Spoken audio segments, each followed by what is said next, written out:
to the fallout. It's what got us here. Ever changing, some chameleon. Blood, sweat, and tears. We'll never make it if we fall to everything that brings us down. If the comeback is now. Blood, sweat, and tears. Fight for what we want. Doesn't matter the cost. Every day, put in work. Blood, sweat, and tears. Nothing comes overnight. Strength in numbers, start to line. We don't bow to fear. Blood, sweat, and tears.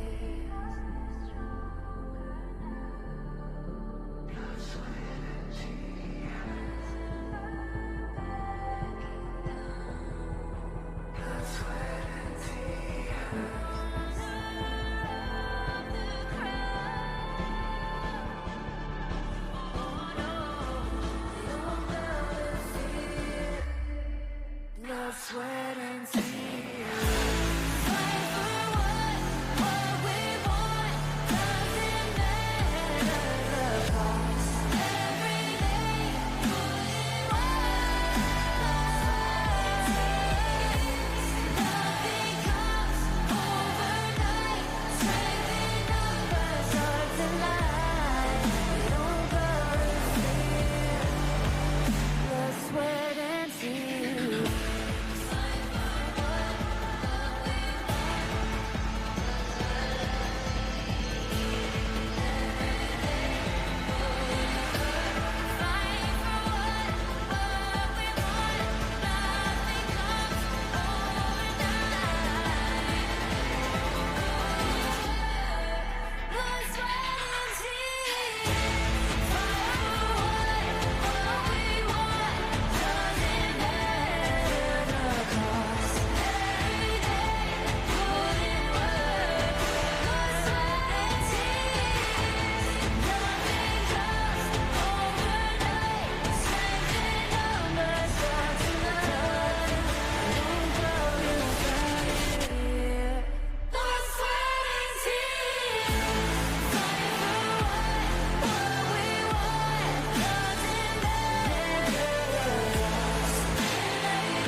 Putting in the top grind, all my squad is pop gallant. No one's a meaningful trust, we got the confidence. Never stop it, I'll be ready all the time.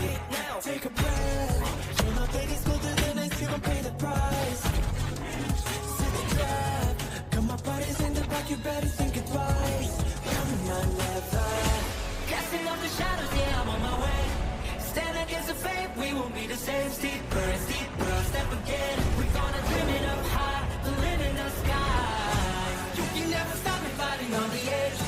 Every time we fall, we get back again. Chances we're taking won't let us fade out. Now it's prime time, we're ready for the win. Honor. I'm a warrior, burning, burning on the flame. Rebel, rebel, rebel, won't be tamed. I'm burning up a fire, and I'm reaching for the sky. I'm a warrior, ready, ready for the game. Make it glorious, running, running, running for the name. Yeah, we're putting up a fight, 'cause we guess we'll never die. Rising high to the sky. We gotta bring it on it. For honor, we're beating the odds. We got the honor, we got the honor. 'Cause we are the kings, it's on the showtime.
Visaka realizing that they've only got 3 members. Nongshim now making a beeline for it. They want to contest this Overlord. Faye has already been there. The Overlord has not been taken out, but now the control, they've gotten Nev with that winner is here. That should be good, and they find Raven, an even bigger target as well with Nev.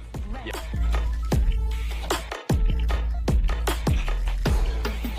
That's a good trade. You need to stay alive, but here comes the Skyfall. The Overlord has already been picked off. Zancu with that Conundrum Souls. He's actually out healing things, but he gets picked off, and Danny is looking to go for this one. But Weisaser's been picked as well. Danny continuing on. They find Neil, and they go for Ormson, who's limping away, and they're trying to chase him. They're not able to get him, but Tom Z trying to stick around. He's got the force field suppression, and he's going fighting 1 versus 3, but eventually...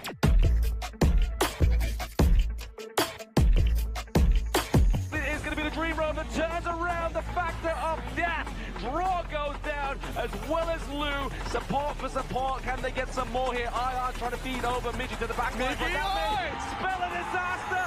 He takes the love on. Senko, Ion.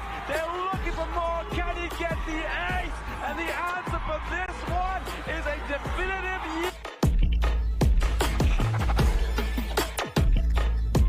But maybe 90 losing his head with the takedown here, but it's going to be the access to the back line. The highlight wants it, but Keke denies it. They're looking for more kills. 2 for 1 on the side of OG Esports, but down now looking pretty low. He has the Sage Sanctuary. City Boy looking for some way in, but the double kill from Shax on this flowball marksman. He is going ham, but now Wen with a couple blades, stealing back-to-back kills. Down now with the last of the life, with the finesse. Can he play it? Down now gets the godlike kill. Down, are you kidding me?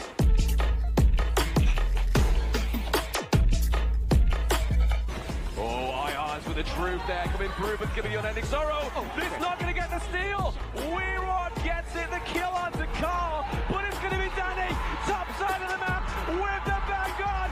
Is going to get the Freddy finish from KIC 2025. Danny gets it.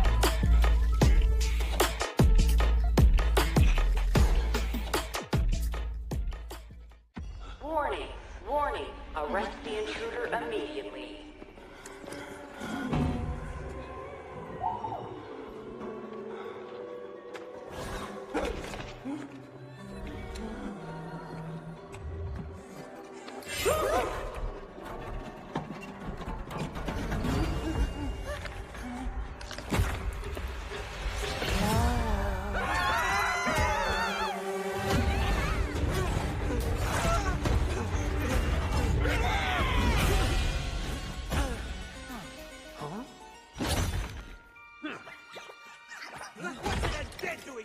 You should be thanking me for saving your lives!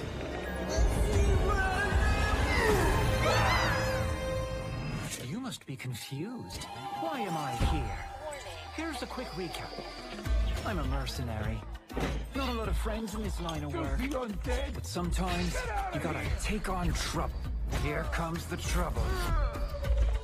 To find the clues you need. Marsh Solseer attacked the news agency. Hey, Solseer! This undead dude is taking you down! Huh. No one can stop me.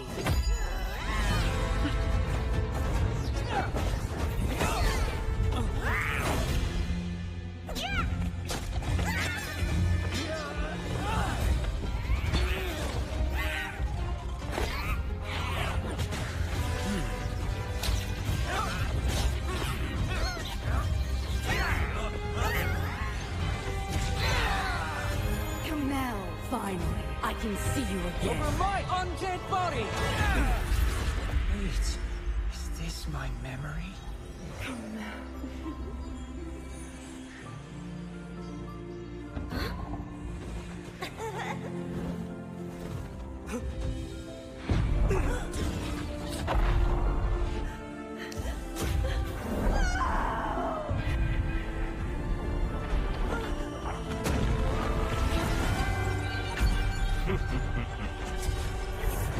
The strongest mercenary. This is all you've got?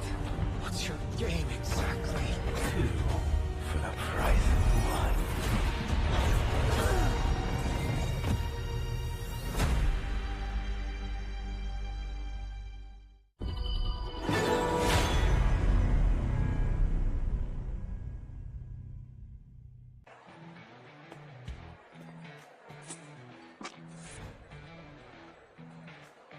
It's that stupid but rich guy again.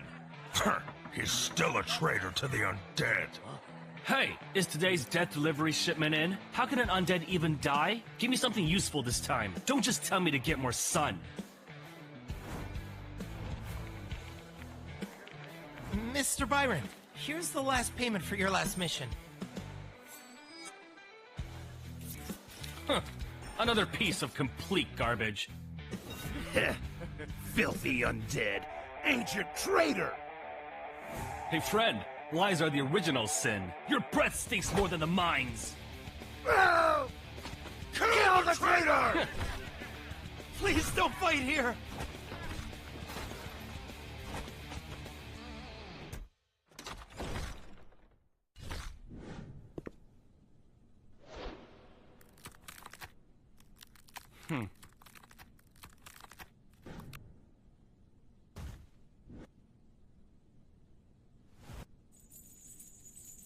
This relic is from the dawn of creation. It holds so many truths. Huh?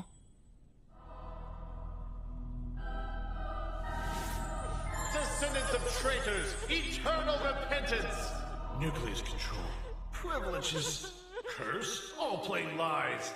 They broke the pact.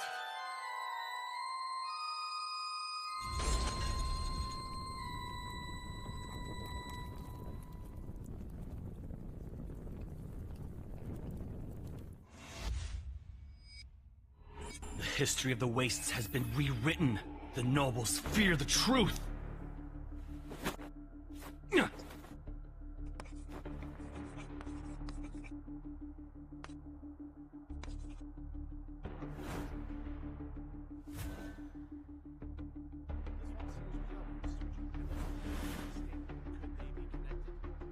Aha! Immortality isn't a curse after all. These arrogant snakes think they can step on us? Your glory days are coming to an end! This dangerous man snooping around again. He's becoming a problem. No matter. He won't be a problem for much longer. I've got an urgent job. Here's the deposit. No rush jobs. I'm fully booked. I need to study new ways to die. Unless 3 times the usual, plus 1 solid lead to break my immortality curse. Done.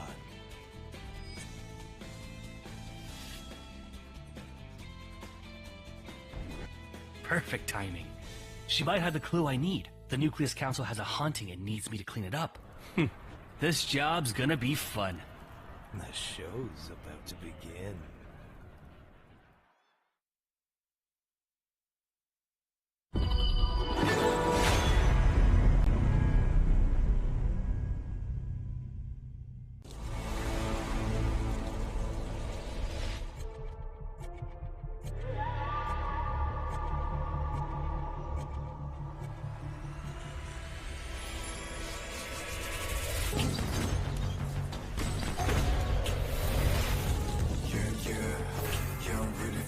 Tidak ada kata menyerah di kamus kami.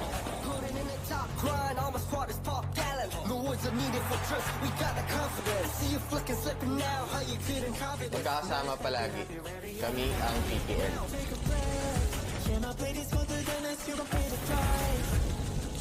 Já caminhamos uma longa jornada nos campos de batalha de Honor of Kings.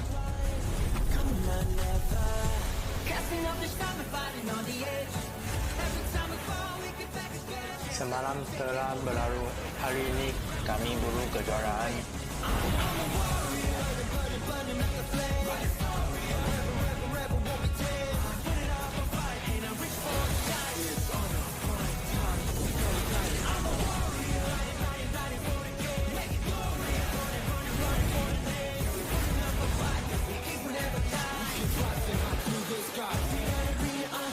Finding illusion as well.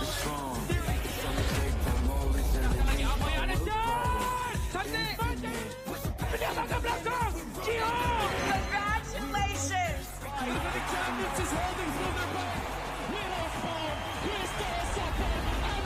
Ele abre, Dani cai! E tem o roubo! Simplesmente...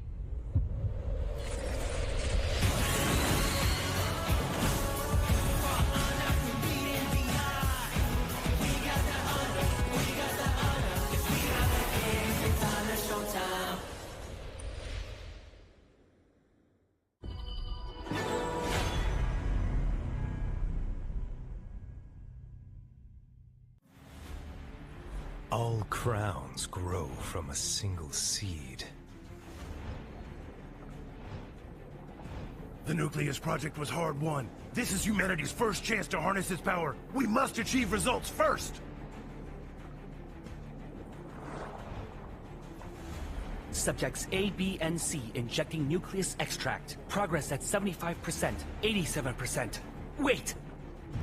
Nucleus resonance rising. Abort experiment. Nucleus resonance rising. Abort experiment.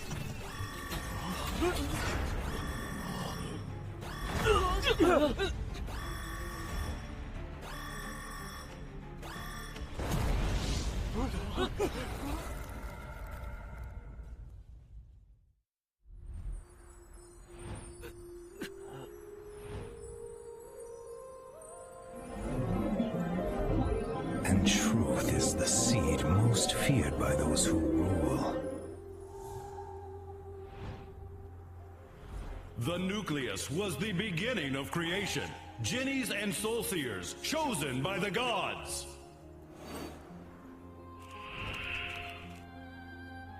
With us here, the waste shall endure forever.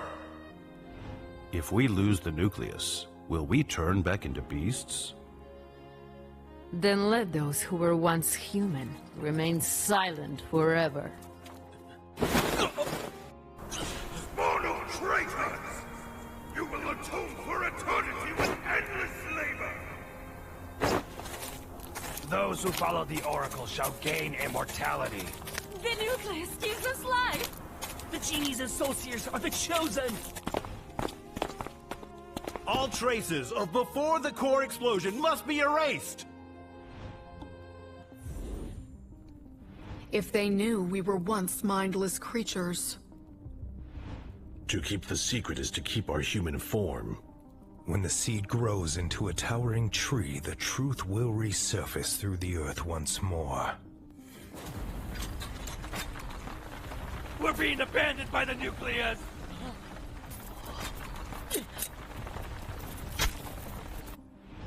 I saw the symbol behind the council's wall. It's from the prehistory lab.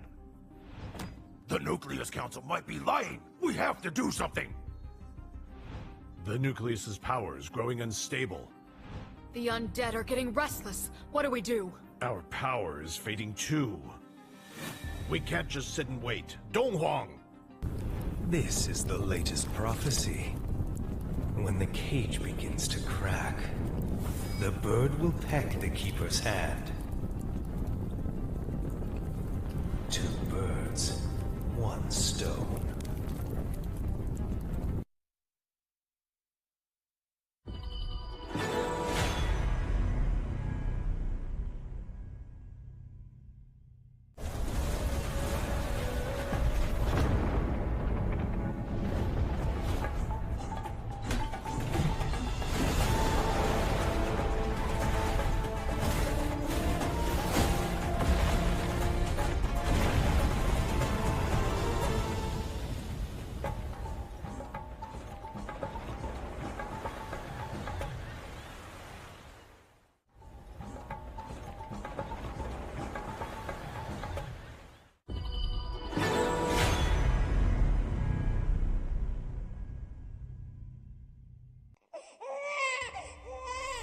The soul seer's glory, bound by lies and pacts.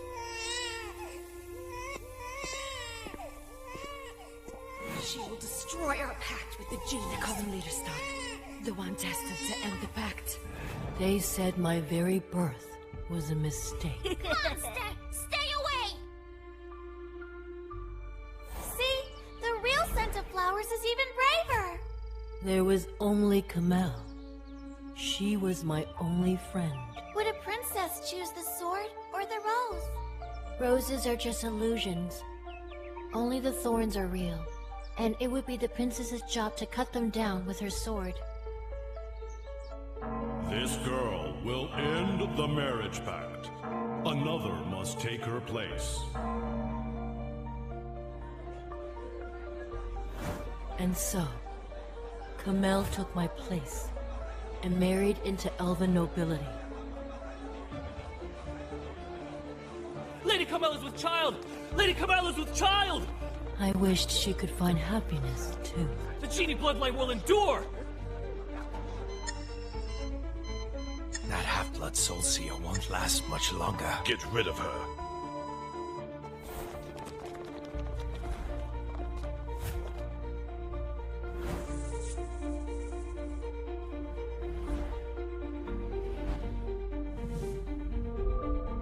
Milady, you must free.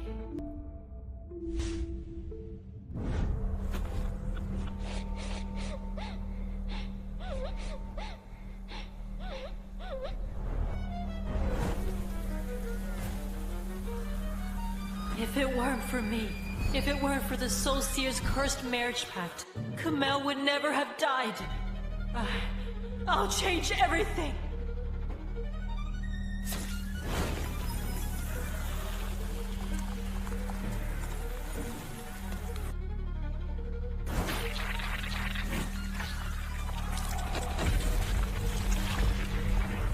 That's not enough!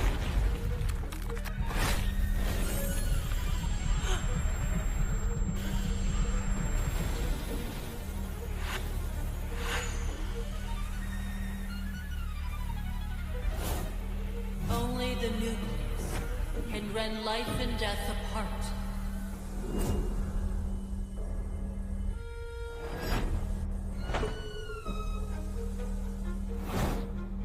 Here, only truth may dwell.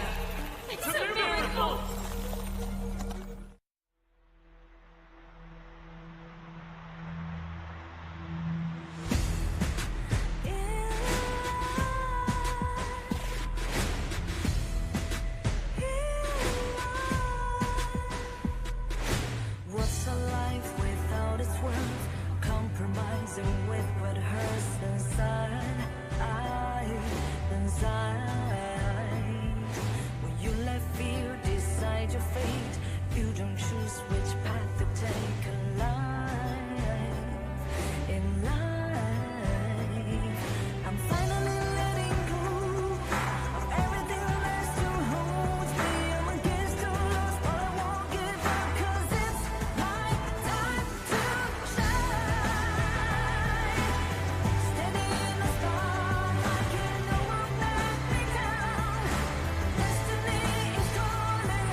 strangers to the fallout.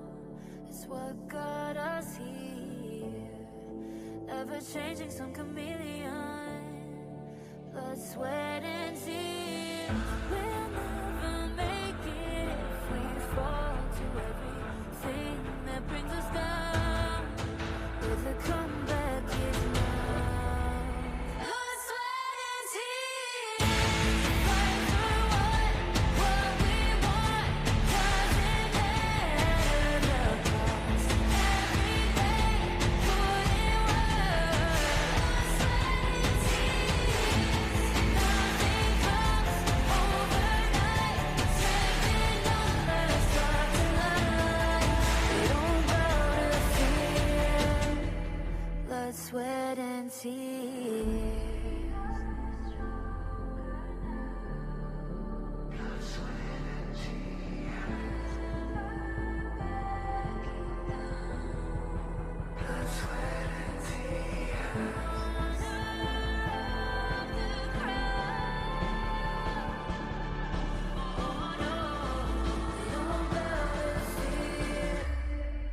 Blood, sweat, and tears.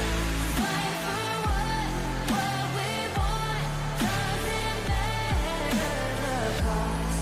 Every day, put in work. Blood, sweat, and tears. Nothing comes over.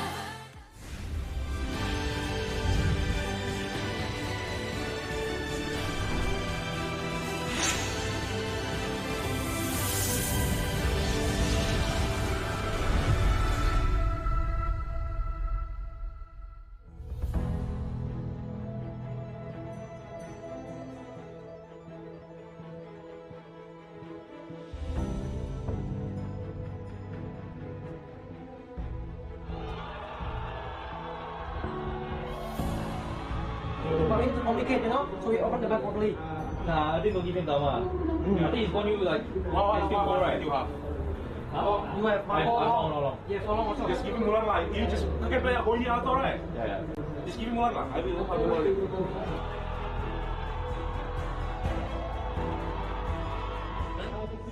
살려가지고 엘러민이랑 마이랑 밤철 나눠 먹는 거. 그러니까 그렇게 가면은 적어도 많이 불렸을 거야.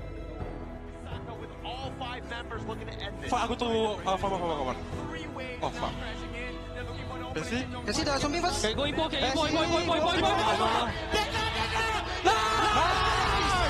Saka will take the game and this series. No shimmer out.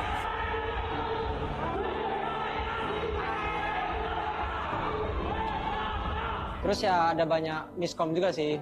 Ya dari situ ya kita harus mau gak mau kita harus reset lagi, terus bangkit lagi dan ya itulah hasilnya 3-2.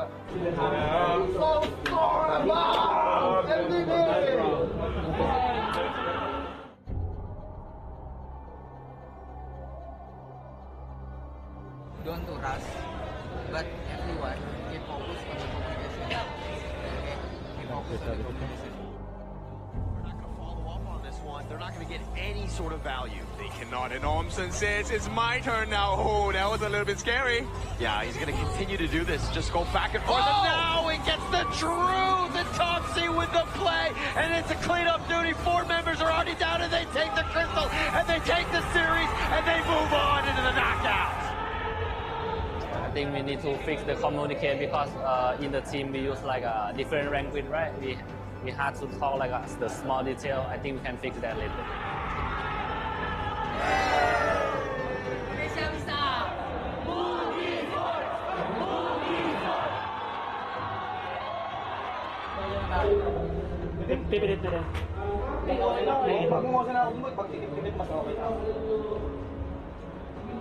Sobrang maubusan sila ng hero, pre. Pag nag-pick sila ng Lady Descent ay ng Liang tsaka Frost. Yung parang nangyari.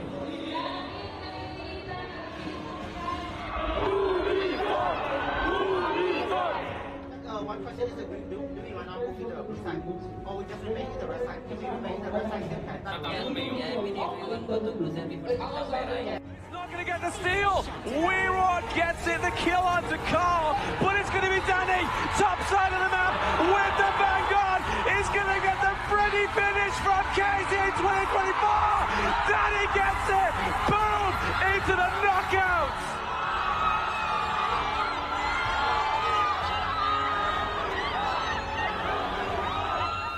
To our fans, they are huge boost to us because they help us a lot.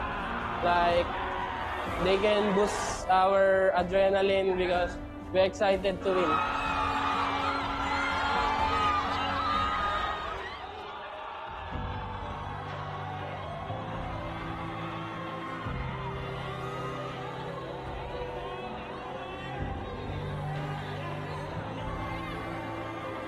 Careful, but at the same time, 90 going for the Danny push into the bot side of the map, going for a backdoor access. It's going to be Twisted Minds looking to take Crystal of game number 2. The Crystal ball is short, goes down.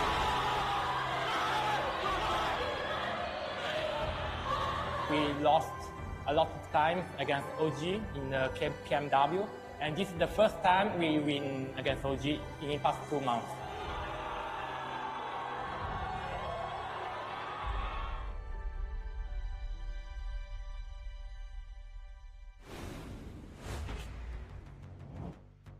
The pressure is on and heat is rising. I'm Mara Aquino and this is the knockout stage. 16 teams once filled this arena. All were hopeful contenders seeking for the crown. But the fate only smiles on the few as 8 have emerged. They have fought through adversity, eliminating their opponents, and are one step closer to claiming the throne. Buckle up, Kings. This is going to be a bumpy ride towards the playoffs as we're about to start the best of 7. Who will destiny favor next? Welcome to the Honor of Kings International Championship 2025. Casters, lead the gorge.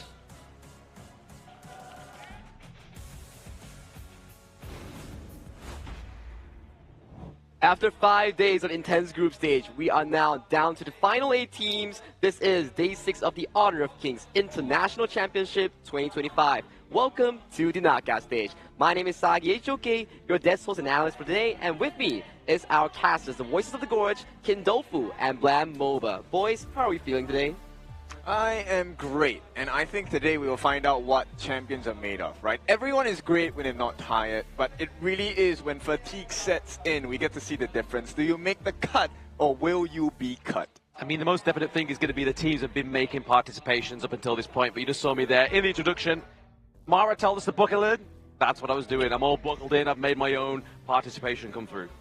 Well, at the end of the day, it is about teams and what the teams are playing for, and this is the $1 million total prize pool that these teams will be contending. We talk about the 16 all the way to the 9th place that they'll be taking away 25,000 to 15,000 here, but right now they are minimally guaranteed that $14,000 even if they are the tournament early exits in the knockout stage. Well, that's only part 1, right? If you enter a competition, the goal is to win number 1, right? It's the 300,000 USD you are aiming for, and only 8 teams now have that chance. They do only have that chance, right? Obviously, when they fall out at this point in the game, we'll be looking around about that 40,000 USD, right? But I mean, second place is still going to get a huge 150,000. Third place, 110,000. Fourth place, 80,000. And then 56th place, you're 60,000. And then obviously the teams that will be dropping out soon will have 25K and then 15K for those teams that have unfortunately been knocked out. And talking about knockouts, this is the bracket itself here with match 2, match 1, match 4, and match 3 all within your grasp here. So today, we will be featuring APG Twisted Minds as our first opening series here, and then Nova going against Bigetron by Vitality here, and then we will have a faithful reunion of the PKL Grand Finals, Blacklist versus Bloom Esports tomorrow, and also HBSC versus Osaka. That's right. So, I mean, if you haven't done your predictions yet, please go and do so now because there are plenty of coins to, win and also a lot of prizes to win as well. Exactly here. So definitely rack up those coins, drop in those predictions in the HOK app itself because who knows? You'll get the best of the best prize eventually if you do get that perfect prediction. Exactly, but I mean, the one thing we have to point out, right, it's no longer a best of 5. This is a best of 7 format, and it's still double elimination. So if they do fall today, in these upcoming matches of the day, as Osisagi just mentioned to us, is the APG going against Twisted Minds, first bout, and then Nova against BTR. Between these two games, guys, which ones are you more excited for? I think the opening match between Alpha Gaming and Twisted Mind, I think these two teams are pretty 50-50. Oh, yeah. And the storyline coming in for both of these teams are pretty interesting.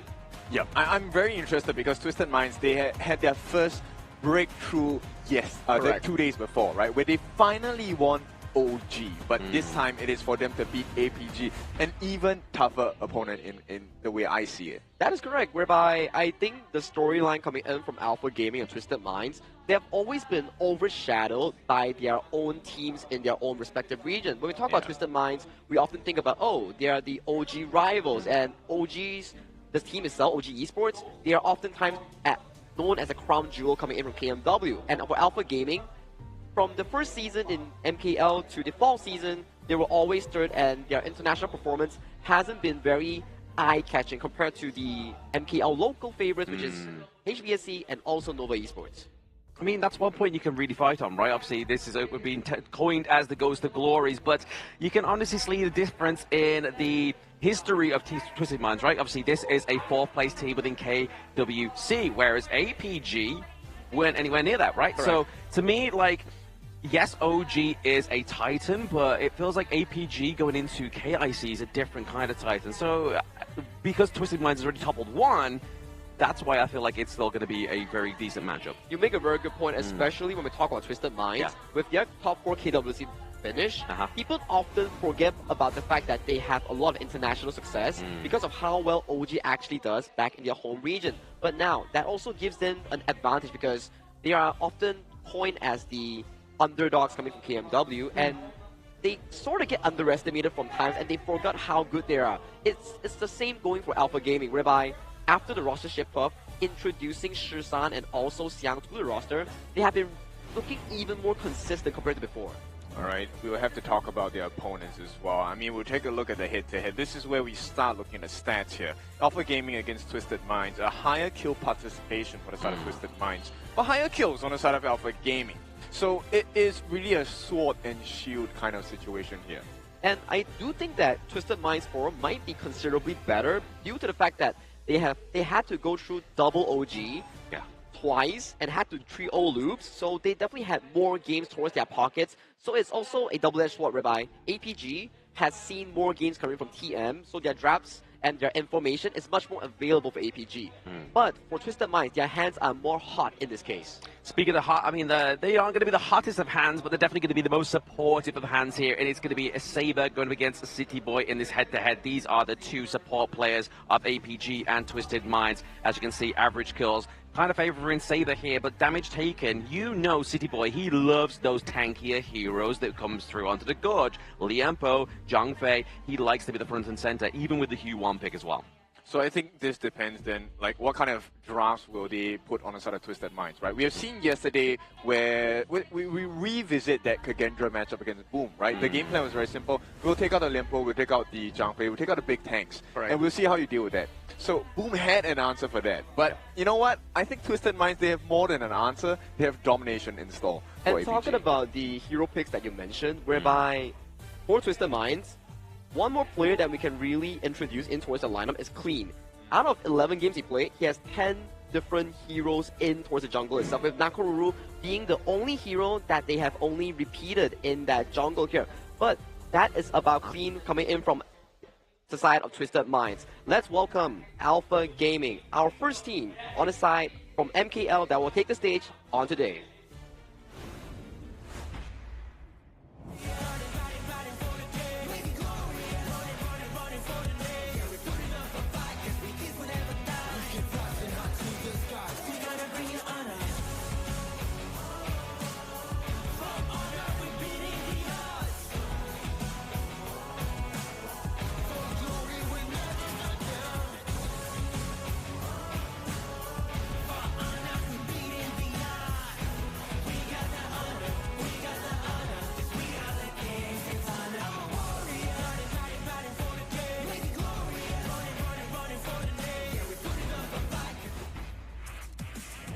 And here is the team from the MKL region looking to continue their domination up into the upper bracket of the knockout stage of KIC 2025. And they have definitely been doing it with a dominant fashion, right? Obviously, in their group, they did not fall to the lower bracket once.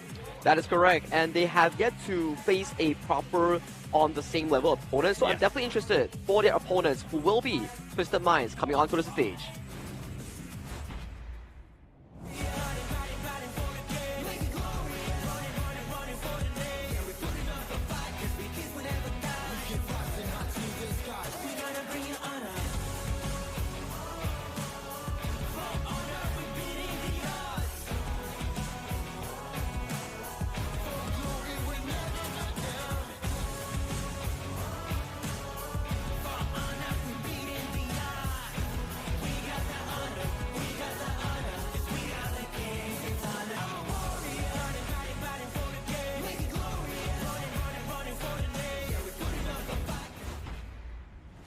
And we welcome Twisted Minds, the masterminds coming out from the KMW region. Let's see if they have the power spike. After breaking the hearts of OG fans, can they break through into the hearts of MKL fans? I think after defeating OG, they have removed a mental block barrier that they have always had against OG Esports, whereby you see them now, they are looking so darn confident coming into this best of 7 itself because we have evolved from BO5 into BO7 and featuring Alpha Gaming as the first team. Yeah, their opponents for Twisted Minds is going to be Alpha Gaming here. It's going to be Yulong into the jungle, JD into the farm lane, Saber into support role, Shushan in the mid lane, and then obviously new addition Xiang in that clash lane. And as you were saying in the introduction, Sagi, the introduction of Shushan and Xiang has really propelled this team. Exactly, whereby Shisan and also Xiang, they have so much tournament experience coming in from Team Secret and also Black Shoe Esports coming in from 2024. So MKL fans, although they see this team as the forever third so far in this year, but the storyline for them has been amazing, whereby they have been consistently growing just shy of those international success. Which is really scary because if you take a look at the journey of APG, you know that they have this huge potential still left to kind of gap, right? And if they do it today, they might make quick work of Twisted Minds. And I think that's going to be a very scary notion for Twisted Minds. So let's take a look at the 5 boys representing Twisted Minds. It's going to be Shanks in the farm lane, City Boy in the roam, 90 in the clash, Hailang in that mid, and Clean in the jungle. Now, they have proved a lot of people wrong in the past days. Can they prove them wrong one more time? All the predictions that we had towards the group stage has been thrown out of the window because I think a lot of the viewers and us casters, we were voting for Nova and also OG in that group of death to make it out. But defying all expectations is Twisted Minds. And right now, standing before us is Twisted Minds representing KMW from the last call. I mean, they always do this though. They always beat OG at the most important time, and OG always take the loss at the worst time they can possible. But it just shows that Twisted Minds can show up when they need to, and really showing obviously not just the players but also the coach. I think this is the added advantage coming in from Twisted Mind roster. The growth that we've seen coming in from KMW Fall Grand Finals into the KIC has been a amazing journey coming in for the Twisted Mind roster, whereby it is such an amazing way that they have improved in such a short span of time. Oh yeah. It is. I mean, at this point, the improvement is really scary, right? But APG's one is the same as well, which is kind of like, hey, this is a battle of potential here. Everyone has potential, but only some realize it. To realize it is a difficult task. And the question goes back to the same thing. Alpha Gaming, they haven't yet got contested from their group because if you look towards the side of Group D, it's much more difficult in a logical stance because you have Nova, OG, Twisted Minds, and Loops, and all of them are the usual teams, suspects or teams going into the international tournaments here. And for Twisted Minds to make it out after a grueling BO5 full 5 games, and the 5 games, all the early games were in their pockets here, so I'm very interested to see how Alpha Gaming really contests against Twisted Minds, especially in that jungle department. And this is no pop quiz. This is the final year exam, right? Twisted Minds is one of the strongest, if not, I mean, at this point, the strongest team coming out from the KMW region. And with that test being set, APG now, yes, there is kind of a safety net for them where if they fall today, right, either one of them fall today, they will drop into the lower brackets. But with Twisted Minds on the blue side, I'm curious to see what is their first pick and ban going to be. Oh, only time will tell, right? Obviously, between these, I mean, like Saki was alluding to earlier, it was like, hey, do they try and obviously get the lockdown here onto the support, try and sort of get rid of those picks first? Obviously, Dolly has always generally been one of those, but now it's going to be the Mai Shiranui going over, because obviously Shishan and Highlang are both carry mid lanes. Very good point here. This Mai Shiranui has to go, especially you don't want to give it over to someone like Shisan, who's a very emotional player.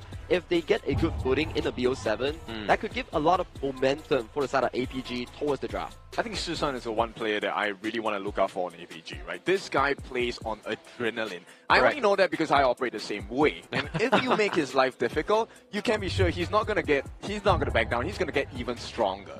So we'll take a look at the second ban here. There's no way you give Yulong his specialty hero, the Luna here. So APG already being dealt the usual cards from the side of Twisted Minds.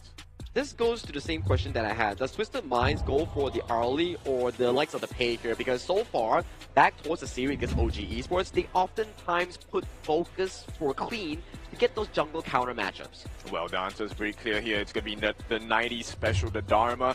No, they're going to try and switch it up. Look, Clean has one of the cleanest pay games ever so far in KIC2025. I think this is a great start for the side of Twisted Minds. But APG, they have been shown the way. So let's take a look if this Dharma for the side of Xiang is going to be the answer. But I mean, honestly, Clean went up against one of the most cleanest outplays of pay from Dowdow, obviously, in the literally knockouts of the group. So he's going to be learning what he's seen from Dowdow there. But obviously, as you were saying, onto the side of APG, we do have Xiang on that Dharma, as well as JD going for the D-Ranger. A very solid pickup, especially for the side of Alpha Gaming. It's a very safe and comfortable 1-2 that doesn't really do that bad against any of the counter picks here coming in for the side of Twisted Minds. I like this U1. It still serves as a flexible pick between City Boy and Highland coming into this Twisted Mind draft, and locking in the Byron, serving as a lane counter directly towards the Dharma, and pairing up with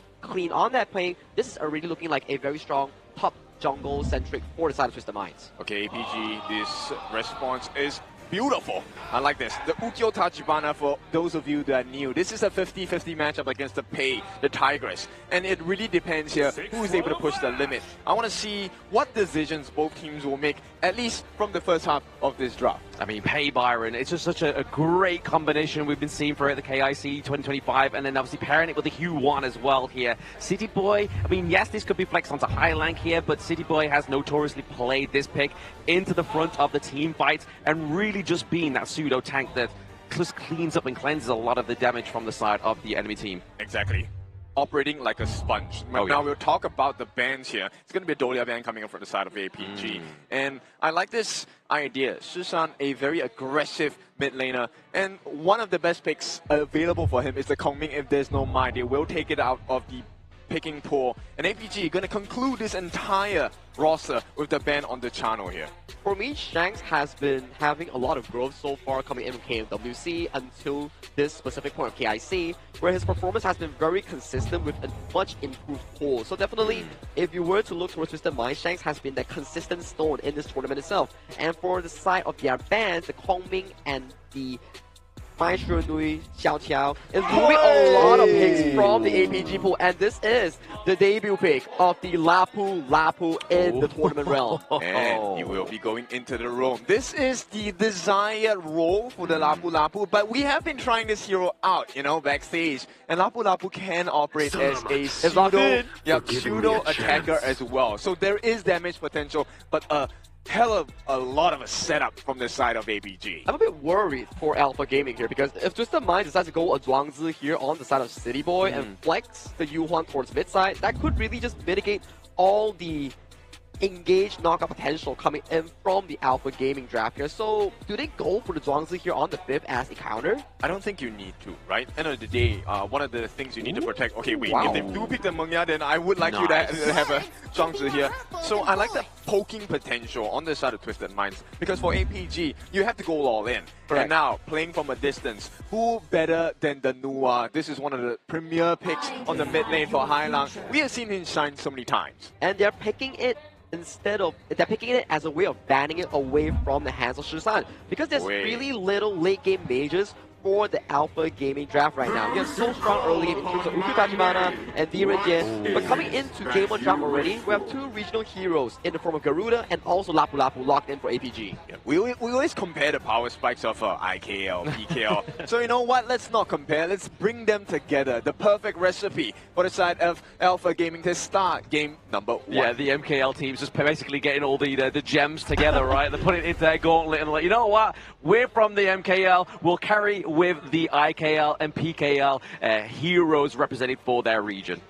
It's already very interesting to start off the series of the knockouts. This is day 1 of knockouts, day 6 of KIC, and we already get our first debut. At the first game itself, Lapu Lapu, the new roamer coming in for Honor of Kings. I just want to brag a little bit here, because obviously we knew about Lapu Lapu. Everyone was just like, yeah, we're not going to see it. And I was just like, nah, we've got to see it. We have to see it. We're in the Philippines. It is the representative hero of this country. Yes, it is. And it might be the deciding factor because his ultimate is one of the best setups in the game. And especially as a new roamer, this is one that you cannot miss out. So, I mean, best of 7s is a long journey, but it looks like APG have a completely different plan. This is not a marathon for them. If they win this game 1, it could very well be a sprint. It's a BO7. Every time we talk about BO7, it's about burning heroes, it's about setting up draft, it's about going the long distance to make sure that in Game 5 and Game 6, you can still make a strategically correct or consistent draft to beat out your opponent in those long series games here. But for the side of Alpha Gaming, the debut of this Lapu Lapu will be what we are looking for here. But putting our focus towards Twisted Minds, solid early game coming in from 90 and clean on this Byron and Pei, and late game will come in the hands of Hailang and Shanks on this double late game monsters here. So it's a very big contest to see between APG's jungler, Clean, and Yulong on this 1v1 jungle matchup here. Whoever gets the lead and whichever teams funnel enough resource, funnel enough momentum towards them will set the pace coming in from game 1 between Twisted Minds on towards the blue side and Alpha Gaming going on towards the red side. This is the first game that we will have in the knockout stage. This is the KIC 2025. Casters, take it live. Yes, ladies and gentlemen, welcome to the KIC 2025 knockout stage. It's the first game, as Sagi just said there, and we are seeing Lapu Lapu with Garuda onto the gorge for the very first time, but will it be the last? Yeah, debut picks normally don't perform as well, but we'll see. These teams have had experience with the Lapu Lapu already. They've had early access, so let's see if that training is going to pay off. If we're looking at the real-time support there, APG definitely have the support of the players in-game, obviously the players of the MKL and maybe globally who have they've amassed fans for are definitely supporting the boys in APG. Yeah, man, you know what? You want a dream start, and so far for the start of APG Alpha Gaming, they've already gotten the Firehawk at the bottom. Saber helping to rush this first Spike Tail piece as well. So APG, everything seems to be going to their game plan. Oh, absolutely. Obviously, over the wall there is going to be the side of APG. Saber just kind of trying to blank out those hits, trying to steal away that Spike Tail beast into the bottom side of the map here. But the thing I'm really going to be looking forward to here, Ken, in these ultimates, these fights, is obviously Lapu Lapu, his ultimate is in a line with a knockup, right? Then obviously with Shishan on the Garuda, also with a line, is that going to be a great synergy combo we could be seeing here? I think it's definitely going to be, right? Saber will provide the perfect setup for JD to land that golden token. And we all know with the defensive measures taken down on the side of Twisted Minds, it's not going to be an easy fight at all. They're really squishy on their side. Yeah, very squishy indeed. I mean, already kind of seeing the APG kind of getting the gold lead into their favor ever so slightly to split it over to the side of Twisted Minds, but just getting that minion wave priority right now for these two teams is what is really being achieved here by the side of APG. Yeah, and then one thing, you know, APG, they know that Twisted Minds are on a timer here. They need to be as quick as possible. So that's why they're putting a lot of resources to shut down one of the main members here, which is Hailang. Yeah, Hailang. I mean, he's going to be one of the carry potentials here on the side of Twisted Minds. You're obviously going to have those Wings of Judgment to come through here, just to clean out that minion wave, put pressure onto the side of Twisted Minds. Yeah, and we've already seen the usage of Garuda yesterday. If you time it well, you can actually use the final few shots from your ultimate to turn it into a dread machine, where you get the first setup of the game for 90, but it's not going to be too much of a trouble for him right now. Yeah, speaking of Dread, but we just saw the truth come through here onto the side of APG. Just trying to get the hit and down onto 90, but 90 took those blows like a champ, man. He was like, hey, 2v1, I'll take those any day. Yeah, well, it's because of his passive, right? He's able to get that life back really quickly. And right now, they have kind of pushed off the aggression from APG, meaning they get their first space, right? They get their initial rotation, and 3 members on the side of Twisted Minds will benefit from the gold and EXP sharing. Yeah, you can currently see that JD's obviously having a better game in terms of just getting that gold lead over to Shanks at the moment, about 200 gold at this moment in time, but this could spell trouble for, obviously, for Twisted Minds, but if they don't finish this game out early, then obviously this is all going to kind of like switch over the focus into Shanks here. They need to get like a 1,000, 2,000 goal lead within the first 10 minutes, because if that does not happen, Twisted Minds will start to come alive. Right now, they're still brooding for their time. It is a timer that is not boding well for APG. Yeah, not quite just yet. They are definitely going to be a bit of a disadvantage in the early game here as well, especially with Highlang on this newer as well. Like, obviously, I have that emergent. Oh, no! He checks the rung brush. The Wings of Judgment come through. He's able to creation block through and save himself alive into the back line. It's going to be 90. Xiang goes down as first blood. Beautiful first blood, and Twisted Minds, they have twisted the whole script here for the side of APG. It was meant to be their first blood, but when you can't finish the job, it is thanks to the side of Highlang. What a beautiful Monfu tempo to make sure that the finishing blow did not come through. Not only that, that creation block just gave him the movement speed to get out of that team fight. Like, if it wasn't for that, he would have died, and Twisted Minds would have got the first blood or that T1 top side of the map. Yes, but APG, you know they don't back down. They don't get the kill. It's fine. They take a T1 at the bottom. And right now, the Tyrant, first one of the game, will go into the hands of APG. Yulong secures that for the team. Another Wings of Judgment, using it as a poking tool. Yeah, there's no them out there, trying to get the Dread onto 90, just force him away out of that team fight. But like you were saying there, Kid, obviously they get the Tyrant, they get the T1 down to the bot side of the map. They do lose the first blood, but now they have something that's going to kind of curtail that goal lead that Twisted Minds has now. Yeah, you can always recover the gold, but you can't recover the towers. No. That is one of the benefits that APG have gotten for themselves. Now, with that being said, I mean, the timer on Highlang as well as Shanks so far has not been slowed down. So this is good news for them, but they need to protect their T1s a little harder, I would say, for the side of Twisted Minds. It's where we've seen some of the groups fall within the group stage, right? Like where they just allow one lane just to get completely run down to the bot side of the map or even top side there. And it just constantly always has that pressure onto the team that are the victims of that one. But you can see here 90 and Clean are just trying to make sure that the minion wave here to the bot side of the map is naturally going to crash, because it seems like it's going to be a bit of a team fight playing up into this mid lane right now. So creating that pressure, maybe just try and convert APG's focus. Yeah, but APG, you know how smart they are. They're going to make the immediate trade. Less than 10 seconds, the T1 at the top falls as well. Yeah. And APG are well on their way to maintaining a successful control over the Gorge. Yeah, I think if they can keep like kills to a low and make sure that the gold lead doesn't go out of their favor as well, it can all come back in a moment's notice here from the side of APG.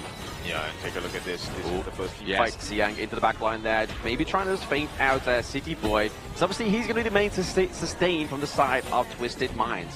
But you start to see kind of the difficulties that they have, right? APG, they have this very strong poke tool in the form of Shushan on this Garuda. Those Wings of Judgments really will be a deterrent. And until Highlang comes online, that's only the first part, right? He may have the damage later on, but it still requires quite a bit of accuracy. Oh, absolutely. Accuracy, and if you aim it in one direction, you're not going to have to change the direction of those Wings of Judgment. So you got to make sure it's the right call for your team, or it could be at the detriment of your team. Yeah, exactly. And you can see APG's game plan. Oh, there's a knock-up. Shishan getting a little bit lost in the sauce there. Crucial initiation thanks to City Boy. Getting that mournful tempo, keeping him in place. All right, they're getting faster. On the side of Twisted Minds, 90. Look at that movement. Ooh. He actually makes Saber waste a little bit more time just by being there. Annihilation did not hit the mark, but Twisted Minds are well on their way to recovery. Yeah, the runway wasn't quite taken off there for the side of Twisted Minds, but you've seen a big effort here for APG. Xiang at the top side of the map there, and obviously APG were able to get that overlord, and oh, the stun onto City Boy, but it's going to be the unending sorrow. Shishan into the backline with the flash. Truth Mantra combo right now is definitely putting the pressure on Highlang. One of the main damage outputs of the side of Twisted Minds has been taken out. Yeah, they needed him so bad down there. They needed to make sure that Highlang was able to keep pace, but here is one reward that Twisted Minds absolutely love, and that's the T2 trade at the bottom. Yeah, putting that pressure down there is going to be scary, because now you know for a fact JD has to be elsewhere, getting that farm up for himself, or else he's going to be kind of like caught between a rock and a hard place. Yep, it's a risk, right? That's why you take the turrets, because the fog of war will come to your benefit at this point. And once the map gets a little bit darker, you will be... You have to take those risks. Oh yeah, take the risks and just kind of roll with the punches if anything, if consequences come from that one. But right there, top side of the map, we get tip for tap between Clean and Xiang. But now we get a rotation from Saber and Shishan.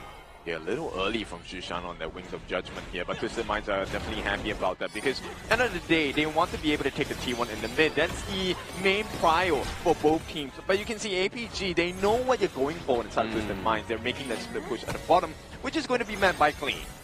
Met by Clean, just cleaning out that mini wave down bot side, completely alleviating that pressure for his team as this next objective comes through onto the board there. Multiple tablet catches there onto Shishan, but it's not going to be enough there. The deletion of City Boy means that sustain into this next team fight is not going to be there. And this is the benefit of the Ukyo Tachibana, right? Yulong, once he gets in range, that first stun is probably going to spell the end of your life. And the T1 now under pressure as APG want to hype things up. Yeah, Tyrant, T1, that seems to be the combo here for the side of APG, right? They go for the neutral objective, they set up the lane, they get the T1s and the turrets as well. Yep, and when nobody falls, you know that is great news for the side of APG, showing Twisted Minds, hey, the early game is definitely in our favor, but that could really swing once we hit that 10-minute mark, which is less than 45 seconds away. Exactly. You can kind of already see the efforts being switched around here as well, right? Obviously giving Shanks the Crimson Golem there as well, just to make sure he gets online a little bit earlier. But you have the Shadow Ripper, you have the Eternity Blade. Is it going to be enough damage here to take down his T1 into the mid side of the map as well? Saber looking already like he's chunked a lot of his health right now, but he's still able to stay alive. Yep, Twisted Minds need to quicken the pace here. Yulong understands that this is a risk. He is all alone here, but at the same time, nice pressure from the side of Twisted Minds. Oh my god! Okay, yeah, getting caught there by 90. It's going to be the emergence come through here from Highland. Can they get the flash in? Get the creation blocks? Not quite. Yulang is literally on the run. You took too long! And right now, Xiang will be able to provide that vision and information for the side of APG. They maintain the status quo. The T1 may be low, but the 10-minute mark means these shadow variants are out. You need to wrestle over these instead. Yeah, you can see that Twisted Minds really playing with the timers in mind, because if they were able to successfully get the takedown onto Yulong, this would have been a devastating 10-minute mark here for the side of APG, but they are going to go and try and contest this Tyrant here right now. But it is going to go off to the side of APG. They are not letting that go. Xiang into the back line now, trying to put pressure onto the side of Twisted Minds, but Saber goes down for Clean, and now we get a Xiang trade as well. So 2-1 overall here for the side of Twisted Minds as they look to push the mid. And you can feel the winds of change. Twisted Minds, they will be able to put that T1 down, and this is going to open up the goals a little bit more. APG now need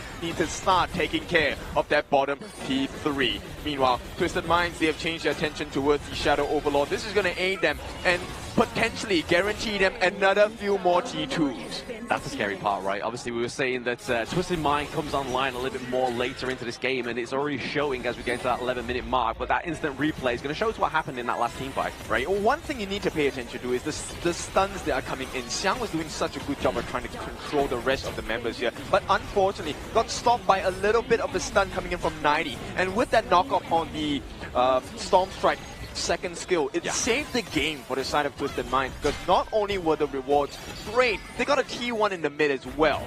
But I mean, when we have these two teams at this caliber, they have to have those game-saving plays, right? Like that we just saw there from Twisted Minds. It's really opened up their possibilities of getting this game one map to themselves. It comes down to the most minute of differences right now. The T2 at the top. Oh, Yulong, he's going to try. Oh, he gets stunned onto 2 though. I mean, it's going to be the unending sorrow that's going to save City Boy in this one and his teammates to get a little bit more of some health. But a nice placement from Shishan into that bush, right? Like he saw Clean was going to go there for safety. He was like, nah, bro, you're not going into that brush because you're going to try and get some kind of advantage on us. Yeah, and bear in mind, with the Vision Sprite on the top side of the jungle for the side of APG, there was provided, that was the value provision that was great enough for Twisted Minds to have to back off, because the deterrence of a potential team fight catch is huge from Xiang. Yeah, absolutely. But I mean, in terms of team fight, obviously we are looking at Twisted Minds as we sort of scale into that later game, right? As you can see here, the Cuirass Savagery being built here for Shanks. He hasn't died a single time, so having that extra bit of defense and offense right now is going to be clean, taking that Crimson Golem, but into the back line, he's going to be able to take down onto 90 already within that team fight. APG are just looking to get rid of their backline access. All right, we're scratching the surface here. APG, that's not just all they want. They want more. They want the 4 remaining members on the side of Twisted Minds. And so far, you know, this new pick, the Lapu coming in, has not really shown his powers by just yet. I'm still waiting for that huge ultimate coming in from Saber. Yeah, man, we just need to see a massive ultimate from Saber here, maybe to turn the tides for the side of APG as they are behind around about a 1k goal lead at this moment in time. And to be honestly, it's a minute gold lead. It's very small, right? But the big thing is Shanks is getting all the gold. And right now, if you take a look at his gold lead, he's at 10,500 gold. He's 1,000 ahead of JD. And this lead is going to go even more because the potential of late game coming in. Hailang, though, is very far away. He's at 6.6 thousand. He needs a lot more gold. Oh, absolutely. I mean, he needs to get online, but I mean, maybe they're just kind of relying on the pressure of Shanks' ultimate, right? Just kind of get that artillery come through. Maybe it's going to be enough to kind of get some intel to the side of a Twisted Minds, but at the same time, just enough splash damage to make the difference in that team fight, whilst we see that Mungia, Shanks are going to be a absent place in that one. Yeah, right now I think it's also about Clean. And City Boy, a little scary here. Forced to use the ultimate early, and what a timing. APG have Prio over the Tyrant Pit.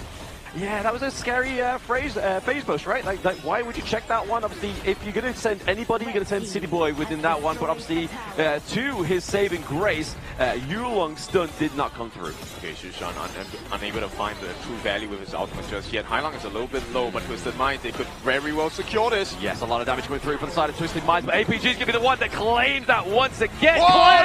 Gets wiped out by Xiang. Beautiful placement into the back line here as they trade 90 clean.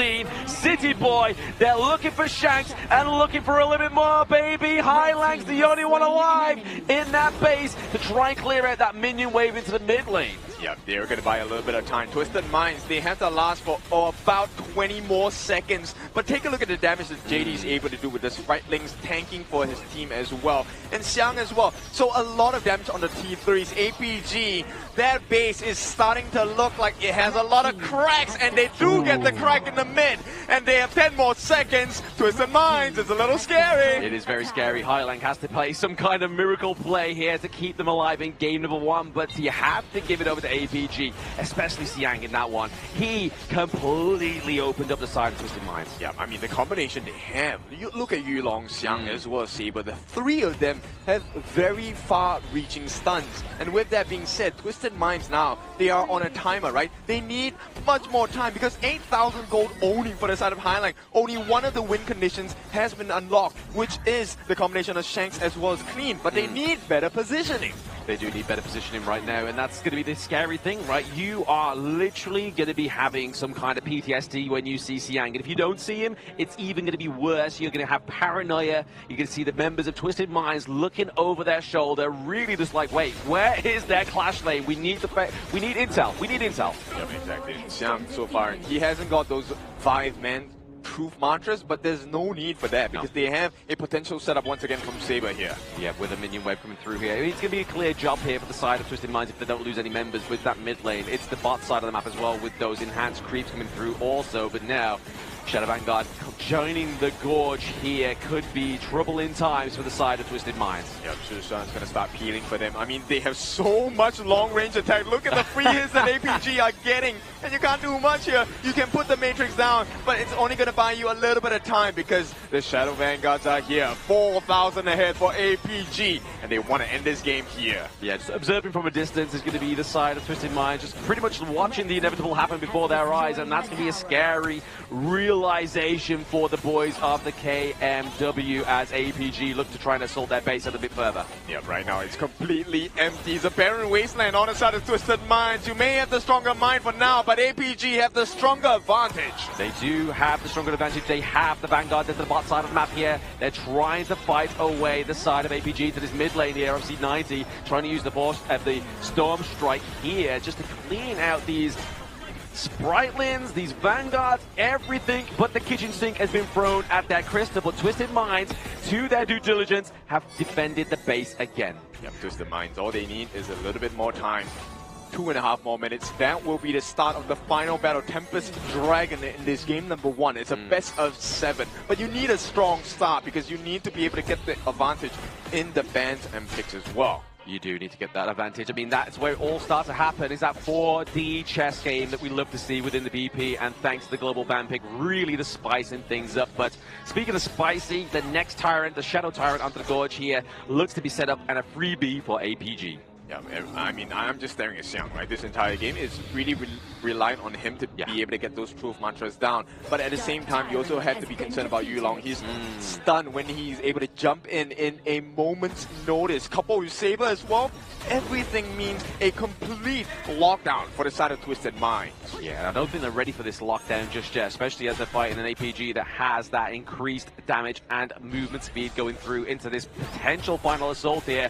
All members, all hands on deck here for the side of Twisted Minds. Yep, 6v5 Yulong does have the Sage Century as well. No. Okay, 90, he tries to go a bit for a Hail Mary play, flashes out and keeps himself alive, but it's going to be the Winged Judgment that keeps tagging him into the backline. Xiang builds the Sage Century just in case he falls down. But once again, Twisted Minds with another defense. I mean, so far it's been perfect right from the side of Twisted Minds. They wanted a little bit more, but they have defended successfully against 3 waves of the Mega Minions. Now, this is going to be a very tall order to come back into this game, but it is possible. Twisted Minds, they just need this setup of a lifetime from 90, or maybe even Hailang or City Boy. I mean, the good thing that's happening here for the side of Twisted Minds is the fact that they get funneled gold into the base as they're defending it. They're not losing anybody, so really trying to get that gold lead here for the side of Highline to get him online, because he's still not fully itemized. You can see that Shanks has every item within his possession, whereas we're looking at the Void Staff, we're looking at the Savant Seraph here,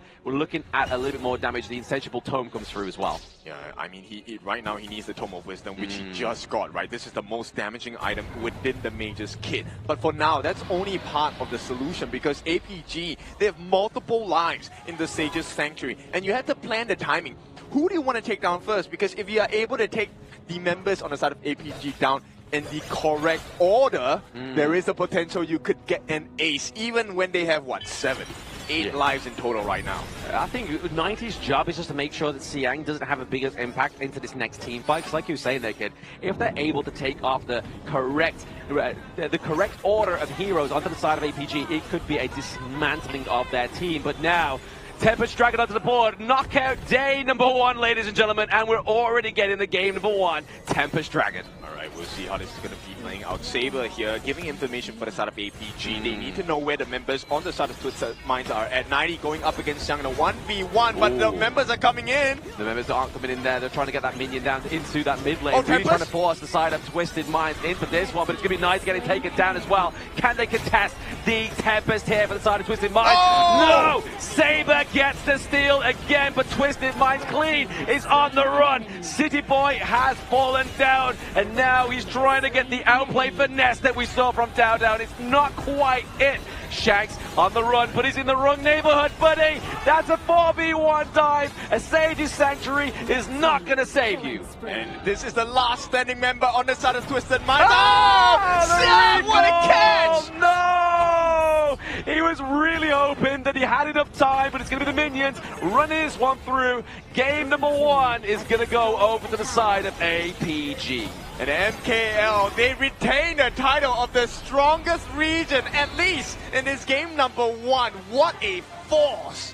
That Lapu Lapu performance was a staple here coming in towards this game number 1 here. I do believe that multiple of these Tyrants, and especially at that final Tempest Dragon, Saber was consistently making those flash knockups here.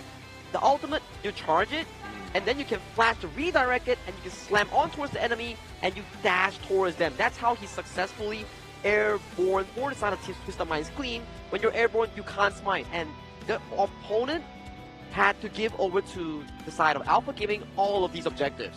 And they didn't even have to burn any lives. That's the biggest thing about APG. The way they play, it's so clean, it's so good. And right now, we have to take a look at what is going to happen for game number 2. Because if you take a look at the draft, was it really expensive for the side of our MKL representatives for APG? I don't think so. The Dharma, the Direnje, and the debut of Lapu Lapu, right? Yeah. And the Ukyo Tachibana is just a counter towards the side of the pay here. So I would say it's much more expensive for the side of Twisted Minds. Oh, Twisted Minds had a huge, very expensive draft. Like the pay in Byron, the U1. The only thing was the Mongia, I think, was probably the only one that was probably like, you know what, very inexpensive. Okay. But the Byron, obviously, as well, was definitely a huge takeaway. Yeah. Now, if you're curious about why Twisted Minds was picking that draft, it's meant to be a long-range poke composition. Yeah. But it's completely spoiled by the one man himself, Susan on that Garuda. The long-range poke has been so well done from the side of APG. But we'll take a look at the stats here. The goal differential, I think it was majority of the time Twisted Minds in the lead for goal, but somehow APG was able to control the goals a lot better. For, at the very least, the first 10 minutes of the game, all the goal was funneled into the side of Clean, whereby I remember you two were talking about in the game that Hailang, yes, he's a late game hero, but he wasn't really catching up on towards the goal because all the goal was funneled over to the side of Clean and Shanks on these double marksmen here. That's why, in the draft, you cannot have 3 carries simultaneously needy of gold. It will really drain the entire department, especially minions per se. Yeah, and they were very reliant on the Shanks ultimate, right? They were hoping that would be big enough of a damage gap that APG wouldn't be able to respond. But when you have someone like Shishan who's already poking you from afar, and then you have Xiang as well as Saber and Yulong who are consistently diving in and out at unexpected times, which is what they're meant to do, JD has just the biggest opening in the world to just land those tokens as well. And that was a 20-minute game. JD only took 36,000 damage here, similar to Hailang on that mid lane here. You can definitely see that this game alone, Shusan and JD doing very consistent DPS. Wow, this gold lead was exactly like what Kin mentioned here. It was smooth sailing for the side of Twisted Mind in the first 12 minutes of the game. But the crucial engage coming in from both Saber and also Xiang sealed the big lead. All the 3 towers coming in from Twisted Mind's base. Yeah, a lot of people always question, like, why are teams taking fights? This is one of the reasons why APG is taking fights, because Twisted Minds has to deal with the waves. Yeah, I mean, if you just look at the neutral objective share as well, right? Like, one Shadow Overlord to, like, Tyrant, Shadow Overlord, everything. They were collecting them all, and the people who are going to be collecting them all is this jungle head-to-head between Yulong as well as Clean. Clean not having the greatest time on this pay. He was always under pressure. This was the exact matchup that we featured as well during the pre-show talk, whereby the 2 junglers will be the focal point that we were to look at, because jungle is equivalent to the objective securer, whereby if they secure the objectives, it makes your team elevated from that pressure. And we can see in that 10-15 minute mark, it was always the side of Alpha Gaming and Saber with that Lapu Lapu debut here. Multiple good engages and crucial knockups to secure the objectives in towards their pockets. Yeah, so this is something that you guys might not have. We didn't really mention this, that 33%, if we put it in actual numbers, it was over 115,000 worth of damage that this guy tanked for the side of APG. Now, why is it so useful? Not just the ability to soak damage. He had the most consistent setups during the entire game for the side of Alpha Gaming. And the crucial setup was the one at the Tempest Dragon. This one was the start of the one as well. So you can see Saber's positioning here on the Lapu Lapu. Ultimate charge into the flash, catching Clean, catching City Boy, and then Xiang comes in, swoops in the 2 remaining members for South Twisted Minds. So in HOK, when you are airborne, you cannot press Smite. So that is exactly why all these objectives went into the side of APG, Yulong, with no contention. And one more thing, when one member on the side of APG catches you, you're stuck for days. Correct. Like, you will get knocked out by the Lapu Lapu, ultimate flash is a knockup, and then the Cell 2 charge is a knockup, and then Xiang swoops in, punches you towards the wall, and more knockups here. And Xiang getting the final kill here, leading the 20-minute game. The first one that we have in the knockout stage already on the first series. Yeah, I feel like with this one, it's kind of already setting the tone of the knockout stage within the KIC 2025, right? Obviously, first game of the day. First Tempest Dragon of the day, and we get in obviously the first Lapu Lapu of the day, and it's going to be an MVP performance from APG Saber. Yep, already a very amazing one so far. So Alpha Gaming, they put the correct foot in this best of 7 here. It's no longer a BO5, just like the group stage. We have moved from BO5 in the group stage to a BO7 now. So if we were to go to 6 games, the 7th game will be an ultimate battle. Oh, I love that. I think we will be getting some ultimate battles today. Yes, we only have 2 games for today, but I think it's going to be really interesting to see whether these teams can edge it out, because Twisted Minds, they need to have this recovery. But I feel like, to me, like, Twisted Minds, I mean, even if, like, this is a possible, like, I don't want to paint it for those Twisted Minds fans at home, but APG in that game number 1 was so dominant that even with a very expensive lack of draft there, that could knock Twisted Minds down to the lower bracket. But Twisted Minds always do come back in that lower bracket kind of pressure. And to your point as well, whereby we saw how Twisted Mind played against OG. They lost game 1, and you saw how they played after game 1. So that is exactly the Twisted Mind playstyle. They adapt as they grow into the series itself. Yes, that's why they're called the masterminds, right? And of course, with this game number 1 drop from the side of APG, they showed you perfect control. And one more thing that will help you if you want more control is AI Eco Master, right? You want to have that kind of control in your life. Talking about that, kid, it has to be Mightiest Failure. So smart control anytime, anywhere with energy management and AI technology features. AI Eco Master here. Need cooling? Find Mightier. Yeah, we need that cooldown. I mean, I requested for more aircon from the production house today because I feel like it's going to heat up today. And so far for game number 1, it's been pretty spicy, but I think it's going to get even hotter right here. I think this is the least of our expectations here, especially when you look at Twisted Minds and Alpha Gaming. It definitely has to go a certain range. Game 1, going to the extent of a 22-minute game, is really what us as casters and fans are expecting here. These two teams are so neck and neck in this matchup. Yeah, and I mean, it goes back to the point you were making earlier, right? Obviously, APG, they wasn't really, truly challenged in their group stage, and it's good that they haven't been complacent, because sometimes that can happen within tournaments, right? Complacency is the thief of joy within the competitive scene. And now APG is like, you know what? We're actually not. We're sick of actually being 3rd place. We want to get higher in the standings, and they showed that in game number 1. Yeah, and I like the confidence, right? You need to have confidence, but you also need to be able to back it up. And so far, APG has been backing it up. Very consistent stuff. And check out the pick and bans here that has been expanded in game 1. Even in the best of 7 settings, we still carry on forward with our global ban pick rule. Whatever you pick on your side cannot be used in the same series until we reach that ultimate battle where everything will be refreshed and cleaned up into a blind pick draft. I feel like right now, Twisted Minds are in a very peculiar spot because you can't really ban out the Arlie. I think you still have to ban out, you know, the Lunas and the Jinx away from Yulong. Yulong has shown that even with a non-meta jungle, while it is a counter pick, it's not as easy as he makes it look on the screen. The early game, especially for the pay, I think the main reason why that Twisted Mind got a large enough lead was because that Xiang went in for the chasing kill on towards Hailang, but the crucial save coming in from City Boy baited it out and got the early lead for the side of Twisted Minds, and that led to the side of APG to be in a much more, how would I say it, reactive position. Yeah, and this is where I think we take a look at the two teams, at least in game number 1.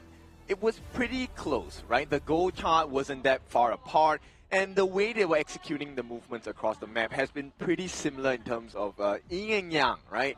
Yeah, in and out, yin and yang.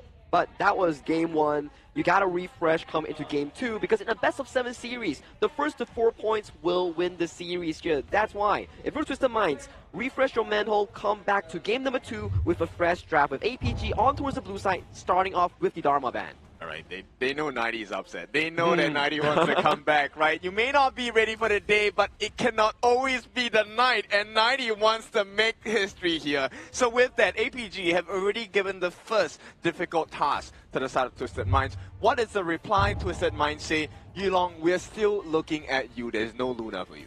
Yeah, I feel like the attention has to be on Yulong, right? But I mean, if we've seen anything or learned anything from game number 1 is that Yulong is just looking to counter the jungle of the side of Twisted Minds. But it's going to be that Yang Jian ban out here for the side of APG rather than trying to catch that Dolia. Or did they let the Dolia slip and some other synergy comes through?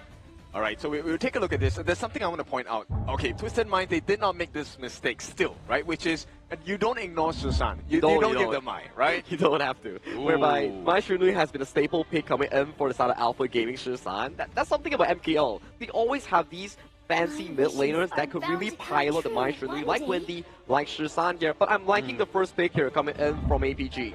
You don't have the Dharma, you don't have the Mai Shinui, you lock in the Arlie, and JD has been a key player here, very consistent from the APG team. Well, but they do get the counter in terms of like the late game, right? So Flowborn Marksman going to be picked up by the side of Twisted Minds, and they're going to be looking at the Zhang Fei. once again, let me remind you, if you've just tuned in today, so far in the group stages, almost every single Zhang Fei has been a beast and a monster. Just like his nickname, Zhang Fei, the Beast.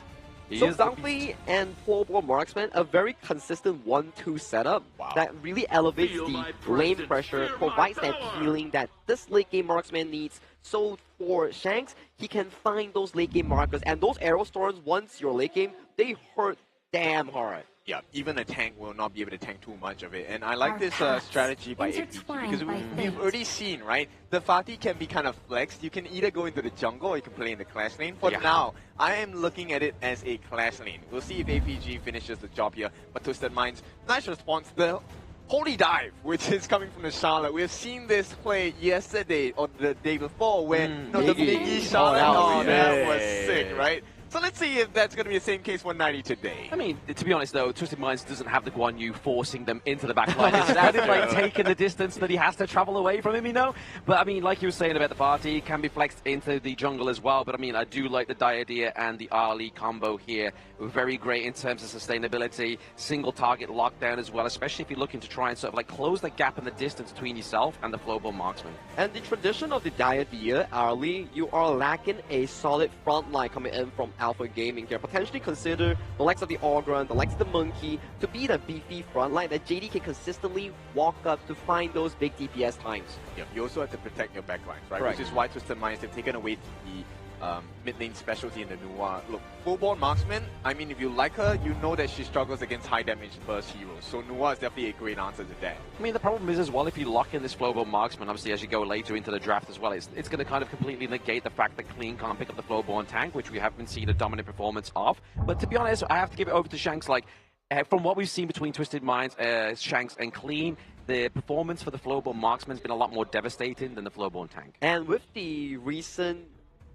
trend coming into KIC itself, more teams are starting to pick up the Flowborn Marksman as a late game insurance here. The additional range, the 2 times of the movement mobility spell on that spell too, really allows Flowborn Marksman to be at a 2 arms reach, whereby she's very far away, but she's still gunning you down with 2 arrow storms. Yeah, so you get the best of both worlds, right? And right now, Twisted Minds, I like this pick. This is a more steady pick, right? It's a Highland special. Yeah, it's a Highland special as well. Now, the Shi is going to be in charge of catching whoever makes that overzealous dive, and then you would be punished immediately by the likes of Twisted Minds. But at the same time, if Highland can't find those S2s, then I think, you know, APG is just going to poke them down to scraps. We have JD. He is an early specialist in APG. Say, you know what, you can catch our members, but we'll get the burst on you still.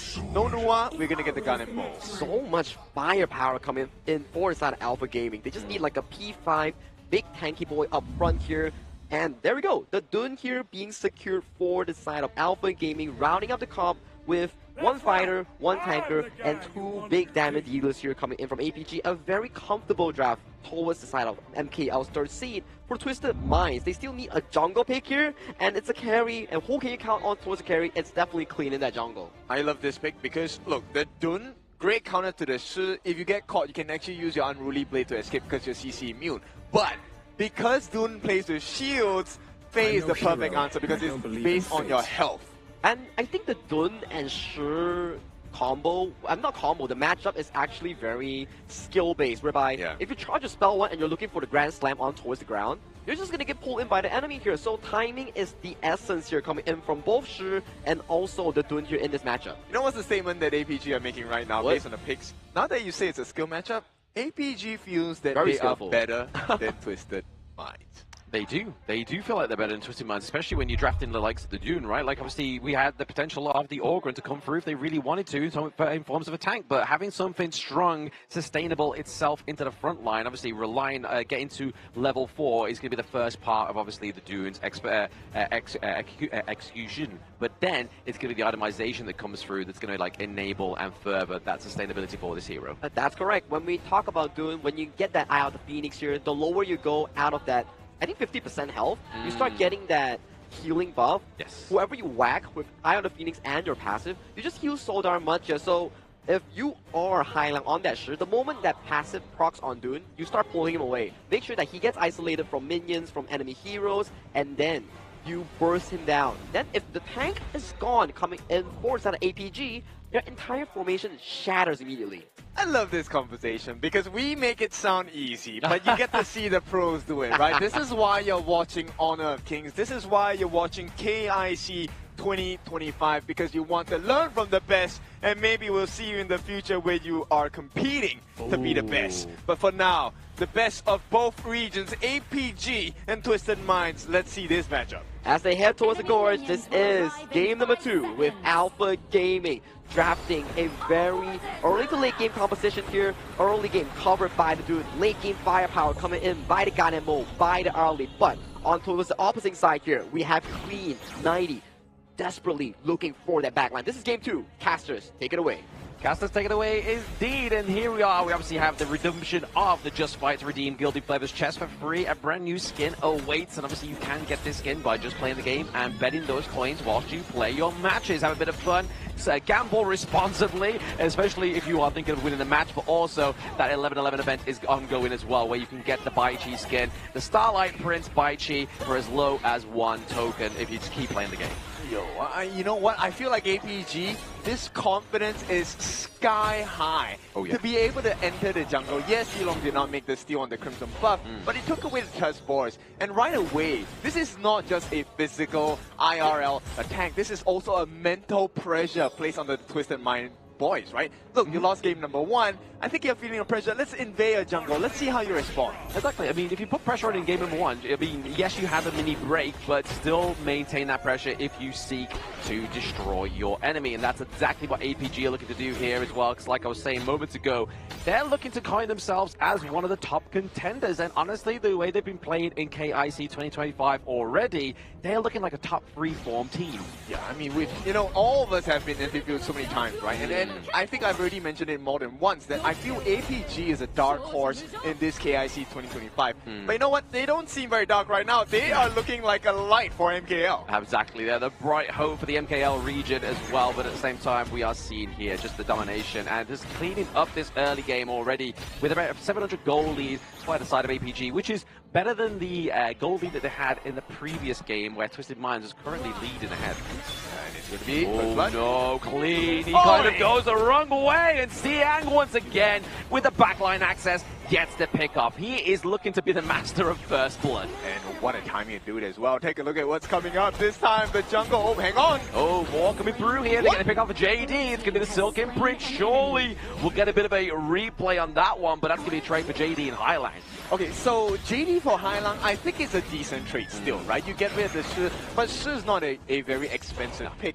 And with that, they will be able to recover on the side of Twisted Minds. Right now, it's, okay, what's this next decision? Do you get that space right? No, you don't. Xiang has already taken it apart. He's already rinsed it. He's like, you know what? If you're going to kind of wipe out my marksman, I'm going to go and get some more resources. I'm going to make your life more of a heck than it was moments ago. Having that space bright means that that's going to be an increased tempo for the side of APG right now. And speaking of increasing the tempo, they're increasing the gold lead, their difference as well, to around about 1.5k gold lead right now. Excuse me? It is only 3 minutes in the game, guys. APG, you are being disrespectful right now. But Twisted Minds, I mean, they have to take this one on the chin because there is no other way. You have to try and find another kill or perhaps take a tower from somewhere else. I think the saving grace here for the side of Twisted Minds is going to come in the form of Clean, especially the neutral objectives, but hold that bar for a moment. 90 is taking too much damage here. He is a late game potential. He's going to miss out the wind slash though, which is really going to keep him alive in this 3 minutes and 30 seconds. And it's constant pressure. APG just undeniable at this stage. 2-1 in terms of the kill score, but look at the goal lead. It is close to almost 2,000 gold already. Yeah, I mean, at that point of the game, obviously we're looking at where that gold is being funneled into. We're going to potentially see it's either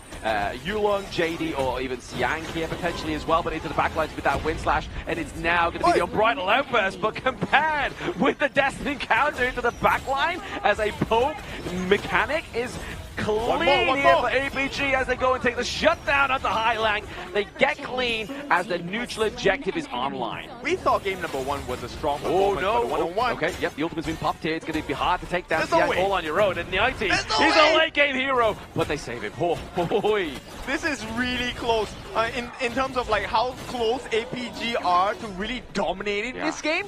4-1. I mean, look, even Saber gets a kill. Oh, absolutely. Saber's getting killed here. Everybody's getting killed. Whoa! Couple blades please, an order from Shishan to be calming down.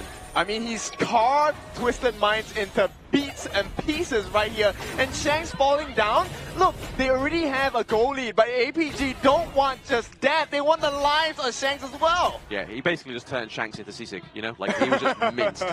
Yeah, I mean, the recipe has been posted online multiple times across our social media platforms as well. But for now, with a 5-1 lead, it is now a 3,500 weight catch. But there it is. It's going to be the bit of well connected onto Highland with a completely mitigating that unbridled outburst. I mean, yes, it was devastating. It catched onto 3, but even more devastating is giving the T1 takedown into the mid lane. And of all the towers to take, T1 is the most important in the mid. And right now, Twisted Minds, this is access into the jungle on both sides. T2 under pressure as well. Yeah, T2 is now under pressure with that Arrow Storm. Tried to find kind of like take away Saber and Yulang there, but Yulang's just like, he's a tank, baby. He can take those blows. Yep, and it's only, what, 5.5 minutes in. T2's in the mid are taken down. T2 at the bottom under pressure, in trouble as well. Twisted Minds, they need to recover. They do need to recover here, but I mean, I did say like moments ago that maybe Clean can try and get like the Hardened Jade Steel onto one of these neutral objectives, and if you look at this right, I think this is probably like the first game in a very long time where the 4-minute mark come around and nobody is bothered with the Tyrant or the Overlord.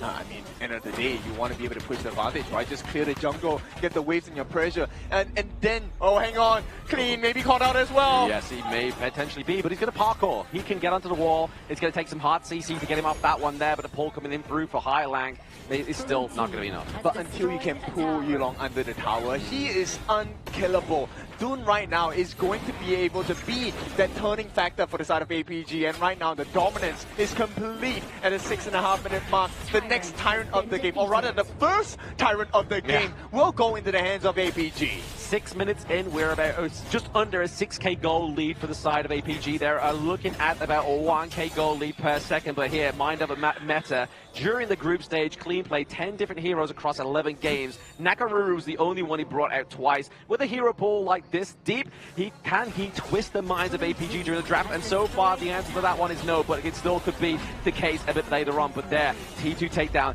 bot side of the map. Yep, I mean, Clean is great, but he needs the help of the team as well. And everyone now is buckling under the pressure that APG have offered in this 7 minutes of the game. And right now, we are well on our way to a 1k GPM for the entirety of APG. Yeah, that's crazy. I mean, that's going to be something other teams are going to be like, okay, we need to study this. We need to make sure that we don't underestimate APG going into our next matchup. But right now, it's Twisted Minds' game to try and win back here. Like, they are behind considerably, but maybe the macro play here from 90 is going to be what they need to get back onto the board. I mean, you can only buy so much time, right, if you're on the side of Twisted Minds. This is the maximum that 90 can do. He can only clear the lanes. They can't really take a team fight here. Twisted Minds, they need something of a, I mean, godly setup, right? City Boy needs to get the bridal outburst of his life. And this is just a tie things up. So for this point onwards, APG, they see the opening on the T3 on the top. They're seeing that. Oh, they're obviously pulling in on the side of JD, trying to get him caught out there, but he's going to be able to escape out, and the Heartling's going to get him back into fighting fit shape as they get the T2 top side of the map as well. The Azure Golem going to be cleanly taken away here as well. Like, the congestion of this jungle onto the side of Twisted Minds is completely non-existent. Yeah, and you can see the difficulty, right?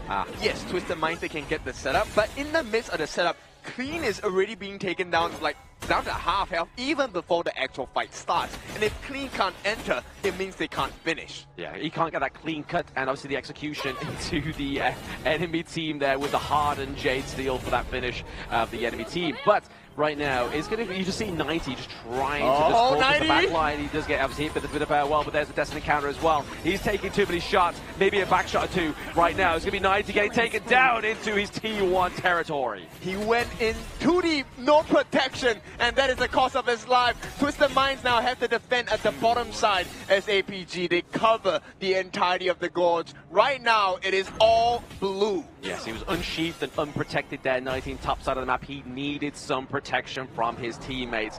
Definitely a bit of a glove for his hand to warm him up. Yeah, they need the wrap around, right? Right now, Twisted Minds, if they can get the wrap around APG, that may be the solution. City Boy jumping in the back lines, getting that burst onto their faces and pushing them back. But for now, it is not going to be the case. Twisted Minds are struggling to defend, and APG, they're looking so strong right now. JD faking it. Yeah, cover your faces, Twisted Minds, as we are looking to push the crystal a little bit more here with a lot of pressure to the thighs of Twisted Minds. Yeah, structural destruction here from the side of APG. They get a T3 at the top. And Twisted Minds, they're still trailing by 10,000 gold at this point. The 1k GPM for APG stands strong. And right now, what time is it? It is 10 minutes. It is the Shadow Variance. I thought he was going to say it's Chico time, but no, it is going to be the Shadow Variance time here as well with the Overlord and Tyrant come through. I mean, as if APG need any more damage to come through to put pressure onto the side of Twisted Minds. They are behind by a whole 10k gold. That's a huge load of gold. Yeah, and it's what, more than close to 2,000 in terms of gold advantage for the side of Yulong against Clean, which means there is no jungle contest. There is no comeback for the side of Twisted Minds, because if you choose the wrong position, you will be melted down. It's an instant delete button from the side of APG. Yeah, if you overextend or get caught out here by the side of APG, if you are Twisted Minds, it's going to be a hard fight to go for. I mean, already being a 5v5 is seeming like a bit of a difficulty here for the side of Twisted Minds, considering the draft as well. But it's just been that early game domination into that mid lane that really put the pressure onto the side of Twisted Minds. Okay, but you take a look at that. Shanks has provided them a little bit of a lifeline, right? He just needs 5 arrow showers. 5, right? It's not too much.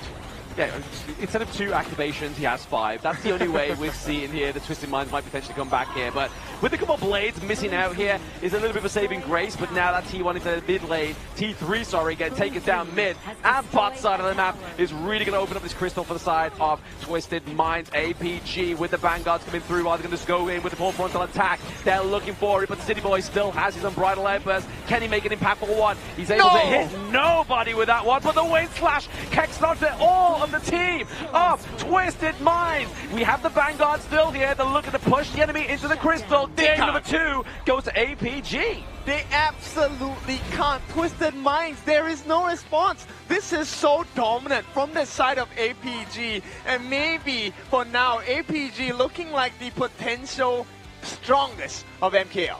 That was the cleanest game I've ever seen from Alpha Gaming's performance. I was thinking like, hey, this series is going to be close. But this game too, man, it was just absolute domination from minute 1 to the end game itself. Every single rotation coming in from Alpha Gaming was crystal clear, and every one of those plays capitalized on the most important member coming in from Twisted Minds, which was Clean.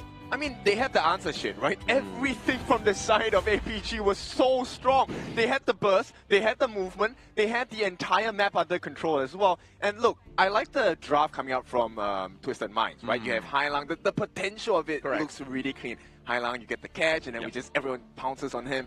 But no, this Tiger became a kitty cat, right?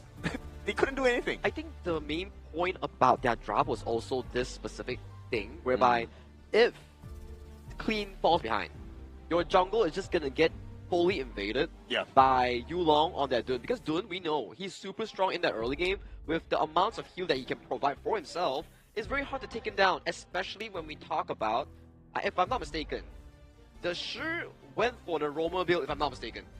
Yeah, look, you want to always have an unfair advantage. Correct. So when you have heals, that's a really advantage in the lane. So we will talk about how this progression was, but I'm so curious about the gold on the side of APG, because they were 10,000 gold ahead. This was 1,000 gold per minute for the entire team. And Hailang didn't even go for the Roamer build here. He just went for the standard one because they know they need to rush out the Venomous Staff due to the fact that the early game was in shambles coming in from Queen. The moment he got caught out in that mid lane, it spelled doom for their entire game plan. They needed Clean and Hailang to find those big plays to funnel their early game weakness points. But due to the fact that their early plan has already shattered, the input coming in from APG was just so darn consistently strong that choked out Twisted Mind in this game too.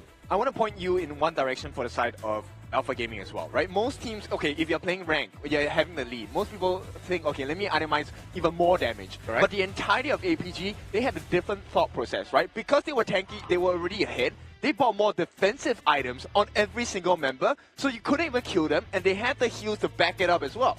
Yeah, I mean, that's the beauty of this one, right? Especially when you get the more defense as you're kind of getting that damage coming through as well. But here, you're seeing just everything going into the favor of APG. Objectives, gold lead, literally everything. Zero across the board for the side of Twisted Minds. Only managed to secure one tower due to the macro play coming in from the side of 90 Charlotte here. And you can see this blue graph towards the top side. 11 minutes 40 seconds, 12.7 thousand gold lead at the very end. This is more than 1,000 gold lead per minute. It's super crazy, right? Crazy. Now, we'll take a look at the comparison here between the Clash laners. Xiang on this party against the 90 Charlotte. I think 90, let's give the props to this guy as well. Yeah. He was doing all he could, right? Yes. The split pushing coming in, he was trying to delay and slow down the aggressive wave management from the side of Alpha Gaming. But Xiang, he was on a completely different mission. He was on a hunt for clean. Once they found clean, it was doors open for the mid, right? Shishan, hey, let me get the blades in onto the back lines, and for JD to just jump in and out. Exactly, and this is why, like, when I talked to Xiang, he said he really wanted this rematch with Twisted Minds. But Shishan on that gun ammo, crystal clean with those freshly forged. He was just roaming across the map, casually like, oh, Shanks, you're there. Next second, poof, you're gone. You know, one of the moments as a Garden player that gives you the most adrenaline is when you get the one shot. Yeah, and many a that felt times, good. this guy got it. He may have only one kill, but the amount of blades that he landed onto the entirety of the side of Twisted Minds really activated the entirety of APG. And this is the starting play that spelled the doom coming in from Twisted Mind clean, whereby yes, we got Hailan kill onto his JD, but Hailan is a utility mage. Even though you get kill, it doesn't really matter because Clean's jungle tempo has already been shattered as of this point. Falling before Tyrant, falling before the objective, and this is the adrenaline pump that you talk about here. That felt so good. Yeah, I mean, that was the win condition, right? Shishan, like you said, very emotional, but he operates. If you give him that adrenaline, he will carry the game for you. Oh, absolutely. I mean, just carrying the game, carrying this crystal takedown as well, right? Just obviously a couple of blades into the backline, keeping away Twisted Minds for that one, but very well played here by APG. Very dominant. They are literally 2-0 at this point in the series, so really, I mean, at the best case scenario here for APG, it's just another 2 games. Yeah, so for them, they're really bolstering the defenses, right? Which is kind of scary. Now, let's give you an update onto the knockout bracket. Once again, if you're new, you've just arrived, welcome to the knockout stages of KIC2025. We are in the matchup between APG and Twisted Mind. It's a best of 7, but for now, it may not look like it's going to last too long because APG, they're halfway there. BO7 needs you to win 4 games in the series here. And with a 2-0 lead here, Blam, how does Twisted Mind come by? What do they need to do in Game 3? I mean, to be honest, it's not a clear answer, right? Like, they have tried to obviously formulate themselves into the Gorge. Didn't quite work. Yes, game number 1 going against APG, they gave off a bit more of a better fight. Then we was like, okay, let's try and beat them in the draft, even though game number 1's draft was very expensive. They tried it again with this one, still very much more expensive picks coming through in the draft again for Twisted Minds, and they just got run down by APG. Which is kind of crazy, because right now, if you're... Put yourself in the shoes of Twisted Minds coaching staff, right? Yeah. You had the answers, but it still didn't work. The concept of the draft was great because, you know, the Dun, he operates on shield basis. Correct. He doesn't really get the health back that too much, right? But then now Fade, your Fade is clean from level, what, 3-4 got shut down by Xiang. That was and tough. Xiang's only job was to make sure he knew where clean was, right? Killing him was a perk. Killing him was a perk, forcing him to a low HP bar so the Dun can actually invade the jungle was the game plan coming in from APG in that Game 2 here. Moving on to Game 3, we will have to refer back to the global ban pick here. We've seen the debut pick of the Lapu Lapu coming in for the side of Alpha Gaming in Game 1. That worked wonders here, and for Game 2, APG won with a very decisive early game plan that really carried them forward to this 2-0 lead. But right now, Game 3, I need to know what Twisted Mind has in mind because they need to bounce back after this loss. Yeah, they have 2 minutes to kind of reconsider their options at this point. And here's, as we go deeper into the stages of KIC 2025, yes, the games are longer, it's a best of 7, but then this begs the question, you know, we normally ask ourselves for all the competition between teams, hey, we're 2 games down, what kind of picks do they have, right? You start thinking, maybe this hero pool is not sufficient, blah, blah, blah. But it's APG and Twisted Minds. You know they can play almost every, if not every single hero in every single lane. So does this go worse for Twisted Minds? That's the thing though, right? Like, yes, you can play every hero in every lane as possible, but can you execute it on the stage? That's the most important thing that you need to do here. And I've already kind of pointed it out to you guys previously within the broadcast that Twisted Minds generally shine in when their tournament life is on the line. That's correct. When they're kind of upper brackets, that maybe just trying to get the feeler out here. Maybe this is a bit of R&D. It's an expensive R&D to be making here. True. But if they meet again in the lower brackets or meet a team where they struggle up against APG, they can just try and rise like a phoenix. Yeah, there's always those lower bracket storylines that we have seen before, whereby they drop to a lower bracket and they just decimate every single one in the lower bracket, building that momentum and going in for that grand final spot here. But still, that's a very early story. Before we touch into that, we have to see this game first, because usually at a 0-2 deficit, it's also when Twisted Minds starts to find a comeback momentum here. Maybe they find it in terms of highlight on that Mai Shiranui or Shanks on the Agudo pick that they have a lot of success so far. It's going to be something of a challenge for sure, right? Twisted Minds. Whether they can do it today, the reverse sweep. We've already seen it twice, I think. I think so, yeah. Yeah, twice. Not too many times, Not too right? many times. That's the main thing. But Twisted Minds, as you guys said, when the tough situation arises, they arise into the cause as well. So we'll see. Twisted Minds, can they make this 2-1? They gotta try. Obviously, if they don't try, it's gonna be a quick series for them, right? And I mean, that's something you don't want to be kind of known for when you start off in the knockout stage of the KIC 2025, is that you are gonna be one of the quickest and finished starts here for this two teams. I mean, me personally, my prediction was this is gonna go with the full best of 7, and still could, but there's a lot of work to be done on the side of Twisted Minds. Can the blue side be the answer? Blue side here, starting off the ban with Baluna, potentially looking for that Mai Shiranui pick on the side of Hailang, allowing Hailang to be unlocked from that mid lane and look for those big plays across the gorge. What does APG answer with here? It will be the Arlie and potentially the Long on that 1-2.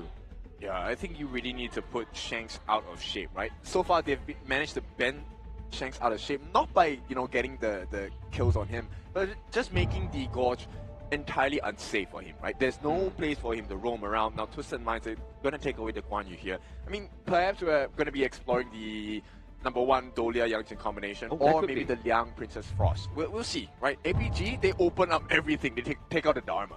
I think maybe it's going to be the Lung here, potentially here for Shanks as well, because obviously we've yet to see the Lung, but it's going to be the Dolia, so maybe the Lung comes after this as well. Or do APG pick it up for themselves, completely mitigate that synergy down to the bot side of the map, and Twisted Minds goes for the Eleme Dolia combo? That is one of the potential outcomes. 90 has been one of those better or best lane players coming in from the KMW side. And APG, they do put more priority towards JD here, picking up the Long, and potentially maybe they steal away the Yang Jian here and flex it over towards Yang's hand instead of the jungle. I like this answer, right? Because #1, if you take away the Yang Jian, it's going to spoil the combination. At the same time, if Twisted Minds, they want to entertain the idea of a lane, it doesn't really work, right? You can get the double death at sunsets, but then, yeah, the Lung will just fly away. Now, question is, does Twisted Mind go for the Nerza combo here? If they do, it's okay, because APG, on that third pick, can go for fast jungling tempo, like the Ogren, like the Pei, that could really disrupt the early game flow here, but I'm liking the approach coming in from Twisted Mind. They're like, bet,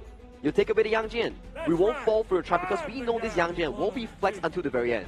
I think there's also a potential. I'm looking at Hailang for the side of Twisted Minds, right? Do we get the double refresh for Shangguan, or do we get a double Yixing as well? That could be great. I think it's going to be a great potential for the lockdown for Twisted Minds. They're going to put the Fati up into the clash lane, probably. I mean, this is a global on both ends, right? I mean, the scary thing is that Mai Shiranui has not been banned out here, right, for either of these two mid laners, and we're going into the second ban phase here. It looks like APG is going to go and lock in that, obviously a good counter to the Dune. But it's fine, because end of the day, look, Twisted Minds, they have a tanky lineup. APG also has a tanky lineup. If the Mai is unable to burst them, which is a risk you don't want to try in this game, because it potentially could seal your fate here, especially for Twisted Minds. So I think Mai, great understanding from both teams to say, okay, let's not put ourselves in a risky position. Risks can be taken, but sometimes the rewards might not be worth it. It's like you're putting yourself into a particular position to not outburst anyone. And for this reason, I am loving it a lot due to the fact that Twisted Minds, They have a Dune jungle and a Clash Fatih here, so it's a lot of front line in your face sort of composition. And if the Lazen gets to drop out that ultimate, the Destructive Deluge, it can really just limit the approach coming in from the TM Clash jungle. I mean, to be honest, with APG, obviously they are looking at going for some marksman bans here as well as the Ganemo, so kind of like get rid of any kind of long range. But could this mean that Twisted Mind's going to go for the Hou-Yi? Because obviously we'll have the double burn in Sun Arrow, obviously 10% with the Dolia, and obviously in lane it doesn't do too bad against the Lung as well. I think they need more control though on the side of Twisted Minds, right? You need the burst, you need the control as well, but APG, they're making this super difficult. It's got to be an Ogre in the jungle. You're going to have the Yangtze in the Clash lane as well. And this is an issue because, look, they have so much tank, and this puts Twisted Minds in a very hard spot because the Fatih and Dune cannot go into the fight together. If they do make that mistake, Shishan is just going to get the Destructive Deluge on the two of them, and then there's no team fight to be had on the side of Twisted Minds. And APG's calm. If you go towards them, they're like, come on, come towards me. Yeah, they will invite you in, Twilight right? Yang Jian is just going to heal out of you. My Ogre is just going to get the best ultimate of his life. And they're just going to be bathing all in the Destructive Deluge that you talk about here. So this is already looking like a very strong front-to-back composition coming in from APG. And for Twisted Minds, they go for more DPS on towards Shank's hands here because they are severely lacking DPS. That's why even a Kong Ming has been considered in this final pick for Twisted Minds. I love the damage potential on the side of Twisted Minds, but my worry is, yes, you have the damage, but where's the setup? Who's going to set the fight for you? The Dune is not going to be able to do so, especially when you look, you have a double return in the answer.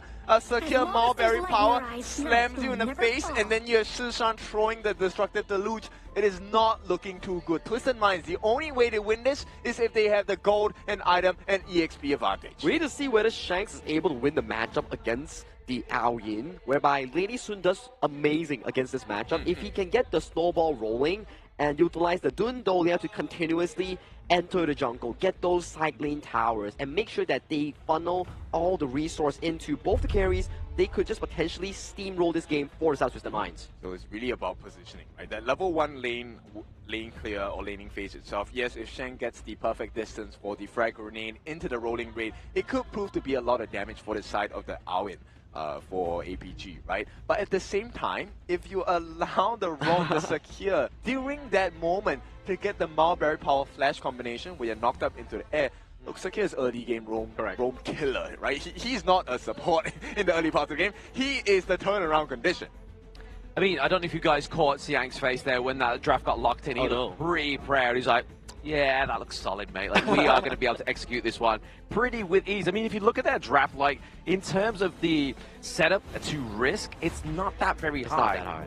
Yeah. And this one's looking like a hole-in-one, right, for the side of ABG. Like, it's this is an eagle, and right now they are soaring to the skies on the side of Alpha Gaming. It is up to Twisted Minds to be able to pull them back a little bit and climb on top. And this is also an interesting setup coming in from Hailang here, bringing the teleport spell on towards this mid lane. It means that he will be very active on towards the Gorge, collecting these resources, make sure that he is a late game final boss in that DPS department here. But this is game 3 on the line here for both of these two teams. Will APG secure series point on their hand, or will the side of Twisted Minds finally find that groove, find that first step towards that series first point? They can only hope so, right? But obviously, we will give you some kind words over with the side of the CD key, right? Keep on is going to be the thing that Twisted Minds need to do if they want to keep in this competition between themselves and APG. But right now, you can obviously get the Limbo-themed Flowborn outfit for free as well. All you need to do is collect those cards with the Limbo collab to get them, but Twisted Minds Island maybe getting caught out here. The passive passing and the execute burst off. 1 minute, Shanks is going to fall as well. A trade is going to be the best case scenario. No, but there's no shutdown gold, right? So overall, APG still win big in this one. The fact that, look, there's no punishment coming in for Yulong. The defense comes in from the side of Saber to make sure that the buff is safe. APG, they, well, hang on, okay, maybe here. Yeah, maybe though. There we go. We get the answer in top side of the map here as well. But I mean, I have to give it over to Twisted Minds, right? I'm trying to keep the boys hyped, you know? Like, they need some faith. They need a little bit of belief. And I'm going to give it to them, right? They need to keep their heads in this game and keep cool. They need to shut down Yulong. That's what they need to do. This guy has been on the tear so far, and game 3 looks no different for the side of APG. I mean, the audacity of this man to just step into the jungle to steal the Azure Golem, obviously crafted by the presence of Saber and Susan in the mid, where it felt like, hey, you need 3 people to deal with us because Sakir is an early game monster. Oh, absolutely. I mean, it's not just the healing from the Mulberry Power as well, right? It's the damage in the early game, especially when you got such sort of like squishy heroes like the Lady Sun and the Kong Ming. Yeah, so look guys, in our rank, and if I'm Sakir, just go with me, we will win the team fights. Yeah, exactly, that may be the case here. It's going to be 19 to the backline, doing a lot of damage onto Shishan. I mean, that's one way to get rid of a destructive deluge, is just do way more damage before it comes through, before it gets you. Yeah, beautiful work from Twisted Mind. They get the life of Shishan. This is nice in terms of the gold recovery, EXP as well. They're keeping close with APG, even though they did lose quite a bit in the early game. Yeah, you can see here Twisted Minds is definitely like, they're sick of losing, right? They're down 2 points. They want to come back in this best of 7, and they're showing it in this game number 3, right? Like, they are definitely brawling toe-to-toe, brick for brick with APG. Yep, and I like the position of City Boy, right? So it is a bit unsafe, but in the river, Dolia does have a little bit more benefits in comparison to the other roam heroes here, especially. So Twisted Mind, they have some information. They know that he's alone, so JD. He is alone now. He has to make sure that he doesn't get caught out as well. He does have, obviously, not the infinite fastness, but he also has the flash on pretty much speed dial if he needs to get out of there, but it's not going to be as useful as the infinite fastness. We are around about 3-minute mark now as well. Should be back in time for that team fight for around the neutral objective. For sure. But you saw the potential of Twisted Minds, right? In a all-out battle, if Clean is able to get that win/slam onto APG by enough time for them, there is enough and definitely sufficient damage from Twisted Minds to be able to get those knockdowns onto the side of APG. And in the numbers advantage, Twisted Minds will win. Exactly that. With a number advantage within the team fights, they have pretty much the firepower, the front line, and they just need to make sure they're maintaining that sustainability with Dolia as well. But now we are seeing around about a 17-second timer on these neutral objectives.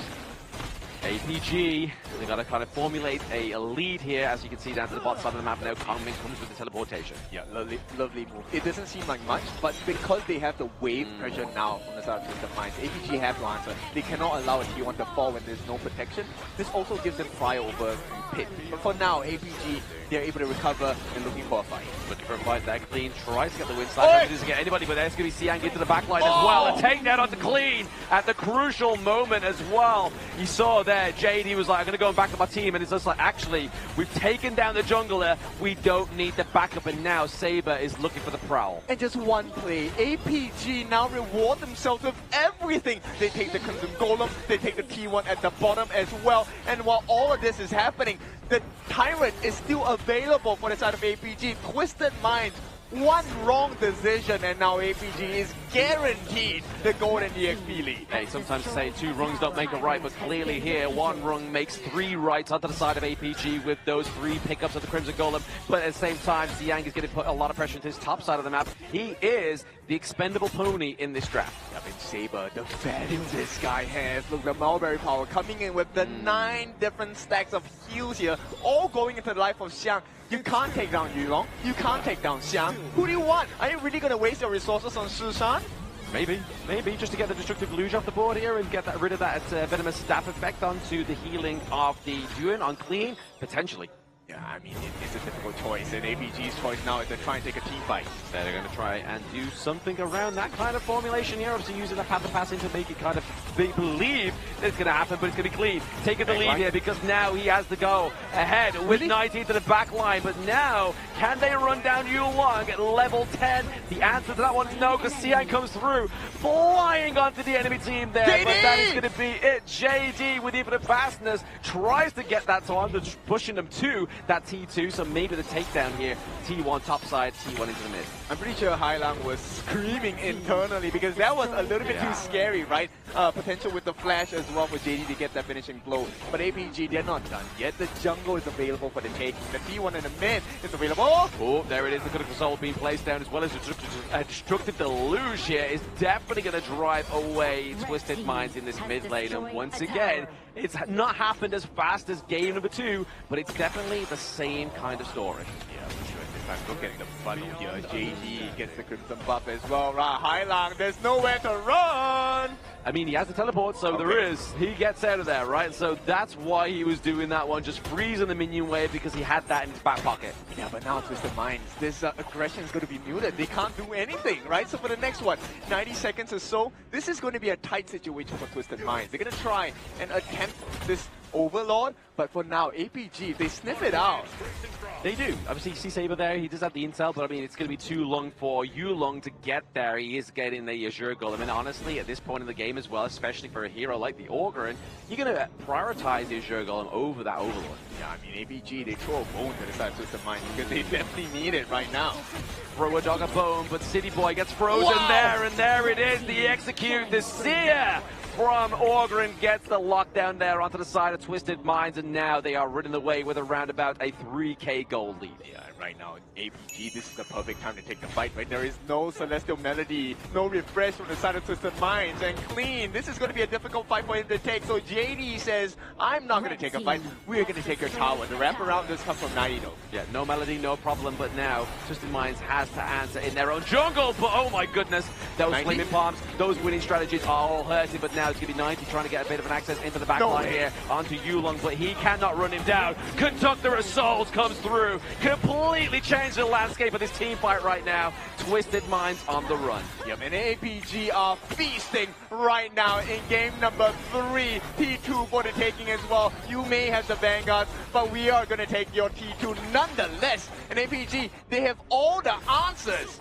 And even with the Vanguard at that T1, right? Obviously, Twisted Minds was like, hey, maybe the T1 will fall here thanks to the Vanguard, but it just fell at the right time. APG, a little bit of a Nostradamus play, was just like, you know what, lads, we know what's going on. We've seen this happen before. We know how to play against this one, and they're just putting the pressure on. Very hard, very heavy, very thick. I mean, APG right now able to foretell the future, but also to turn it into a reality. This is something that very few teams can do. But if there's any team to do it, if there's any region to do it, you know APG is the one. Oh, absolutely. I mean, especially when you've got Siang playing with revenge in his heart, right? Like, he is looking to basically reclaim the greatness of his name into that clash lane against 90 ever since KWC. Yep, look, the gap is so big. Yulong is more than 2k ahead of Clean. Xiang also has a big level and gold advantage against 90 as well. There is very little that Twisted Minds can do right now, which was the whole thing. Where is the control? Yeah, no control. There is no control at this moment in time. Obviously, that top side of the map was a little bit of a small control play there for 90. He finds himself recalling back here to try and give over aid to his teammates, but Kong Ming, we do have Highland. He has the teleport to get back very quickly, and now he does, but he teleports into his own fate. He gets taken down there by the side of APG Saber. I mean, Xiang, that was a big play. This is going to be Highland out for a bit. That's a massive amount of magical damage gone from the side of Twisted Minds. Yeah, not only that, obviously it's going to be a lot of burst. We're really counting on to Shanks here. I mean, he's not going to have the itemization going into that 10-minute mark. Like, we're seeing a 5k difference here in that lane alone, and it's really showing with that one singular 1v1 takedown there for JD going up against Shanks, and now we see it flying in. Yang Jian come through, City Boy falls down to Shishan as well. It's literally Clean, Highland at 90 with the final embrace here into game number 3. Crystal into the back line, just forcing Clean away from that Crystal. 90 was trying to keep away APG, but it's not going to be enough. They're looking for the Crystal. Game number 3 goes over to APG. Third time's the charm. You have heard that so many times, but this one was an absolute show of brilliance from the side of APG. MKL, stand up. The games are getting faster and faster in the favor for that Alpha Gaming here. Not looking good for Twisted Minds. They need to pull every single stop in their playbook to find that comeback victory in the series here. But so far, the Alpha Gaming growth has been insane. Yeah, I mean, this has been the most consistent performance in KIC so far, right? Across the series. There was never any doubt from the side of the MKL representatives here for the side of APG, right? It's been crazy because the way they grow, the speed they grow, and how they achieve is absolutely insane. This time they went even more aggressive. Correct. They got 3 different wins across 3 different lanes. Yeah, that's scary. Like, for the 3-lane domination there for the side of APG, which we saw pretty much in game number 2 as well, right? But it just happened very much more quickly. Twisted Minds definitely came out with a brawl in mind in that game number 3, and it just, again, wasn't enough. It wasn't the answer to topple APG. And I think the Hailang teleport spell was pretty innovative, but it really bit him back in that level 1. When Yulong went for that aggressive invade at the Azure Golem, Hailang shifted into the Azure Golem wall, and then when he got out, he's like, oh, Hongling actually, the Kongming actually suffered a nerf on the spell too. It was 3 stacks back then, now it's 2 stacks. Yeah. So you go in, you go out, there's no more. Yeah, it's difficult to play this particular game itself because you expected them to be able to take the lead, right? Take a look at the teams here. I think APG are in a very comfortable spot. Now, with that being said, it's going to be our next set of games, potential final game. I think we might be going for a break as well for the players itself, but we'll take a look at the post-game stats. So we'll look at the itemization. Look how far they are apart. It was so far apart in this game itself here. As we talk about in towards the early game, Hailang suffered a big loss. Yes, you can lose away the Azure Golem, the first one is fine, but to give a kill towards Yulong, plus the buff, that is a lot of gold funneled into the pockets of this jungle player coming in from Alpha Gaming. And then we pan our vision towards the bottom side. Shanks, I gotta say, lost the favorable matchup against JD in that 1v1. I mean, it all comes down to the decision-making from the side of APG, right? I mean, yes, there was a very clear goalie, but if you take a look at the decision this time by APG, Saber actually went for a more aggressive build, right? The Radiance to get the slow as well, because if you talk about the control, they have plenty on the side of APG. But in terms of burst, once you have it from JD, you want to make sure that that burst potential lands onto as many people as possible. The Radiance with the slow allows for the rest of APG to catch up with the members of Twisted Mind. Yeah, it just buys you a lot of time, right? That's Radiance is a great skill, and not only that, the support item there for the side of APG Saber, but now we're obviously getting into that graph here, obviously in terms of the gold. Yes, obviously a little bit of a saving grace here for Twisted Minds, where we really hoped that it was going to come back here, but then it just goes into a steady decline. I think Game 2 and Game 3 was very similar. Yeah. We saw signs of grace for the side of Twisted Minds in the early part of the game where they got some lead, they got some goal in towards their pockets here, but when it mattered the most at the most important timer, APG could always find that one good pickoff, leading to the side of Twisted Minds to find those jungle resources, to find those towers towards the side lane, and then all that gold will be pulled so far between these two teams. And talking about gold, right, we take a look at the two extremes of what gold is used for, especially in the mid lane. So Hailang here going for the damage style. He needs a lot of farm in his hands. Meanwhile, Shishan doesn't have to do too much. He just needs to be able to land his skills consistently. And the first prio item he bought was the Venomous Staff. The value of this was crazy. If you take a look at the kill participation, he was the main guy to make sure that he was the deterrent. We talked about this at the start of the game. So what if Clean jumps in? The Destructive Deluge, I make sure you don't have the regeneration that you want cut down by 35%. Bye-bye. It's like, I'm like welcoming you inside my Destructive Deluge. You're welcome to bathe inside here, but whether or not you can actually move out towards safety, that's a different question here coming in from the Twisted Line lineup here. And also, we saw a lot of mid-lane brawling in this 3 games so far. Yeah. Exactly that, right? So obviously the cut down, obviously Shishan wasn't quite what they were able to get there, but it's going to be Yulong with a 5-0 KDA here. He was the driving force on this Augur, and obviously we did say in game number 2, hey, why not pick the Augur? And it was like, hey, we're saving it for game number 3, and we're going to show you why.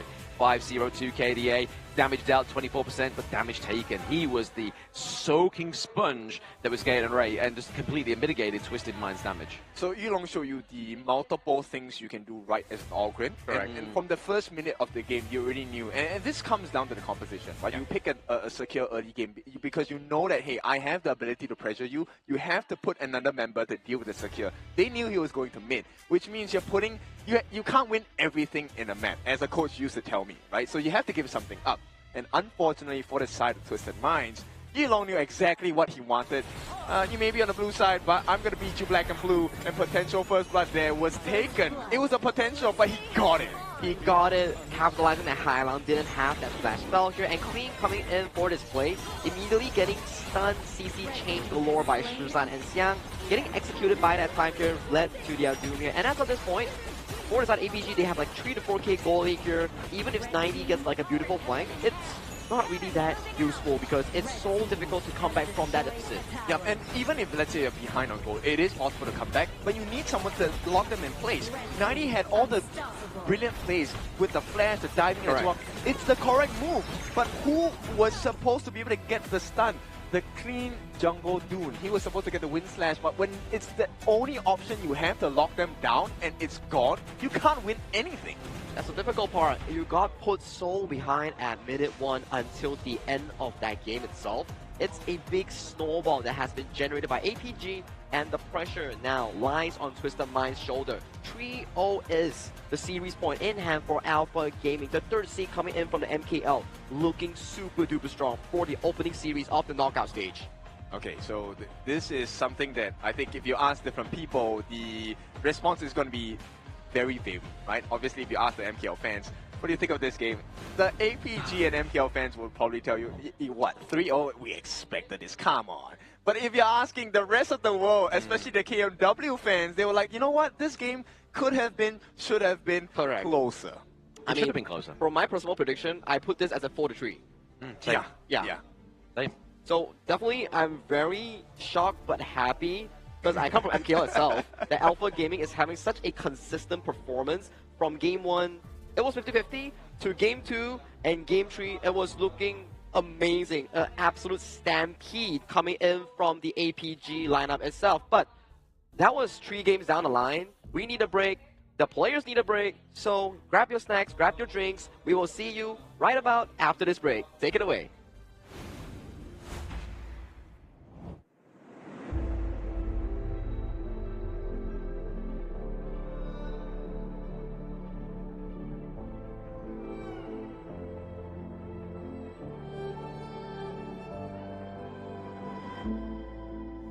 Strangers to the fallout, it's what got us here. Ever changing, some chameleon, blood, sweat, and tears. We'll never make it if we fall to everything that brings us down. With a comeback is now. Blood, sweat, and tears. Fight for what we want. Every day, put in work.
surrender.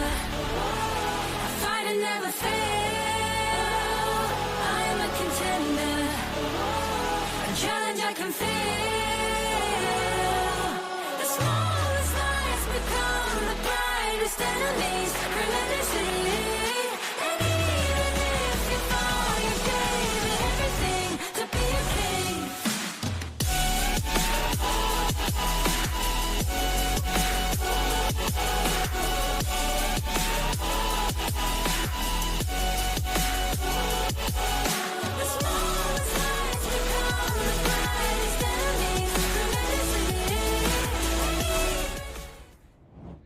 We're back to the Honor Kings International Championship 2025, and this is the first series of the knockout stage featuring Alpha Gaming, the third seed coming in from MKL, going up against Twisted Minds. But it is looking like a landslide coming in for the Malaysian squad because they are now 3-0 in the lead in this best of 7 here. Yeah, it's a difficult position to be in, but I think a lot of teams have experienced this before. So you can place some hope that maybe there is a potential of a comeback. We've seen this not too many times in the global side, right, where there is a complete reverse sweep of a 4-3, but it has happened across the entirety of HOK Global before.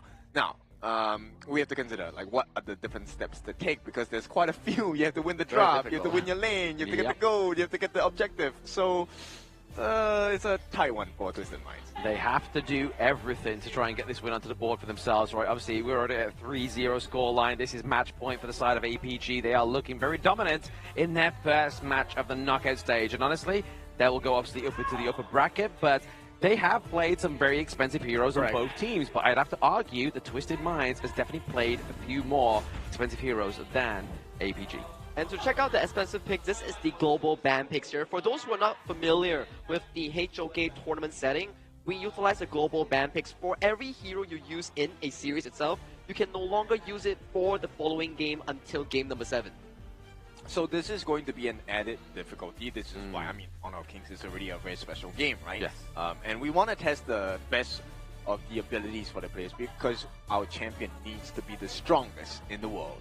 Absolutely. I mean, as well, it actually gives a highlight over to heroes that wouldn't necessarily get played. So obviously, if we take the blind draft from last year, it's kind of just like the same like rotation of maybe like 15 heroes when there's so many great heroes within Honor Kings that you should be trying to make work within these scenes and within your rank games. That's correct. Whereby global ban pick allows for more variety of heroes, more varsity in terms of the draft itself. And talking about draft here, in this decisive game, Twisted Minds selects the red side to be defaulting to and to look for those reactive red counters. Yeah, reactive red. I like this option because Twisted Minds, I think it's better to be able to figure out, okay, give yourself some space to think. But so far, based on just the first few bans coming in from the side of APG, I feel like, look, they already have a huge advantage. This is not just a physical challenge, but a mental one, at least for the side of Twisted Minds. That's correct. So, coming into this game itself, to step on the right foot in towards the series, it is very dangerous. That could put you into the lower bracket, but we have seen what Twisted Minds can actually do when tournament lives are on stake here. So, we can definitely bank onto them to find that winning formula, especially when they're against an APG squad that is looking so dominant in this game number 3. Exactly, APG looking very, very dominant in this one as well. Obviously, you can see here the Twisted Mind boys are pretty, look, a little deflated here as well, right? Obviously, they are at the behest of APG, but it's all about kind of trying to bring yourself back up from that lowest point.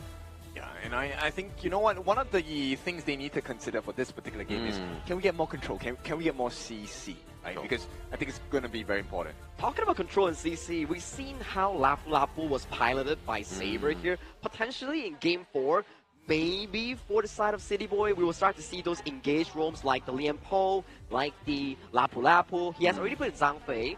Not the best of the success here, but so coming to Game 4, if we can whip out the Lapu Lapu, maybe that could be a winds of war change for Twisted Minds. They definitely need it at this point, right? Because with enough CC control, you will be able to turn the fights, even if you are behind. That is one of the beauties of having crowd control, right? It gives you more time, it gives you more space. And you can be more proactive with those spells.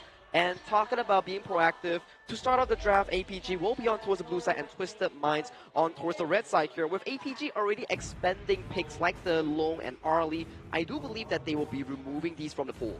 Yeah, Arlie's are kind of like a really good point to go to, right? Obviously getting that band out. Don't give that about Shanks, but Shanks still gets to play the Lung if he really wants to, right? That's true. I mean, you know what? I'm curious whether Twisted Minds want to take a risk right now and give the Mai over, you know, and exchange it for something else. So far, they've been locking away the Luna and also the likes of the Guan Yu from the side of Alpha Gaming. So I'm interested, like you as well, to see whether they will let the Mai go over to either mid laners here. And that's the Dharma that we talk about here. Lock away, potentially even APG as of this point. They might just go for the channel first pick here. Oh, that's true. And then, you know, it's a little bit difficult. I mean, you want to put up a loan for the side of Shanks? I think it's still difficult. And here we go. This is going to be the channel right as you said it. I feel like APG, their draft is very, I would say, systematic, whereby they put a lot of focus in making sure that JD gets a comfortable environment to play. But with the ban coming in from Charlotte and Luna here, Twisted Minds 90 hovering on that Majin. He's daring the side of APG to pick up that Guan Yu matchup. All right, at the same time, there we go. This is the Hailang special, man. The Mai Shiranui. Let's see if this is going to be the winning formula. Hey, I mean, he hasn't played a carry hero yet into the jungle, the mid lane. Obviously, we had Kong Ming, but who's basically being used as kind of like a macro kind of push mechanic, right, with a teleport. But now he gets the Mai Shiranui. So maybe, just maybe, Twisted Minds maybe get onto a bit of a banger here. But APG, they do lock in the Dolia. Do they decide to go for another Dolia combo here with the U1? Yeah, has to be. The traditional counter, especially against the Mai Shiranui, and it's also one of those early to mid-game strong tempo mages that give you that leeway of that double Inixoro pressing in and out of team fights. This one's a bit difficult to deal with. APG, there are so many people that you can pick up on the jungle. Let's go! Let's go! It's a Lapu! Lapu once again coming in from the side of Twisted Minds. The guy with the maximum amount of control so far. Can he make the tides change? He definitely has to here. Lapu Lapu, the hero coming in from the Philippines region, has been locked in by Twisted Minds. So coming in this first stage of Twisted Minds draft, first 3 picks already spelling one thing: bounce house for days. Oh, absolutely. There's knockups for days coming through. Lapu Lapu, the second time. I mean, I hate to keep bringing it up, guys. Flexing, people were saying they're not going to play the Lapu Lapu. And I was like, hold my drink. They are going to pick that one up because it's such a frightful engage. So now if you're on the side of APG, you know what? I'm thinking no Nerza, that's fine. Why not pick up the Kaiser? Right, I have a double question. invincible warrior. Are these the times that you actually rip out the Zhuangzi jungle because you have 2 consistent carries on towards Yulong and also JD, and you just need the side of the jungle to be that Zhuangzi front line and cleanse out the CCs? I mean, if he buys like, what, 4 Overlord's plate mail, then maybe that makes sense. But Twisted Minds, they are looking for the tanky lineup as well because they have the poke damage coming in from the Mai Shiranui. They also have the potential setup from the Lapu Lapu. So it's consistent stuns over stuns. You have 4 knockup potentials or CC potentials. And APG say, no, we're going to play the fast game. Amping up the tempo, Alpha Gaming with this A here. And they do lock in the Byron here, so they made a very safe draft in game 4 itself. Is looking very scary here. If Twisted Minds isn't able to find that one big engage and settling the score, after that engage, the DPS structure for APG is just much more consistent compared to Twisted Mind. It's about front to back by APG playing the long team fight versus Twisted Mind finding that one Dream Wombo combo. I mean, Twisted Minds at this point, I feel like this matchup for the side of Shanks is going to be extremely difficult. Marco Polo, obviously a single target hero. Once he gets that Spark Force Dagger, yes, he's able to clear the waves a little bit faster. But against a channel and with the Dolia by Saber, there's healing and there's poke damage. I assume that they will commit for the lane swap at the very least for Shanks and 90, so that the Marco Polo can avoid the laning phase against that channel and go bully that Byron in towards the clash. I think that's the ideal setup coming in from Twisted Mind. It's whether or not Alpha Gaming actually predicts this on happening. I mean, it's a tough one, right? Because end of the day, you also have that very strong combination in terms of the Pei and Byron. And if you make the wrong decision here, First Blood could definitely and very easily go into the hands of APG Alpha Gaming.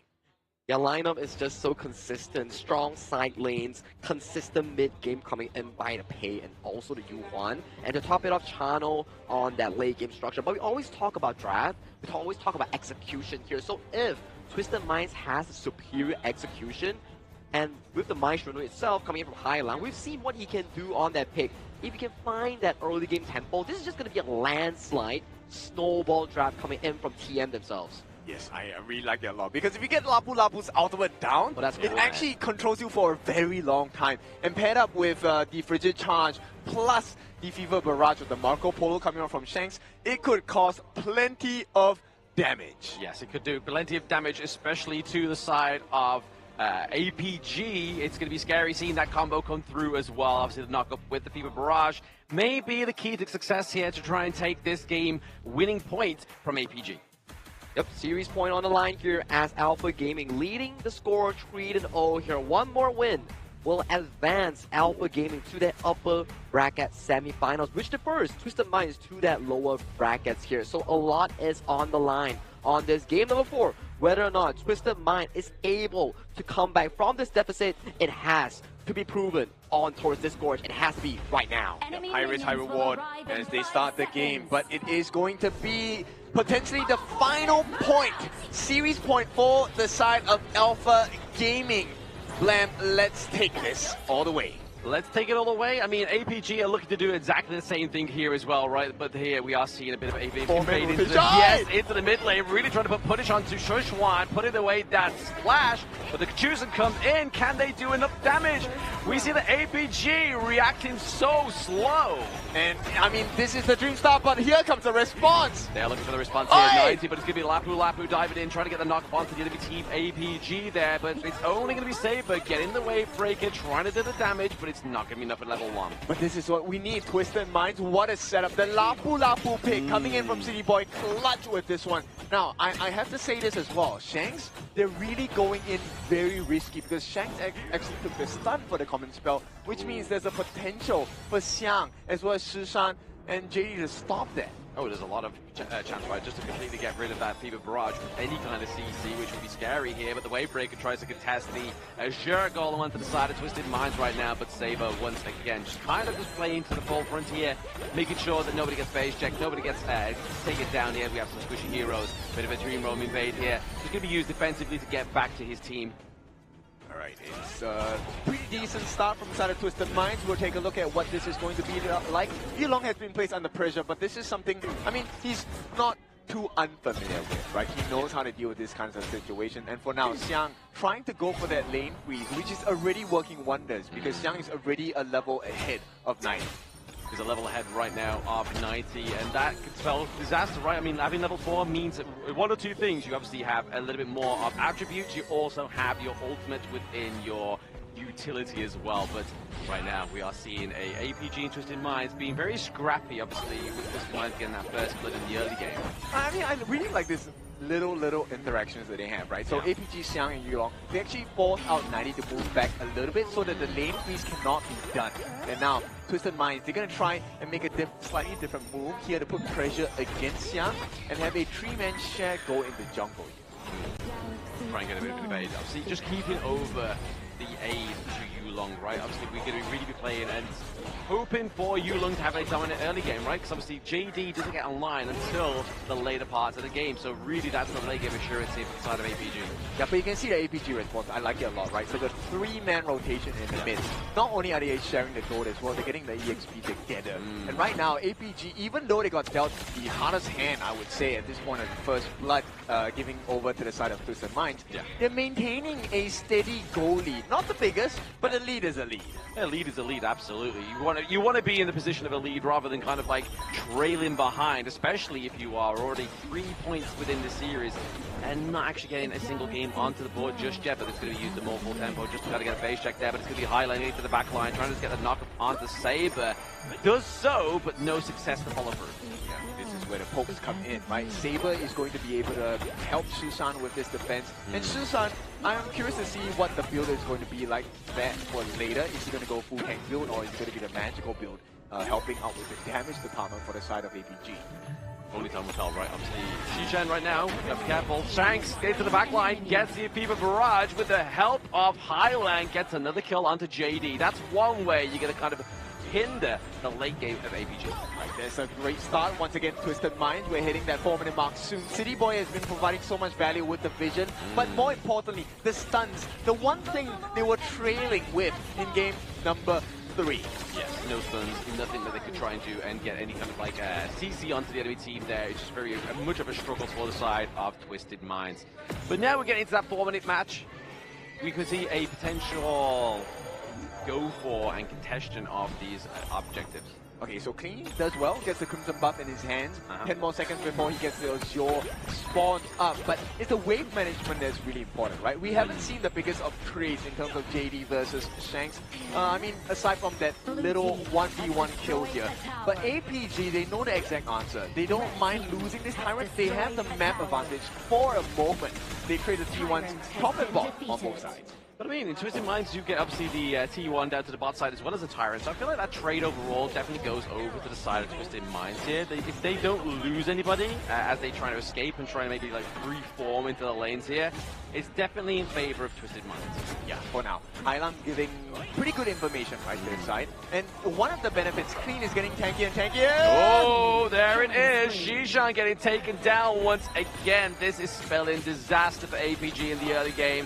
But really, they need to make sure they make it into the late game for JD to pop off. Yeah, they need to make the trades as well, right? And this is for both sides. Twisted Minds, I really like this shift of momentum. 90 is going to clear the lanes and hopefully see value in trying to break down the T2. If they can get a T2 at the bottom, it'll be great. But here comes the defense by ABG. Defense, also a access into the enemy jungle as well, right? As you can see here, we did use the Spirit Wolf, so JD put in that trap there to get some intel, but you can see down to the bot side, Shanks is just formulated and got a minion wave there, just to try and get that push of the T2, but into the mid lane, we have a little bit of tip attack going on, so T2, top side of the map, does get taken down there by the side of APG, but can they get a solid team fight? We do see that Siang is on the prowl, he has the flash, he has the storm strike, he really wants to go for it, but it is going to be the multiple tempo just to catch down Clean here, but I don't think there's enough damage to run down that monkey. I don't think now's the time to fight, right? APG, if they want to take the fight now, and if they lose the overlord of going over to the side of Twisted Mind. So I think it was a great decision to kind of tread back and make sure that they explore other options against Twisted Minds. Exactly, you don't kind of commit one option and then fail here, but at the same time, Siang is taking a lot of damage, but he can do, right? He has the sustainability, he has the shield, he's going to be fine right now, but just making sure they keep them in that mid lane, making sure they don't lose that priority is going to be APG for now. I mean, Xiang also has the Pure Sky, so that 30% damage reduction is going to come in handy, right? Meanwhile, APG playing the macro game here, trying to get some damage on T1 on the bot. Do remember that APG have gotten a T2 at the top, so this is a little bit of a pain point for the side of Twisted Minds. Bit of a pain point, but now it's going to be a bit of a nuisance here for the side of Yulong, as obviously we see the flash in from 90 once again. They're trying to get it. It's going to get serious with the Mai, but still, it's going to be Xishan coming in with a bit of a helping hand here with Saber as well. Trying to just keep Clean out of this engage. Yeah, Twisted Minds, finally they have gold advantage. It's not the biggest, a couple hundred only, but APG, if they are unable to defend this T1, it could spell problems. It could spell a lot of problems here. The T1 takedown into the mid lane from the side of Twisted Minds, but it's going to be a big engage here for the likes of APG, but can they come out on top? It's going to be the Beaver Barrage into the back line that gets wiped out, but he gets Siang, he gets Xishan, so 2-1 trade for Twisted Minds. Valuable, because they are the most, the only ones that will do AoE damage besides Yulong right here. Now with that being said, APG, they have managed to fend off. Oh, the flash in with the Rujin. It's going to be the takedown of the Yulong. It can now potentially get the setup here of that Overlord for the side of Twisted Minds. 90 does get phase checked there by the Spirit Wolves thanks to JD's trap, but it's going to be the contestation of that Azure Golem going over to Clean. Alright, Clean finally has walking up. This is perfect for them. He takes away the Azure Golem from the hands of Yulong. The CDR, the lack of CDR is going to affect this Tigers quite a bit. At the same time, they also funnel this Crimson Golem into the hands of Shanks. So everything looking positive for the side of Twisted Minds. Yeah, they actually have a dominant hand into this game number 4, right? And they needed it. So Yes, it may be a little bit late for that to happen right now, but the fact is that they gave over the carry potential to Hylang as well as Shanks here. Kind of gave Clean a little bit of a daybreak for this time around. Just be Monkey, just be in the front line for the side of Twisted Minds. Okay, so Twisted Minds, I think for now, with Shanks, he's the one guy I want to pay attention to, but the fight... Oh, yeah, 5 potentially going through here. I did just clean out his name here, but it's going to be 90 waiting in the wing as well. Can they get the pick off here? They're going to just go like, you know what? We've got minion wave crashing into the top side of the map. Let's get out. Yeah, 90 was kind of considering, right? He had the flash ready as well. If he got to get serious there, I think it would have been great. But with the whatever's 1 and 2, I think right now the important time is to make sure you have another kind of advantage, which is the Tyrant buff, of which will go into the hands of Twisted Minds. Yeah, the only advantage we have now onto the side of APG is that top side of the map as well, but it looks like it's going to get mitigated by Twisted Minds down to the bot side here, but once again, potential team fight, one full tempo being used here to try and check in, Clean in his place, doing a lot of damage, but just no kill. Yep. I mean, what's crazy is that they've had 6 kills, but Clean is still losing in EXP against Yulong. Yulong is at level 13. And as the game goes later, this is really a battle about positioning and stunts. Yeah, exactly. Trying to get the pick off onto Shanks is going to be pretty huge going into those team fights, but at the same time, Yulong's doing the same thing as what 90 was doing for the past 3 games. Just freezing those minion waves in between towers. Yeah, now they're going to be able to take a T1 at the bottom, unless 90, he's going to show up, should be in time. No, he's not. The chase down, Yulong. They're looking for the chase down here, but Yulong onto 90, just keep him away, making sure that T1 does get taken down there, which is a nice play by the side of APG. But they are looking to try and fight around this Shadow Tyrant for now. Full tempo being used, dragging the Tyrant, hopefully get the reset that the side of APG are really looking for here, and it is going to be the question, the answer that APG wanted. All 5 members, JD, careful. Oh, Green Room with the Ryujin onto the back line of APG. JD goes down, Yulong, Shishan, and Saber. They're looking for the ace, but Siang is not going to go down without trying to trade a blow, but that's Twisted Minds with the minion wave down to the bot side, looking to win this one. And this is an ace from the side of Twisted Minds. This is why we say when it gets difficult, Twisted Minds will come back. They're looking to come back here. They have 1 cannon minion and a dream, but that might just be enough because JD has 5 seconds to come back, but no! Twisted Minds with game 4 point. All right, beautiful recovery from the side of Twisted Minds. This is exactly what we need to see. KMW stays alive, but only for the moment because it is still series point for Alpha Gaming. It is still very good news thus far because you can see the focus coming in from Twisted Minds hasn't dwindled down. That Mind Shooting performance from Highland was just so darn nasty. From start of the game all the way to the big setup at that Shadow Tyrant. That was a 5-man knockout, if I'm not mistaken. Yep, and the timing of it was perfect because it was at the 10-minute mark, right? So this is where maximum value is extracted for the side of Twisted Minds. They already played the first half of the game really well. They got the financial advantage. They got the kill advantage as well. But more importantly, the map advantage. Yep, yeah. The pressure generated by the Maestro itself, getting those early kills, transitioning to those team fights at the side lane, and punishing JD on that aggressive matchup. Hylan gotta be MVP in this game for me. I mean, he was a shift of focus, right? Like, him being the core of that one really set up this game for Twisted Minds because obviously, like I was saying, in-game, where Clean was given the monkey, he was just given the fight, the idea to just be the driving force, the spear for the side of Twisted Minds. All right, we'll take a look at the post-game item stats and stuff like that. But I want to, before we go into that, I want to ask a question. So now that Maestro is out, Kongming is used. What else is left in that particular style of play in the mid lane? So he burns Shi, Kongming, Maestro Nui, and also the likes of the Nua. The next hero that I can really imagine, potentially the Garnet Mo for the long range catch. So that is potential. But so far, our Lapu Lapu in this tournament, 100% win rate. 100% win rate. That's on great. release. Yeah, let's take a look at the stats of City Boy first, because I'm so curious. The amount of setups that he did for the side of Twisted Minds really changed the game for them. It was game-changing. It was absolutely game-changing. Picking up the Radiance there as well, obviously just locking them in place. But like you were saying there, obviously in terms of the carry potential onto the side of Twisted Minds, I mean, if they still had the chance at a Dolia, we could have seen the Shank 1 come through, but that's not going to come through separately. They burned it, I think, during the Dolia and also the other combination in the previous game.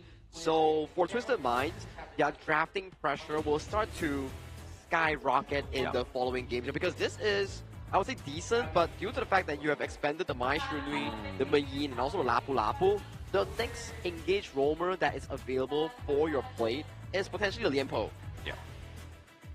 So Liempo might be the consideration for the side of Twisted Minds coming in, but let's take a look at the stats here. The damage dealt, this one's pretty even, right? Clean, Highline, and Shanks showing you that the teamwork is really where the dreams will start to work as well. The setup by Shanks, there was a little bit of concern, right? The stun coming in, it did not work out too much at certain points of the game. Correct. But with the lead that they have and that absolute beauty of a knockout from both City Boy as well as Highline, that changed the game. That really changed the game for them, and that led to that Shadow Tyrant contention to be a immediate game-ending push coming in from Twisted Minds as they really conclude this game in almost 11-minute fashion here. So very good recovery thus far coming in from Twisted Mind. Yep, I really like it. The game lengths are just getting shorter and shorter, right? Obviously, we had game number 1 where it got to the Tempest, and then ever since that point, it just got shorter and shorter and shorter. 10, but I mean, 11. it's at the advantage, obviously, Twisted Minds, right? Obviously, if they got APG to the late game, JD would be online. It would have been a lot harder to formulate that win. I think that goes back to our discussion back in towards that drafts, whereby if Twisted Mind gets going, there's just going to be a death ball and choke the side of APG out of contention for that late game here. As we see towards this head-to-head matchup between both the junglers here, you can definitely see that Clean has really woken up from his slumber back in the past 3 games. Yes, for sure. And it looks like tank junglers are the answer to APG, right? APG, they like this assassin jungles rate, which is a lot of firepower. But once you have this huge brick wall that you can't get past, which is Clean, then I think things start to get a little bit dicey for the side of APG. But the one member that we're talking about that has to be the MVP, it is none other than the player of Highline here, bringing the Mai Shiranui to greater heights. Yeah, the core shift comes over, and then Highline gets the MVP. 515 KDA, doing 27% of the damage dealt, and obviously being very untouchable there with that 17% of the damage. All right, even from the word go, obviously that 3-man dive,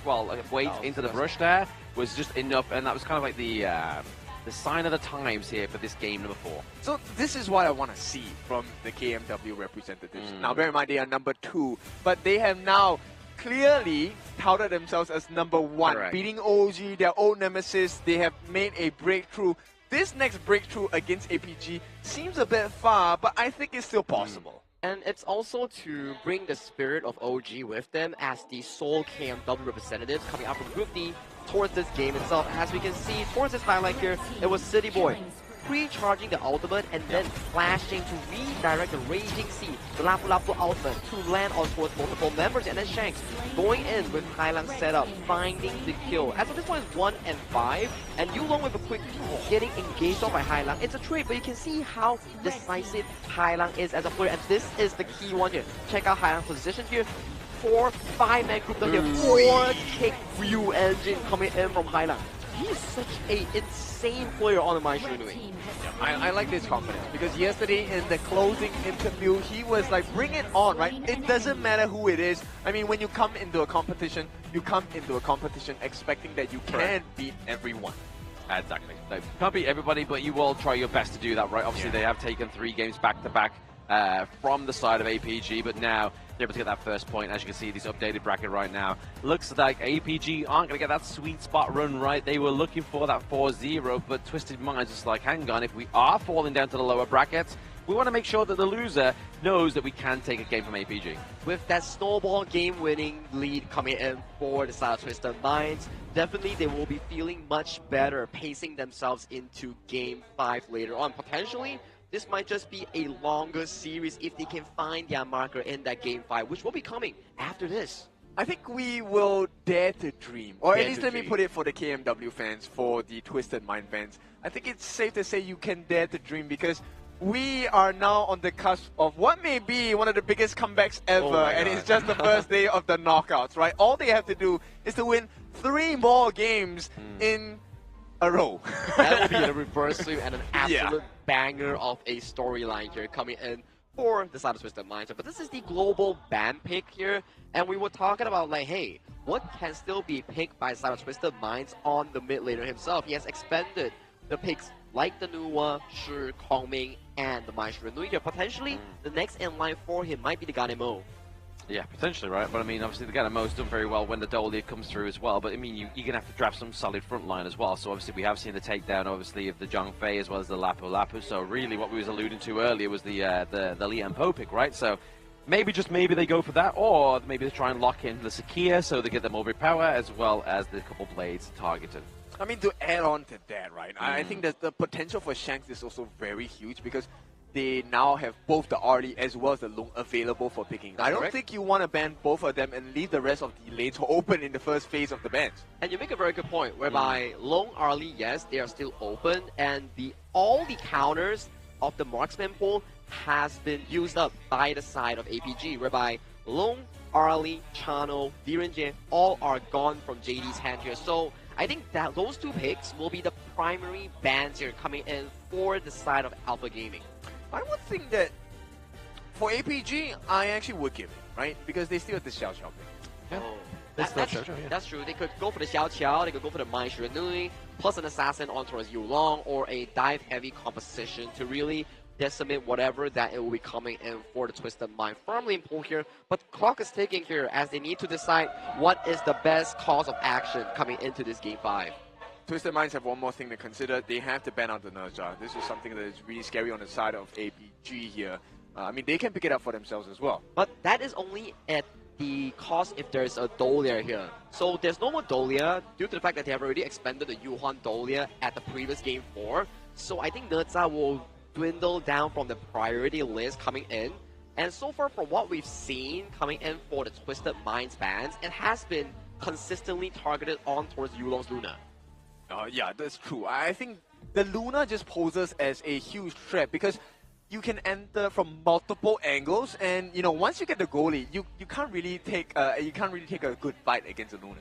I don't, do you really think, obviously, with the comeback of Twisted Minds here as well, that they're really going to allow a Luna to come through? Yeah. They're just going to like, you know what, we've got 1 point, lads. Let's just like throw our hands up in the air and go for the Luna pick to come through here as well. But now we're getting into game number 5 now. Obviously, this would normally be match point. It is match point technically here for the side of APG if they do take this one. But if they don't, we're going to go into match 6 and then potentially an ultimate battle in the first day. But the Dharma ban here is going to come through tried and tested as Siang has already picked this one up. All right, so I think APG are very comfortable. We'll see.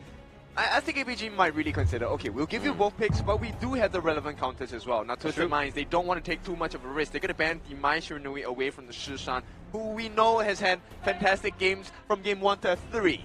And we saw the potential of the Mai Shiranui on the hands of Hailang here, so you don't want it over to Shishan that's angry after not a great performance on towards the Yuhuan. And that's the early we talk about here, so that leaves to Twisted Mind the lone pickup available on towards the side of the farm lane here. And again, Luna removed from the pool.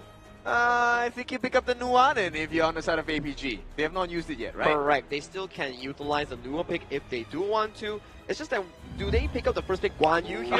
There's no more counters on towards like the Mayin. There is, however, still the Charlotte available for 90 here if you want to go for that aggressive 1v1 towards the Clash lane. We have seen that happen before. we know what happens. Yeah. Oh! The spirit is here. They are channeling the spirit of OG. This is the KMW special. And will we get the potential of the Da Qiao as well? We've seen the Da Qiao Mulan combo play into fruition, whereby you go towards a heavy sword, you press the Da Qiao portal and cast a spell, you can teleport with the CC invulnerability coming in with this pick. But Antina roam on towards APG. They're whipping out all cards in this game. Yeah, APG is like, no, there is no comeback. We're going to end it right here, right now. Yeah, just looking for, obviously, maximum intel with this Athena, right? Obviously, give it over to like a Nagudo. It's not really going to scale too much into the late game. It's more so just a early game, just kind of like a siege hero, right? But I mean, at the same time, that could actually be flexed into the farm lane. But Yulong is going to make this Jing appear. I absolutely love this. Both teams, there are no shields. These are all swords. We are diving in. This is going to be a face-to-face fight out. And loving the Ganemo pick as well. We were discussing this about the side of Twisted Minds mid lane, whether he can bring this out, and he in fact brings it out, and especially it serves as a very good counter against the Athena roam due to the fact that the spell 1 passive of Ganemo can stack magic damage up to 20 kills and assists. That is about 300 extra magical power. They should ban out the whole E, right? On the side of APG. I mean, yes, definitely you want to get rid of the Organ here because look, they can potentially still flex this Agudo into the farm. Yes. I think this Agudo will go to the farm here. The reason why this Athena even showed in the first place is to forbid this Agudo from channeling the release spell on his smite to release the jungle and then get the buff for himself. So when this Athena goes towards the jungle side, it's just gonna make this Agudo's life very difficult. So he's going to the farm lane, right? I think he will go to the farm lane. Okay, we are in agreement then. Correct. So I mean, we have the double knockups as well now. If he goes into the farm lane, right, Gorge mobilization with the Mulberry power, and that's going to really kind of give aid to Hailang in that mid lane for those. On the side of APG, but yo, this one is a spicy one.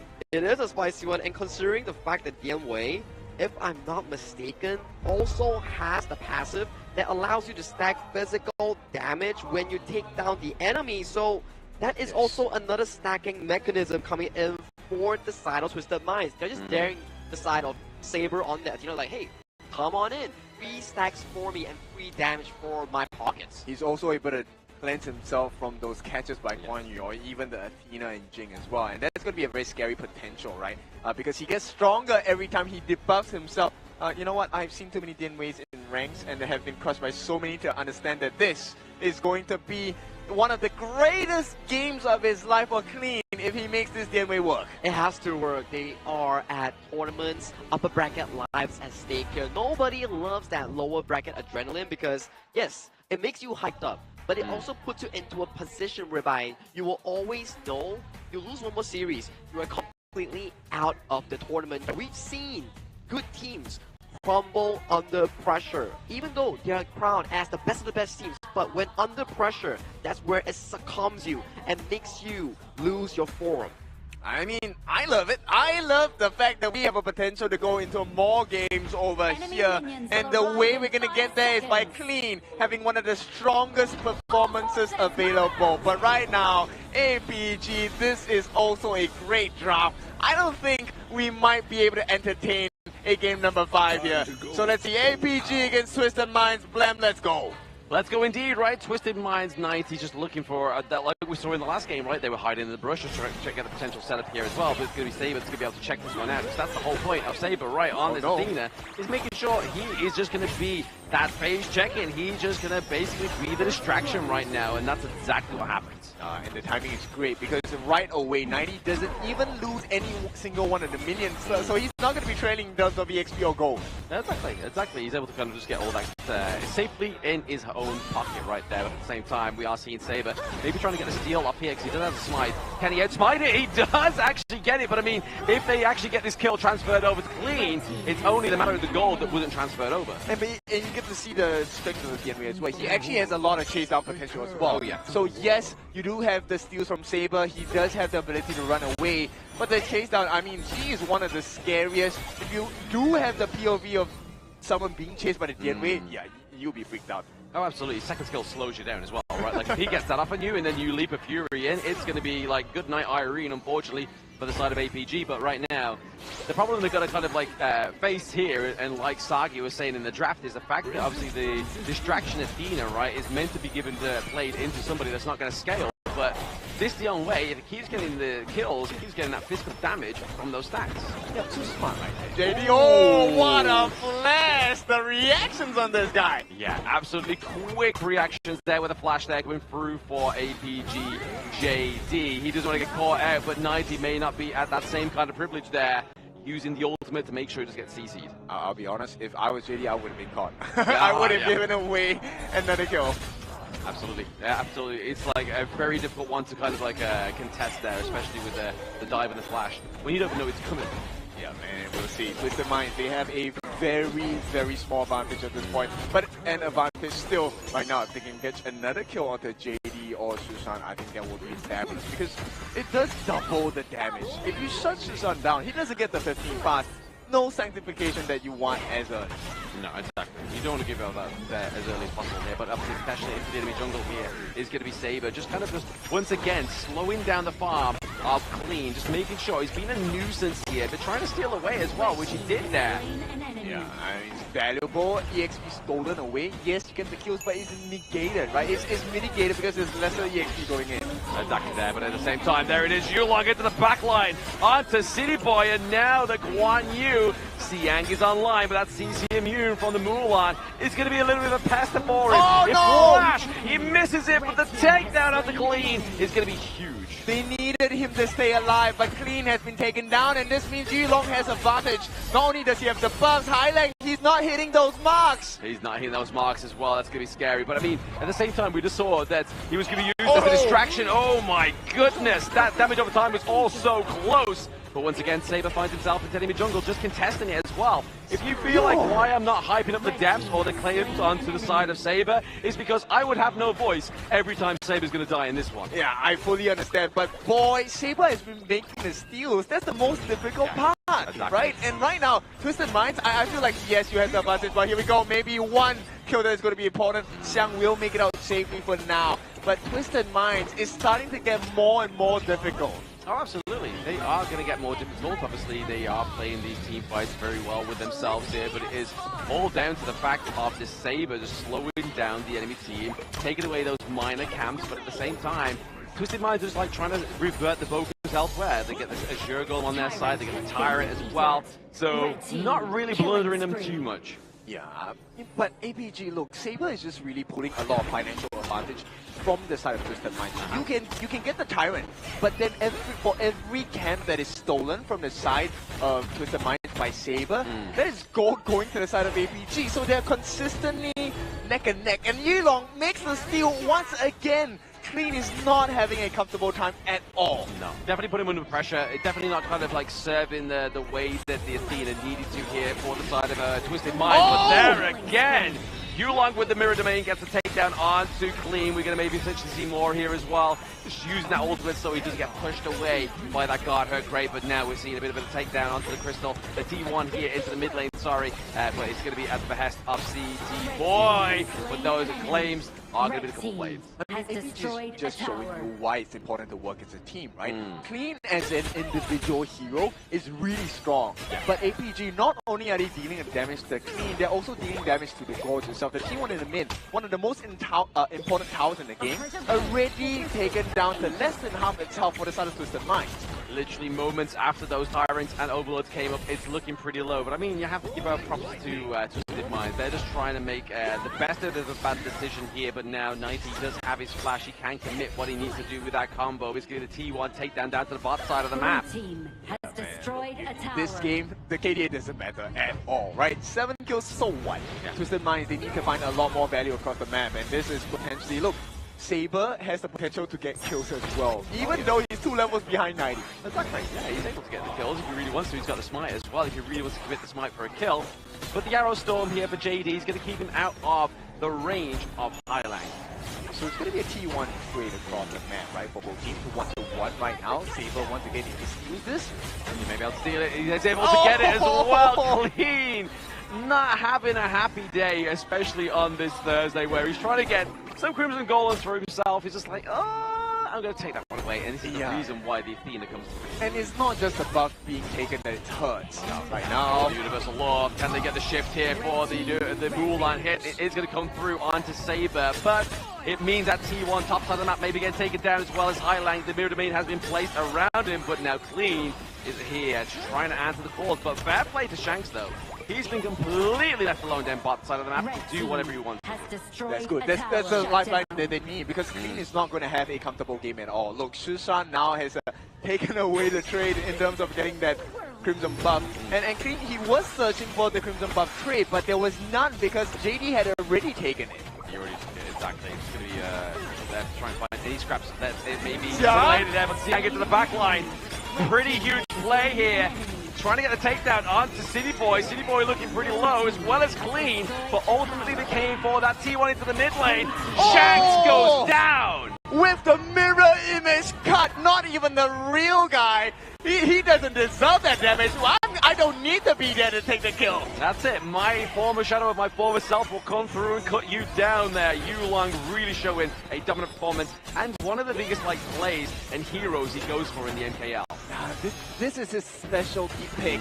Yulong, I mean, his Luna is great, but this play on Jing, especially such a clutch moment. KIC2025, lives are on the line, money is on the line. This insane catch by Xiang as well on the backline, causing absolute chaos for the side of Twisted Minds. And look, that last decision from the side of Yilong, knowing that he had more than enough damage potential, beautiful move from APG. Very good move from APG here, but maybe it's going to be a little bit of an overzealous play here for the Mulan to get caught by the Radiance, and there it is.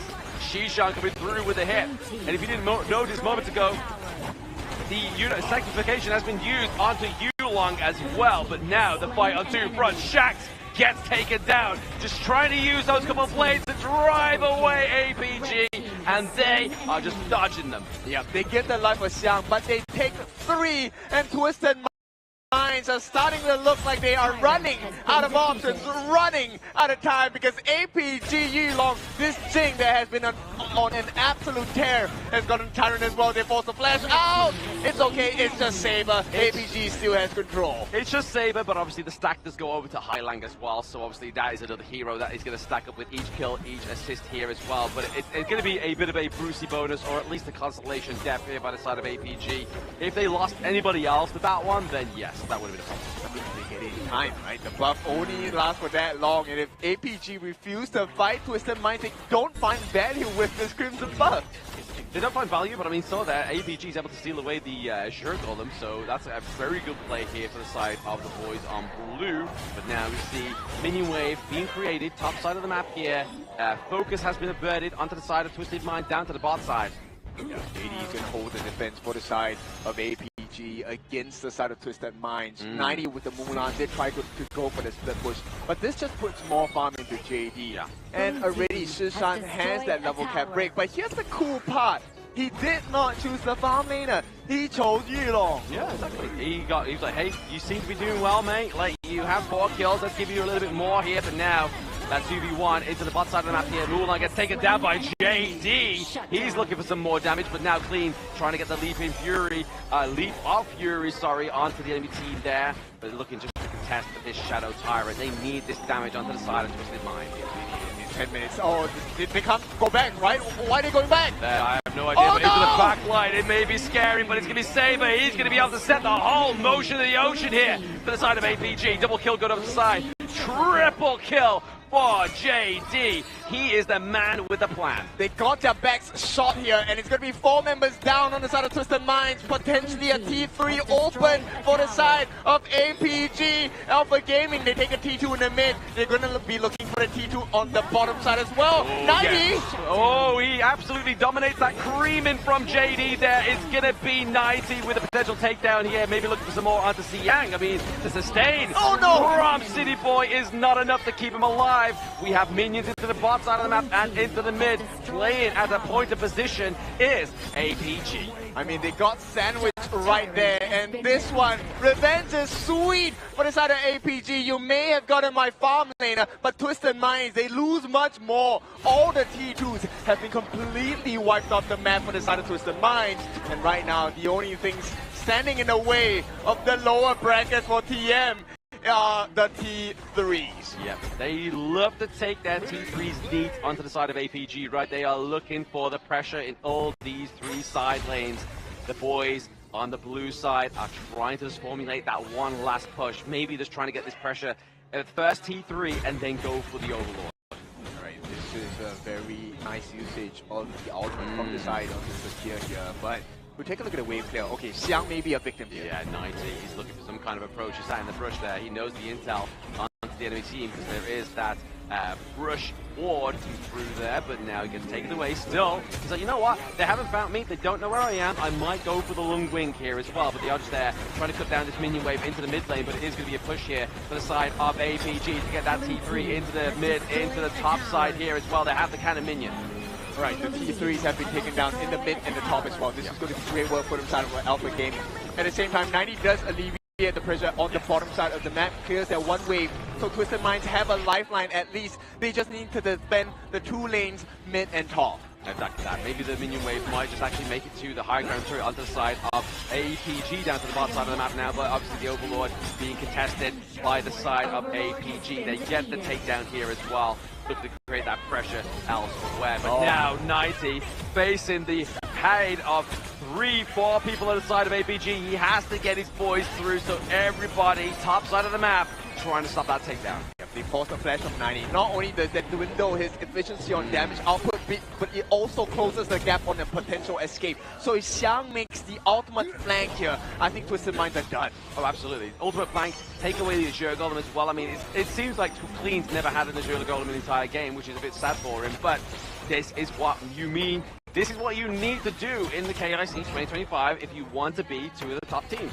14 kills apiece for both sides. APG looking for the finishing blow against Twisted Minds. They just have to get this T3. Shadow Vanguard and Shadow Overlords are flying down on the bottom side of the map. One nice catch by Saber. Multi-man catch would do it as well. They would do it as well. The Arrow Storm is going to definitely do a lot of damage onto Highland, which is not what you want when he is going to be your artillery, but into the front line is going to be the Furball used as the Gorge mobilization. But Saber, he is just going to be another bit of cannon fodder here for the side of APG.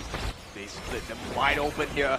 The base is empty on the side of Twisted Minds. Only the crystal remains. APG, they just have to have one good play, and that good play could happen in 25 seconds.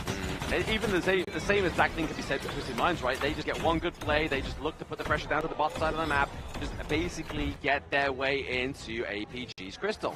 I don't think APG's going to allow that.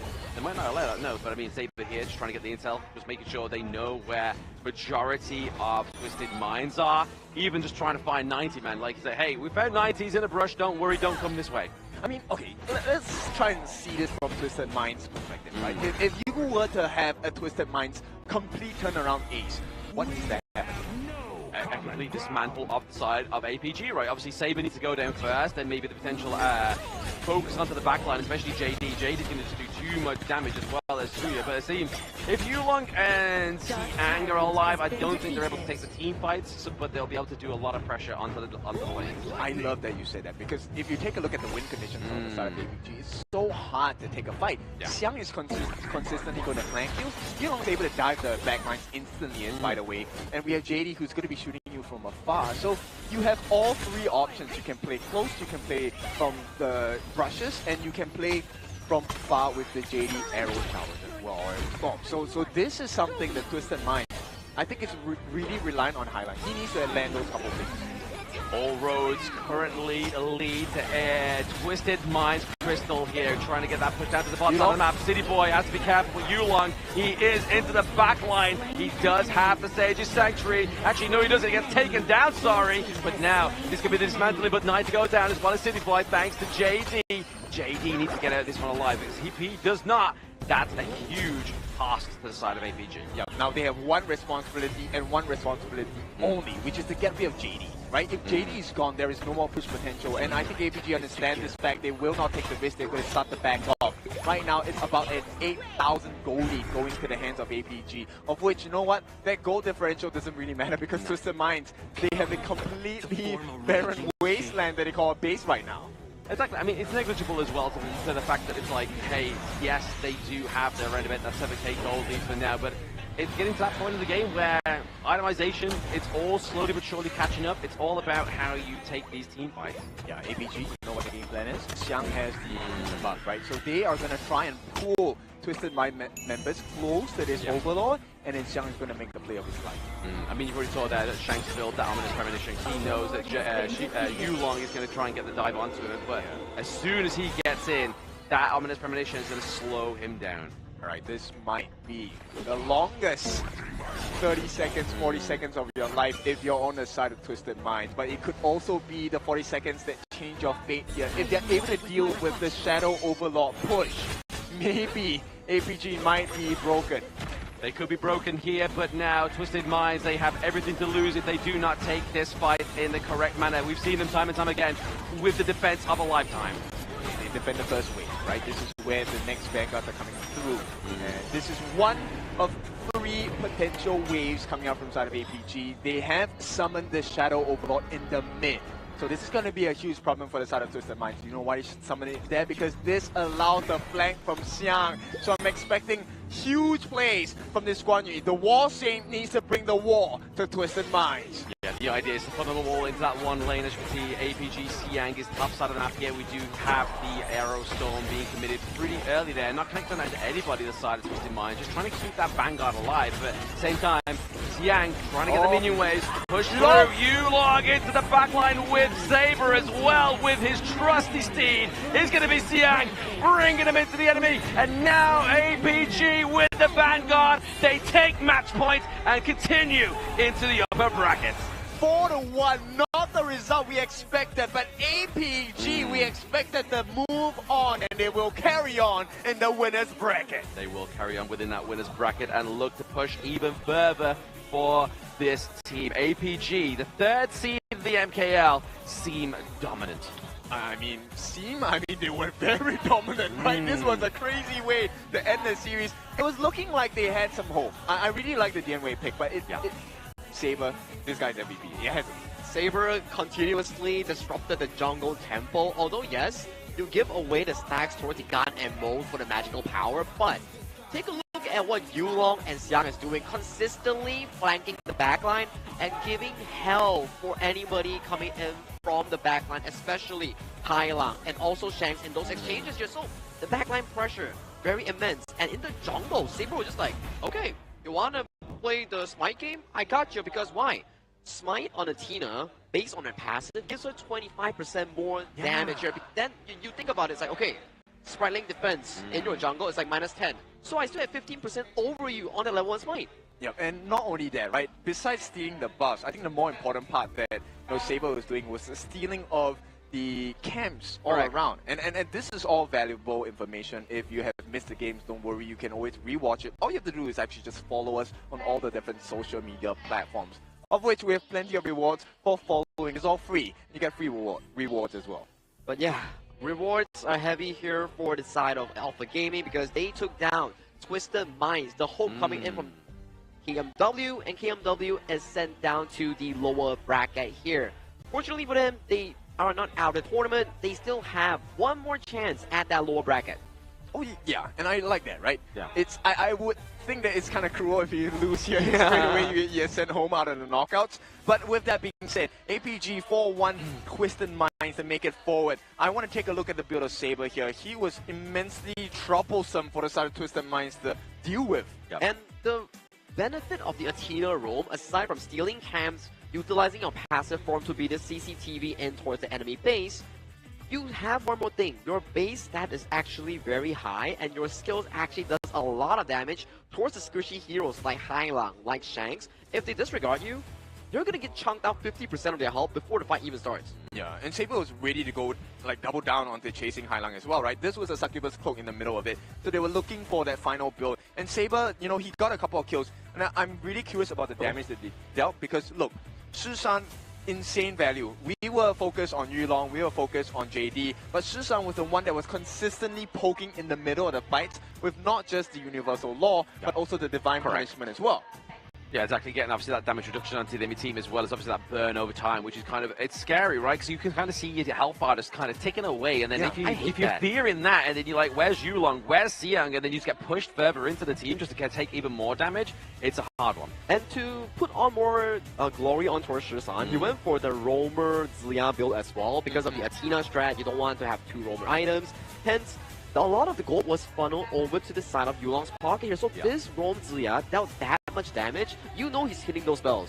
Yes. Insane value, right? And we'll take a look at the comparisons here between the mid lanes, because once again, it's the complete opposite. One utility mage and then one damage mage.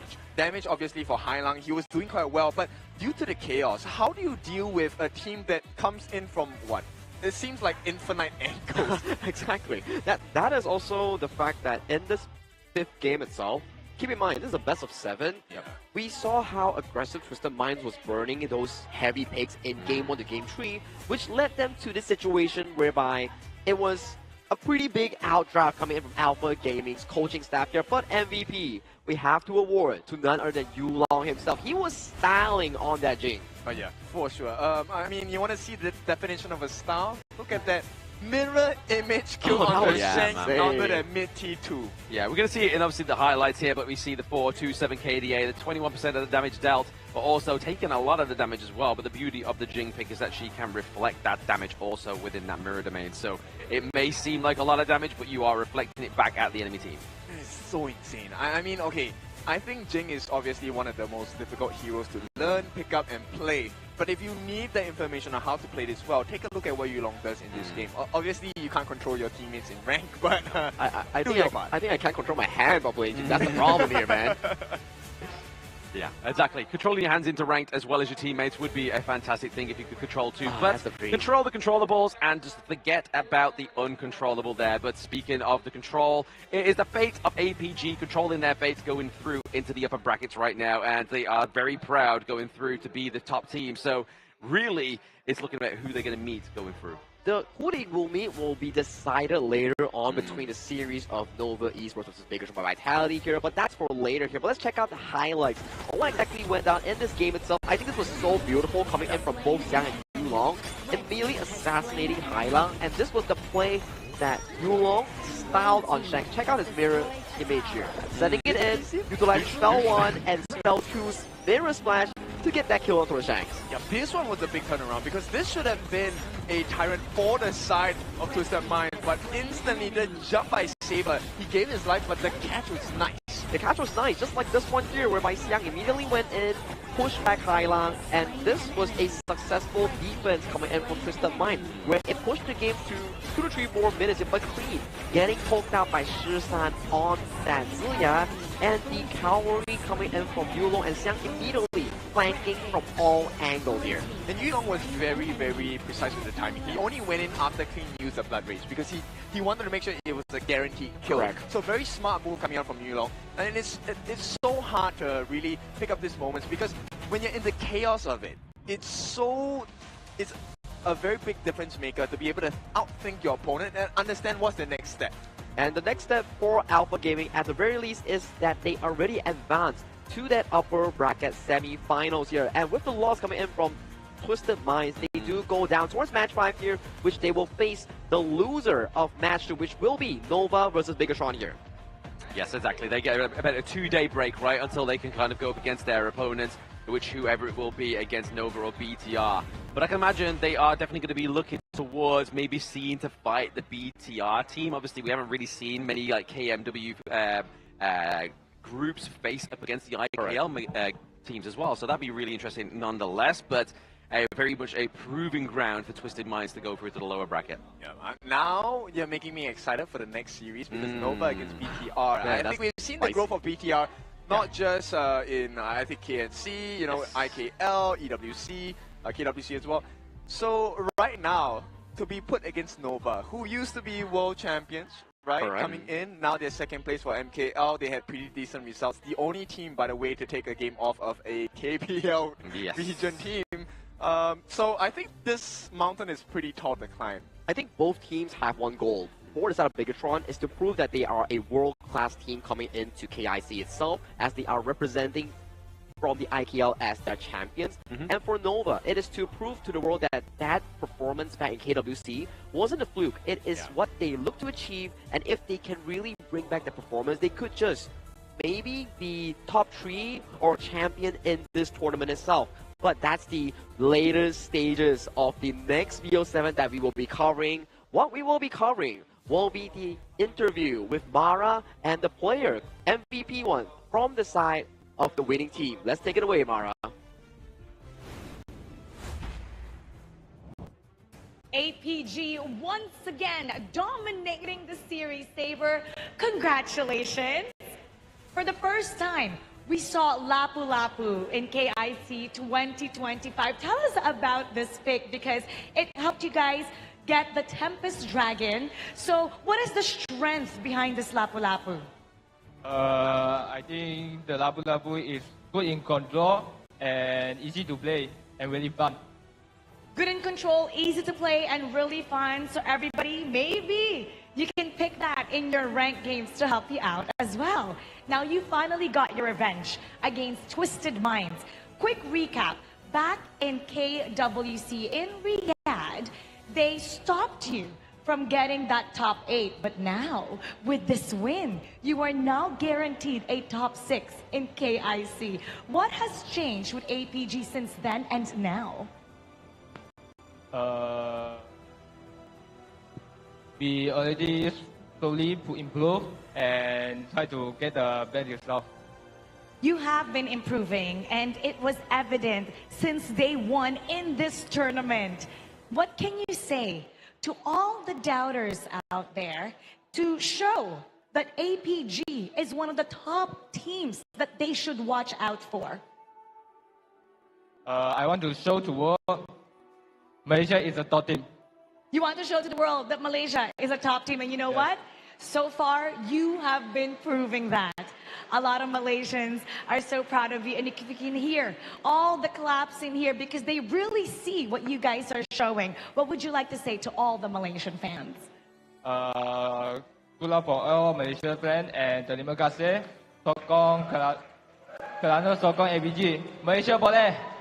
Malaysia boleh. Terima kasih once again, Saber. Congratulations, and keep putting up that great fight because we are all entertained. Congratulations to Thank you.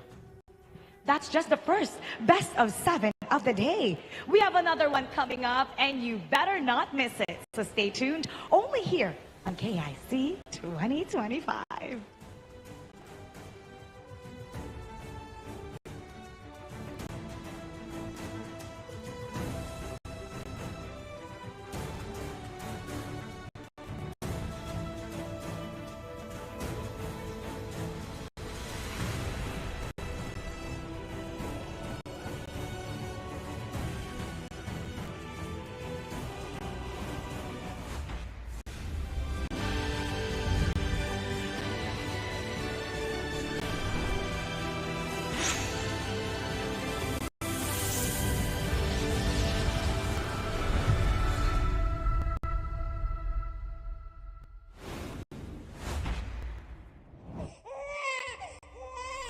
The soul seer's glory, bound by lies and pacts.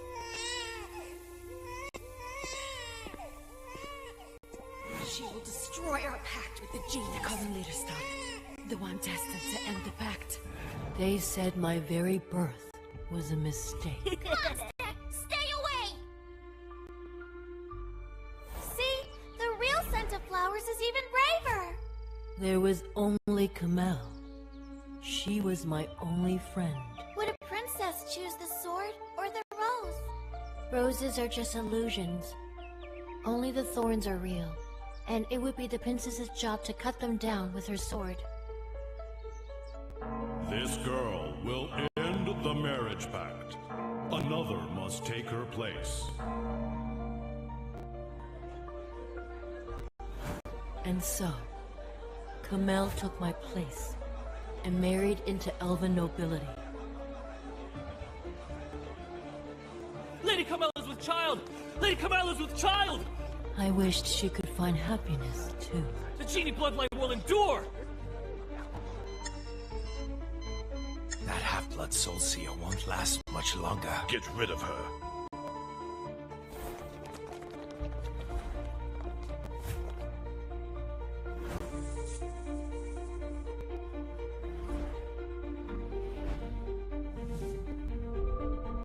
Milady, you must free.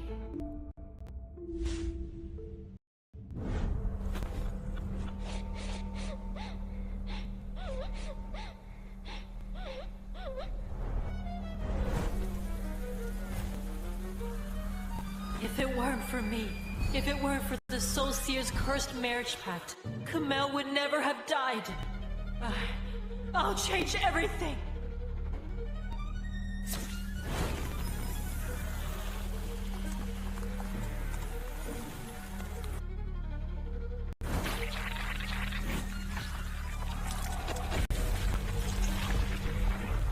That's not enough!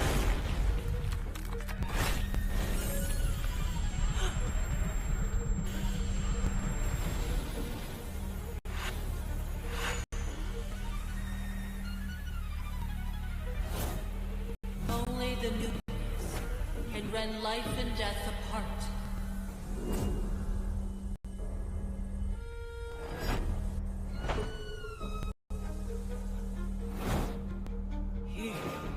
Only truth may dwell. It's a miracle! Swamp's here. Protect us. We shall follow you forever. The Swamp Seer must perish. Time to get to work, Byron.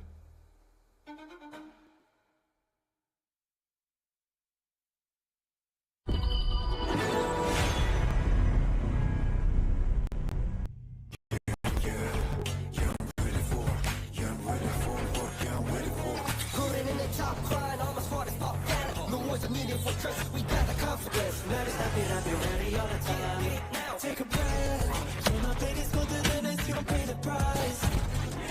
Sit the trap. Got my bodies in the back, you better think it twice. I'm not never. Casting off the shadows, yeah, I'm on my way. Stand against the fate, we won't be the same. Steep burn, step again. We're gonna dream it up high, to live in the sky. You can never stop me fighting on the edge. Every time we fall, we can take again. Chances we're taking won't let us fade out. Now it's prime time, we're ready for the win. Honor. I'm a warrior, burning up the flame. Rebel, won't be tamed. Burning up the fight, I'm reaching for the sky. I'm a warrior, ready for the game. Make it glorious, running for the name. Yeah, we're putting up a fight, we get whatever die. Rising high to the sky, we gotta be honest.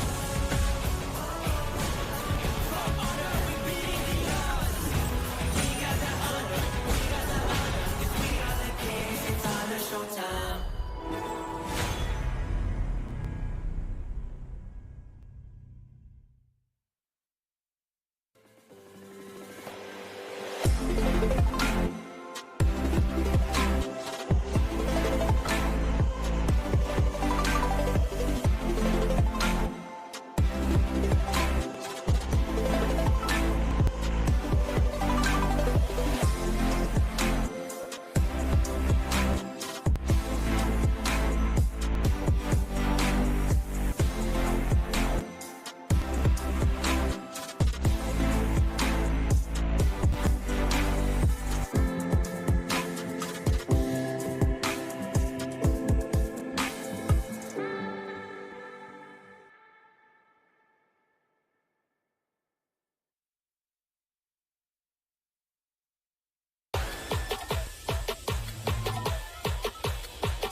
Bisaka realizing that they've only got 3 members. Nongshim now making a beeline for it. They want to contest this Overlord. Faye has already been there. The Overlord has not been taken out, but now the control, they've gotten Nev with that winner is here. That should be good, and they find Raven, an even bigger target as well with Nev. Yeah.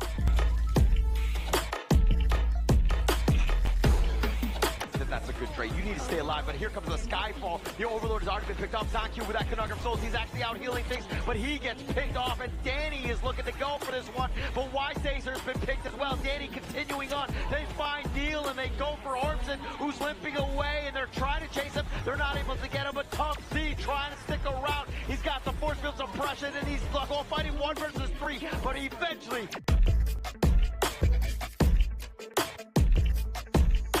Is going to be the Green Road that turns around the factor of death.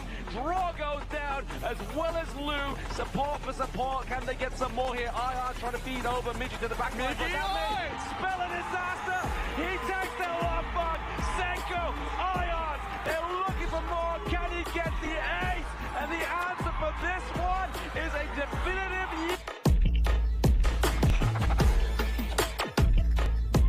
But maybe Nighty losing his head with the takedown here, but it's going to be the access to the back line. The highlight wanted, but Keke denies it. They're looking for more kills. 2 for 1 on the side of OG Esports, but down now looking pretty low. We have the Sage Sanctuary. City Boy looking for some way in, but the double kill from Shax on this flowball marksman. He is going ham, but now Wen with a couple blades, stealing back-to-back kills. Down now with the last little life, with the finesse. Can he play it down now? Gets the godlike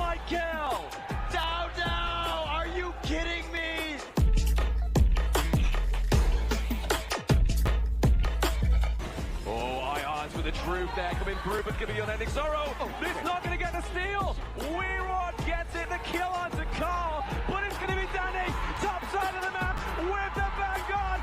He's going to get the Freddy finish from KIC2025. Danny gets it.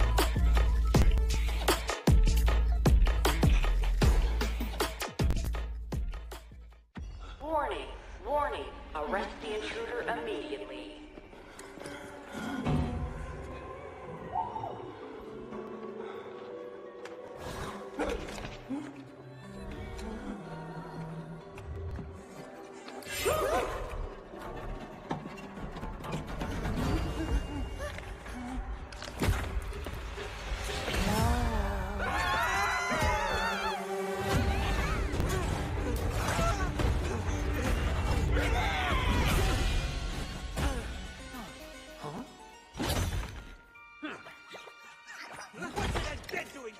You should be thanking me for saving your lives!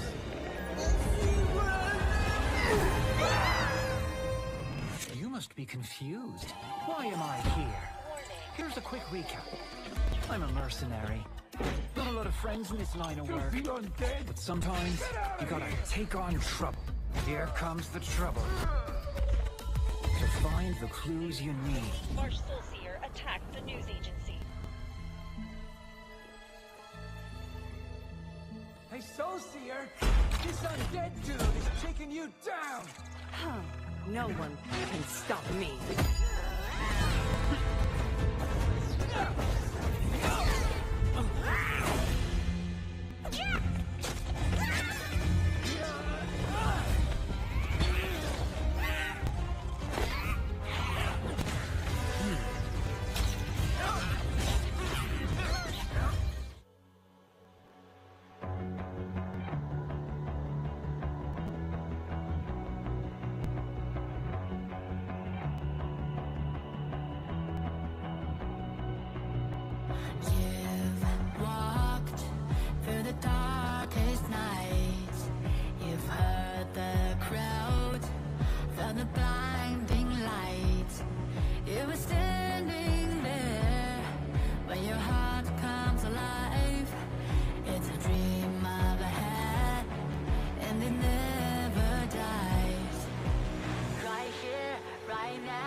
Dream my way, never a surrender.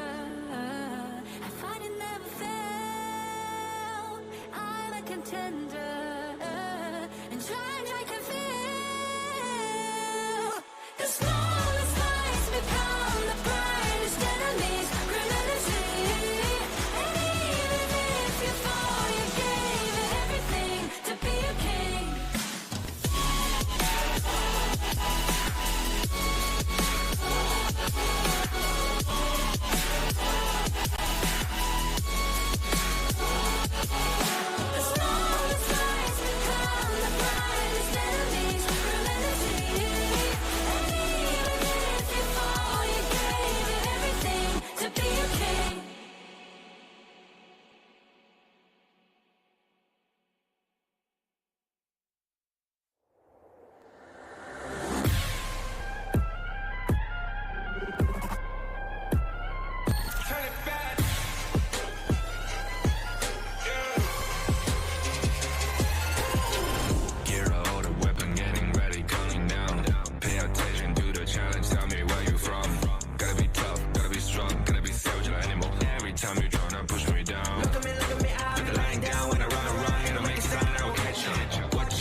the kings, it's our honor showtime.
Kings, it's our honor showtime.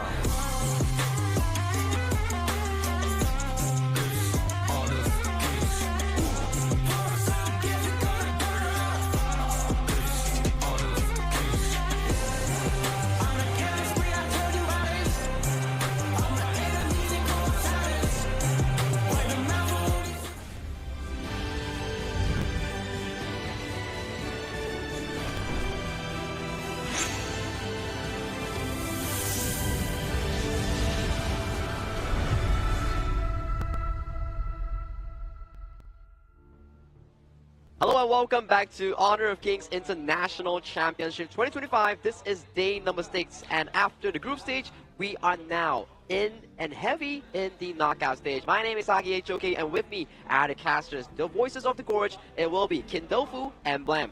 Guys, how was the Series 1 just now? I think it was a total knockout. Oh, that was. That was a hard one, right, for the KMW fans. Very difficult fight against one of the best teams from MKL. So I think it's well deserved. They have really shown us the versatility of ABG in this first series of the day. Yeah, not really a knockout, but a knockdown, I would say. Like, Yeah, they're down true. in the lower brackets. They could still come back up if they really want to. Yep, because our tournament format here features best of 7 in towards the playoffs, which is the knockout stage, and then if you lose at the upper bracket, you do fall towards the lower bracket for a second chance. So the competitiveness allows you for a second shot to that glory of that $300,000 first prize here. But talking about the prize at hand, it is Nova going up against BTR by Vitality, forging the unbreakable spirits. Champions are made from pressure. Yeah, very important for them to take a win here. I think it's more important for BTR because I think they want to push and show the world that, BTR is a team that needs to be watched out for. But let's take a look at the entrance of Nova, the superstars of MKL. Coming in second for MKL fall season, I think they are here with a vengeance as well. And they had a very good 2025 year in terms of global esports. Champions of HOKS3, third place in KWC, and they made a lot of success as they were third place. They also took a game out of TTG back in the tournament itself, and this is our tournament feature matchup, CY going up against Zanq, the former Nova jungler against the current Nova jungler. This is a very scary lineup, right? I'm really interested in this particular 1v1 matchup, although we already get it in this particular season because it's a team game, right? But CY going up against Zanq, two of arguably the best junglers of what we have in the HOK global esports scene. Absolutely. I mean, this is going to be forging the unbreakable spirit between these two champions, obviously, of their respective region. Yes, obviously, MKL with the spring champions, whereas BTR are the current fall champions of the IKL. But the head-to-head here between Nova and Bigetron Esports by Vitality is the kill participation goes over to the side of Nova, but then average kills per match goes over to Bigetron. And this also is because the fact that Bigetron by Vitality, their games are generally, how would I say it, much longer compared to that Nova Esports. Yeah. Nova Esports, their games are often around the 12 to 16 minute marker here, and for the side of Bigetron by Vitality, it's looking like a bit, I would say 16 to 20 minutes per se. And one thing to look at is that Nova Esports, they don't die that much in the game itself, but this will be our feature head-to-head between Nova Shrin and also BTR's Tough Z. You know what? I expected the stats to be a little more skilled, but looks like Tough Z is doing a pretty good job. Average kills 1.5 against 1.6. Damage taken both are really high, over 60,000 worth of damage taken from both these Clash laners. So I think they'll play a very pivotal role in the team fights later on. I agree with you, and especially if we were to put on towards recency bias, if we do some maths, right? Just numbers. In MKL Grand Final Fall, HBSC 4-0 Nova, and you know who took a game out of Nova in KIC? It's BTR, so we do the math of it.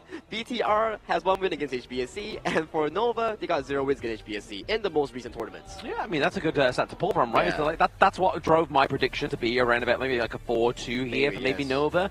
But because obviously taking a point from the bigger team within the MKL means that there is some potential here for the side of BTR to try and get some rounds off of Nova Esports. I would like to join that party as well. I think there is a high potential, but I think it's a tough challenge against Nova. Yeah.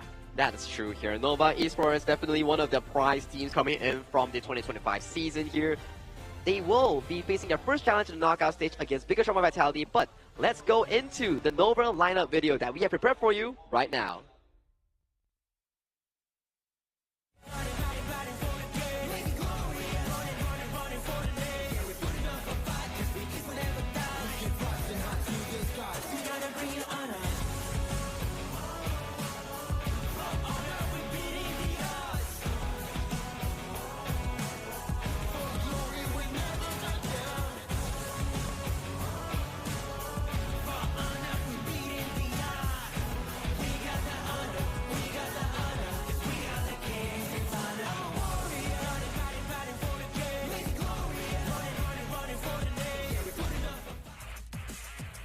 Nova Esports, the second place of the MKL4 season, and they looked with a dominant spree after they took an OG down to the lower bracket with that 3-2 scoreline. This is a team that, yes, have former glory. They are Season 3 Invitational Champions. They are top 3 within KWC, but now they fall in the fall. But can they rise in KIC? To rise in the KIC is also Bigetron by Vitality's task in this season. Let's welcome them to the stage.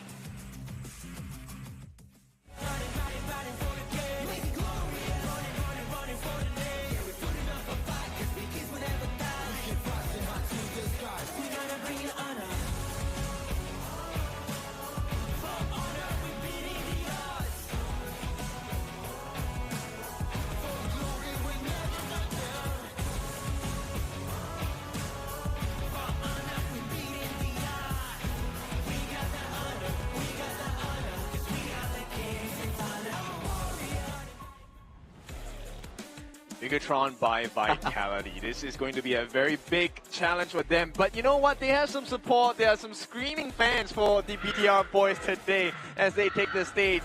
Now, this is a tall mountain to climb, but if there's any team to do it, it has to be BTR. Zangyu, one of the strongest junglers we have ever seen. Will his Jing be allowed out today? I think it will be because it's one of the staple picks here, and you can see Zangkyu's on his chest. There is the smite button there, but bring me through Nova here, Blan. So Nova's members are very familiar faces here. We have CY into the jungle, Muchi into the farm lane, Xuan as their clash lane, Waypit as the Zhangfei Maestro into the support role, and then Wendy, the carry in the mid lane, bring in Nova as a totality. I feel like this lineup, every time that you need someone to step up, one of them will really be that anchor that your team needs to bring that momentum for their squad in a long series lineup here. But talking about long series, it will be against your opponents here, Bigetron by Vitality. Alright, so representing BTR here, we have Zan in the farm lane, we have Ormson in the roam, Tufzy in the clash, Zangyu in the jungle, and Neo in the mid. They are your current IKL champions, and they have surprised everyone coming into this part of the competition for KIC 2025. And talking about their growth is actually marvelous here. When they were to qualify towards the KWC, they were the 3rd seed, if I'm not mistaken, coming in from the side of IKL Spring, and then they still made it as far to that top 8 in the Honor of Kings World Cup. And then going into IKL Fall, they had a phenomenal season, beating Kagendra in the ultimate battle, claiming the IKL Grand Finals for themselves. And right now, they made it far, they showed strong results, and they are in the playoffs with Nova as their first opponent. I think BTR is a pretty unpredictable team, right? Yeah. You take a look at the stats and the way that they play the game as well.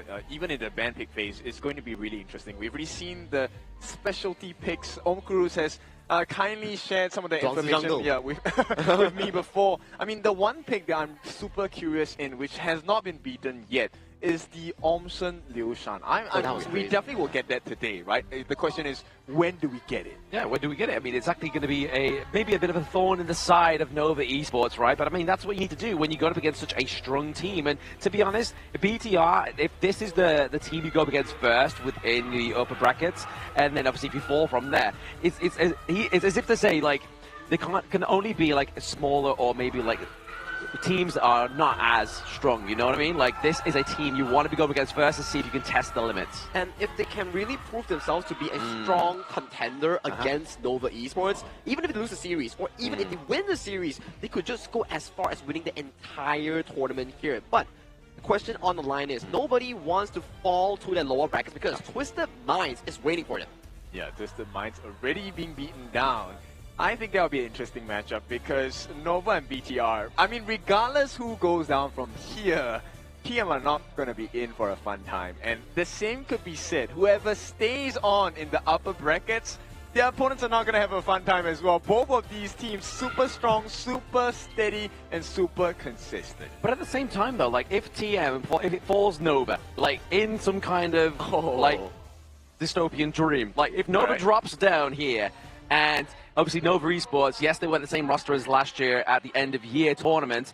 They lost. They didn't get into the finals. It was actually BSE.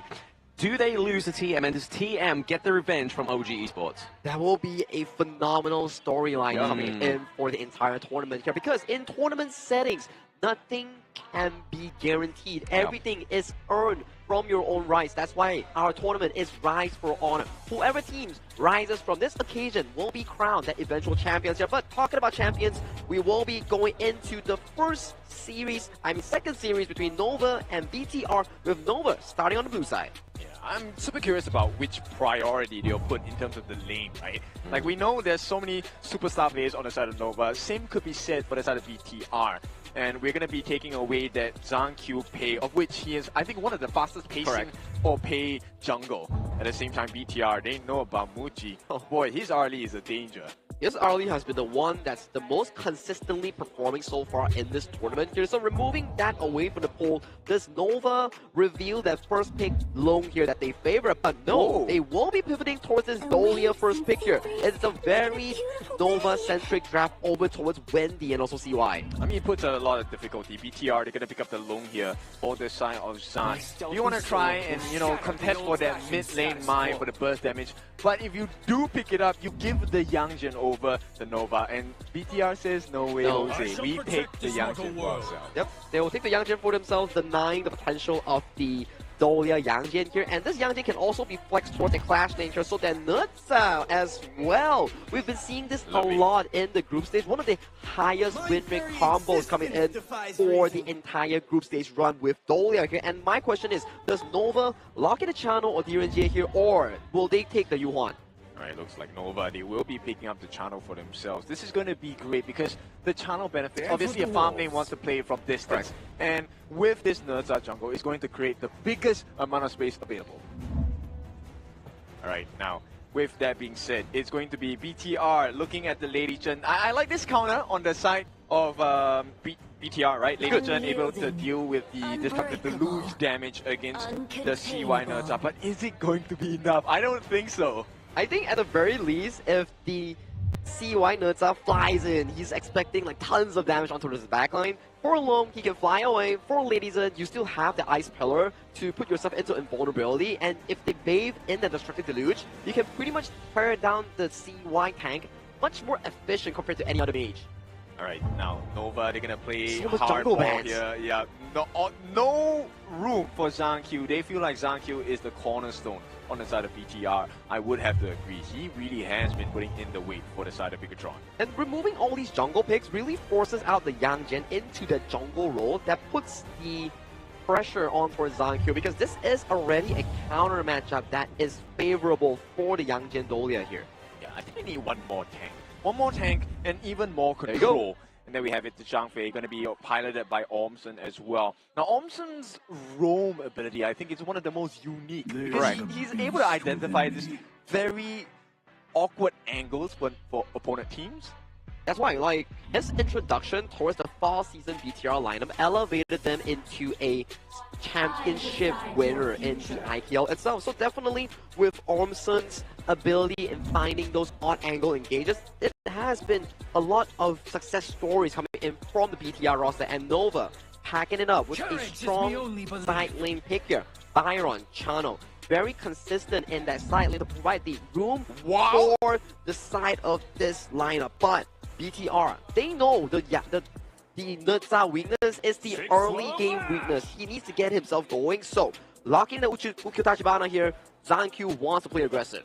I love this. And the Yangchen will go into the hands of Tufzy here, who is going to be piloting this Yangchen, hopefully to perfection, because there is nothing less than perfection that's needed to go up against Nova, who, even though are currently second place in MKL, they are past champions. They are past champions. They took down one of the tournament favorites coming from the group stage known as OG Esports here. So that's put Nova potentially in a much more comfortable draft here in this game one. And also, we cannot disregard Bigetron by Vitality. They are one of the only teams so far in KIC to take a game out of HBSC. So I'm going to post you a question over here. Please. Like, what do you think is going to be the game plan with this Ukyu Tachibana? Do you want to risk the level 1 invade, or do you just... Oh, really?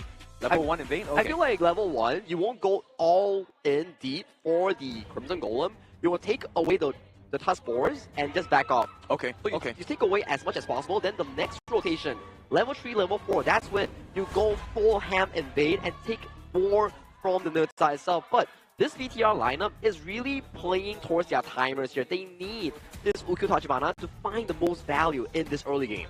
Alright, we'll take a look at this particular draft. This is game number 1. Is it expensive? Yes, it is pretty expensive for both these teams, but it really comes down to the execution. How much of a difference, how much of your jungle can you save from one another? Time to find out, kid, as we head on towards the Gorge. This is series number 2, day 6, and the first knockout stage of the KIC2025. Blue side, Nova Esports. Red side, Bigetron by Vitality. Casters, take it away. This is the MKL, second place going against the first place of the IKL in the second match of the day. I mean, this is looking to perform, or at least try and sort of test the limits of BTR. Alright, we'll see leaving Savior for the side of New. They want to be able to sustain against this wave clear here. Wendy already doing a good job, along with the help of wave clear as well, which means this early game rotation is going to be of benefit to the side of Nova.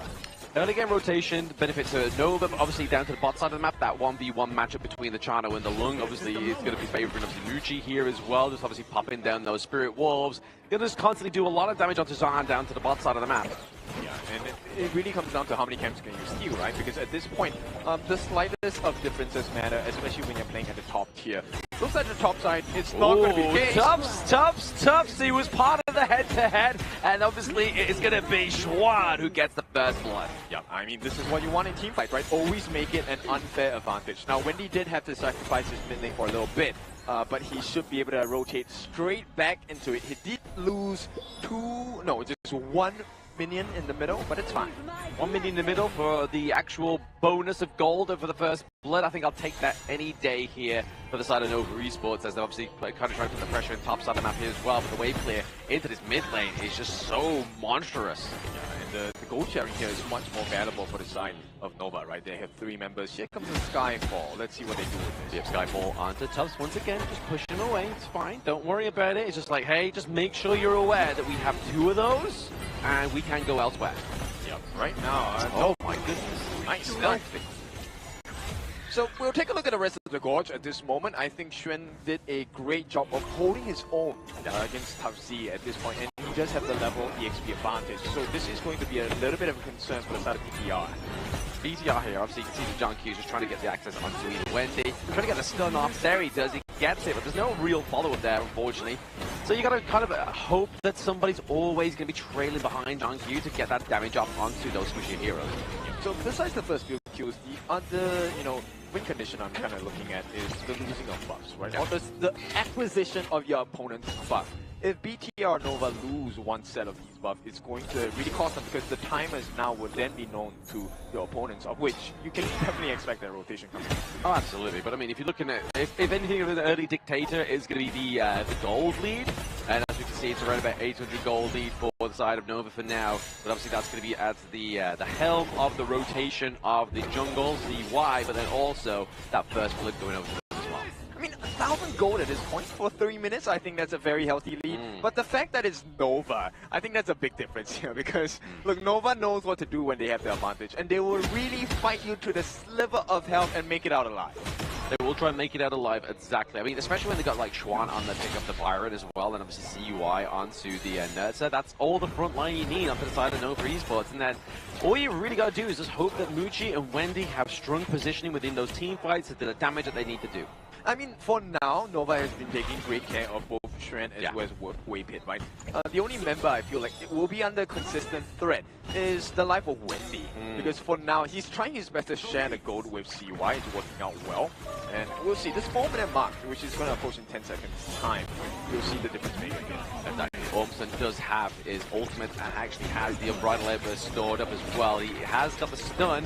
So maybe with the Stampede, get the stun onto Wendy, then obviously John Q comes through as well. I mean, these are all potential setups for these one-off pickups onto the side of Nova Esports, but just throwing out those blocks there, doing a lot of damage, but we want into the back line, just trying to force Yang Jian out of this one. Tubbs is definitely putting on the heat. They need to be really careful, Ormson. Okay, Unbridled Labor, he's able to catch the Tyrant. Nice play, nice setup there from the side of BTR. Right, beautiful work. They have the first blood Nova, but BTR gets the first Tyrant of the game. Now it's about conversion. What can you do with the Tyrant buff, which allows you more fighting powers, more fighting power? Well, maybe those 1v1 pickups that obviously we've seen time and time again so far within this match from John Q, they might be just a little bit more executable, right? If you've got increased damage from that Tyrant, it's going to make it a little bit more easier for you. And Zhang Qiu is going for a very nice build here. X of Torment. This is going to be doubled up by Zan as well. So Armor Pierce is going to be a true value because you want to deal that Armor Burst against CY, who is already very tanky. Oh, absolutely. CY is a huge tank. We've seen it time and time again, right? Especially if you then builds into the Blood Rage as well. But it seems to be a bit of a push onto the T1 down to the bottom side of the map. You see Waypit and Schwan in the wings. But BTR was able to clear out that minion wave. So no push for yet, but they might be able to steal away this Spike Tail. Numbers advantage coming in. True value for the side of Nova, right? And the fact that they have taken quite a bit of a couple of hits saying, oh no! There it is, the shove onto Neil, completely getting rid of that Destructive Deluge. Yep, big kill. I mean, this is going to be a very low kill at the start, but Schwan, he just wants to make sure that his presence is known because they want that pullback. Keep him in check there. It's going to be Schwan just trying to make sure that John Q doesn't get into that T1 territory there, but there it is. Nova gets the burst. Tubbs trying to get it top side of the map as well there. It's going to be the Spriteling gets taken out and teleported to Tubbs. That is a nice aggressive play and advantageous play for the side of Nova. Right now, Tubbsy, I don't think he wants to approach this. CY is really hard to deal with, and if you get locked up by Wendy, it's not going to be a pretty sight. Oh, absolutely. Wendy is going to be the kind of late game assurance as well with Muchi here. Just that late game damage can be absolutely detrimental to the side of BTR, especially when they're still trailing behind with that 1.2k gold lead. So with that being said, I'm curious about the itemization. Yeah, we will have the first core item, the Shadow Ripper, going into the hands of Muchi. Once he gets the Eternity Blade, he's going to start getting a little more difficult. Uh-oh. Yep. Don't follow up for that one. There it is. The Annihilation under the back line of Neo, really getting down that magic damage onto the side of BTR. Put that T1 into the mid lane. Looks like it's going to be the prize pony, and there it is. Waypit getting that last hit onto that one, and then top side of the map, CY using the Skyfall to try and stop the takedown of the T1, but BTR get it away. I mean, the cost is well worth it for the side of Nova, right? You take a T1 in the mid, which opens up both sets of junglers, jungle buffs on the side of BTR. Right now, Xuan able to hold his own against Tubbsy because the rest of the team is here to back him up. Not only that, they're going to open up the Fire Peak as well, so maximum value extracted in terms of farm and EXP. Yeah, exactly that. I mean, that's the proficiency of Nova as a team, right? They definitely make the most out of all these mini skirmishes when they get a takedown onto like the likes of Neil. They make sure they're getting a little bit more, right? They are looking for every drop that you aren't willing to give to them, but now, there it is. Schwan just tries to get that by forcing the flash onto Tubbsy. That's going to be a hard engage for him. There is the Unbridled Outburst onto Waypit, but that's going to be enough time for them to get the takedown on onto Tubbs, but they do trade Mucci. They gotta be careful. Maybe Wendy is gonna be the carry of this one. Yeah, it looks like it, right? Because right now he's already well on his way to the core itemization level 10 and the emergence for that super quick rotation as well. Nova are doing everything right. Yes, Nova are doing everything right. I mean, the one thing they are doing right here as well is the fact that they're taking away these Azure Golems as well. So any of these jungle camps is going to be a bonus, but the biggest thing for them is taking away that Azure Golem, especially onto John Q's Ukyo Tachibana. It's hard, he can go again. Ooh, they didn't get that one. They didn't get the Crimson. It's fine. It's fine. They got 1 out of 2. It's fine. I mean, so look at that. Wendy, I think he's just going to be consistently throwing out these annihilations. And that's going to be a lot of value because not only does it offer wave at this part of the game, it's going to be life clearing on the side of PTR later on. Yeah, Wendy's just going to be completely throwing it back into the enemy line, right? Like just throwing every bit of annihilation through, just doing the damage onto the squishy heroes. It's working onto the likes of Neil. I want to see this mid-lane matchup. Neo obviously is going for the utility mage, but for now it doesn't provide too much value because Nova has had a pretty good vice grip and this job. Oh, Topsy, he's pretty low. He's pretty low indeed. He's like around about a quarter of a health there. The annihilation does miss out, but it's going to be still the fall of Topsy in top side of the map. Yep. Nova looking very clean, very clinical at this stage. 5 kills to the 1. Mid T2 under pressure as well. There's a healthy wave. They need that wave clear coming in. They do need that wave clear, but at the same time, who's going to give it to the side of BTR, right? Unless Neil gets obviously the flow inside, it's not going to connect, but you can kind of see here that John Q's just trying to kind of get maybe some pressure created. The annihilation stops the burn, stops the recall, and now 3 members up to the side of Nova Esports trying to come down, but there it is. The outplay! The emergence comes through, but now he's going to sacrifice Wendy for John Q. As we get into that 10-minute mark, this may be a problem for BTR, and John Q goes down. I mean, that was the most he could do, right? He bought valuable time, he got the lifesteal, he got the rotation of 4 Nova members as well. And this gives BTR a little bit of a lifeline because Zan now has the space to take that Crimson Golem. I mean, is it crazy? Is that space really been created here? Because was like, yeah, we saw what you were doing. We know where you are. Now we're trying to just push away your team into the crystal because now those tyrants and overlords. And oh my goodness, what a rampant snipe there from the annihilation. Yeah, Nota has had a great win rate so far in KIC 2025, and that trend is going to continue. Yeah, it may not be we trend, but it is a trend going through with this KIC 2025. The Nuts pick is just so impressive. Such a huge tanky pick. Yeah, I mean, right now he's level 14. Zankyu has done well to keep up, but the rest of the team needs to do that as well. The member on the side of BTR, Neo, I'm talking about, he's only level 10. He may not need the gold, but he does need the EXP levels. He does. He needs that EXP for his, obviously, more damage on his skills as well. But now, just trying to get a bit more push, a little bit more pressure here. We do see the Radiance being used by Ormson. Is it going to be enough to keep them there? No, it's just a little bit too late here. A bit of a re-engage from Zan, trying to get the kill onto Mucci, but Mucci goes and drives himself into the front line, but it's actually going to be Wendy, Mucci for the trade of Neil. Can they get John here? It's going to be Schwan against John. Gets the takedown as well. Big win from Nova. They get the T2 at the bottom as well. Now that was a life-saving play, but Ormson, he might not have the same fate. May not have the same fate. The smite's going to slow him down enough to get that burn over time. And there it is, CY with another kill. Big moment to Skyfall as well. Skyfall, but it's not to be. Yeah, they're just driving John Q into the enemy base. Look, they have no answers so far for CY, right? And this is a cause for concern because CY hasn't even been forced to use the Blood Rage just yet. Now Xuan doing a very good job of funneling this Crimson Golem to himself. BTR cannot respond in time.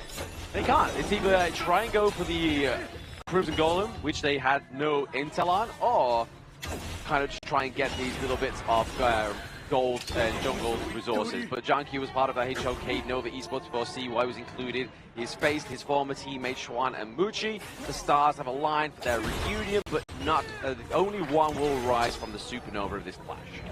Stars are definitely aligned for the side of Nova here. Zhang Q facing a lot of difficulty in this match. Ormson needs to get those perfect saves, or maybe even the perfect setup on that Unbridled Outburst.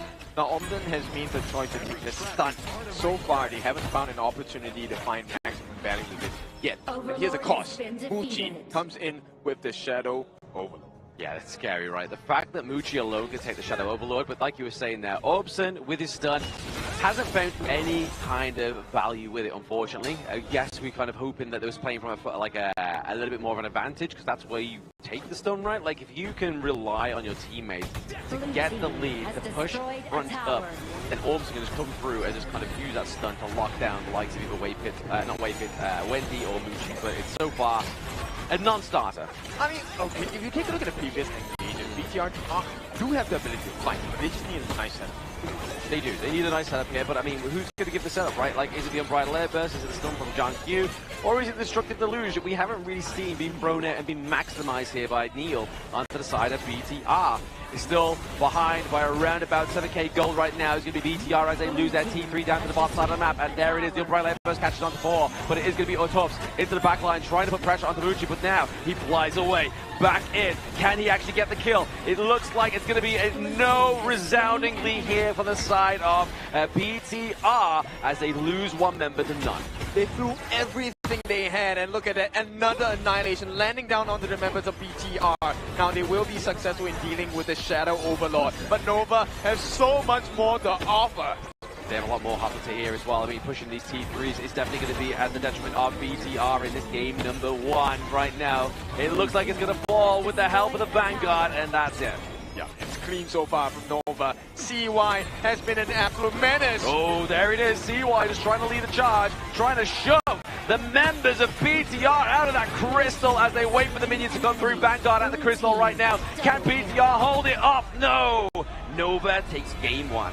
Beautiful work from the side of Nova. This is exactly the kind of crystal clear quality you want to see from the number 2 MKL side. And for now, I think BTR, they did well to hold their own in game number 1. But it's not the best situation.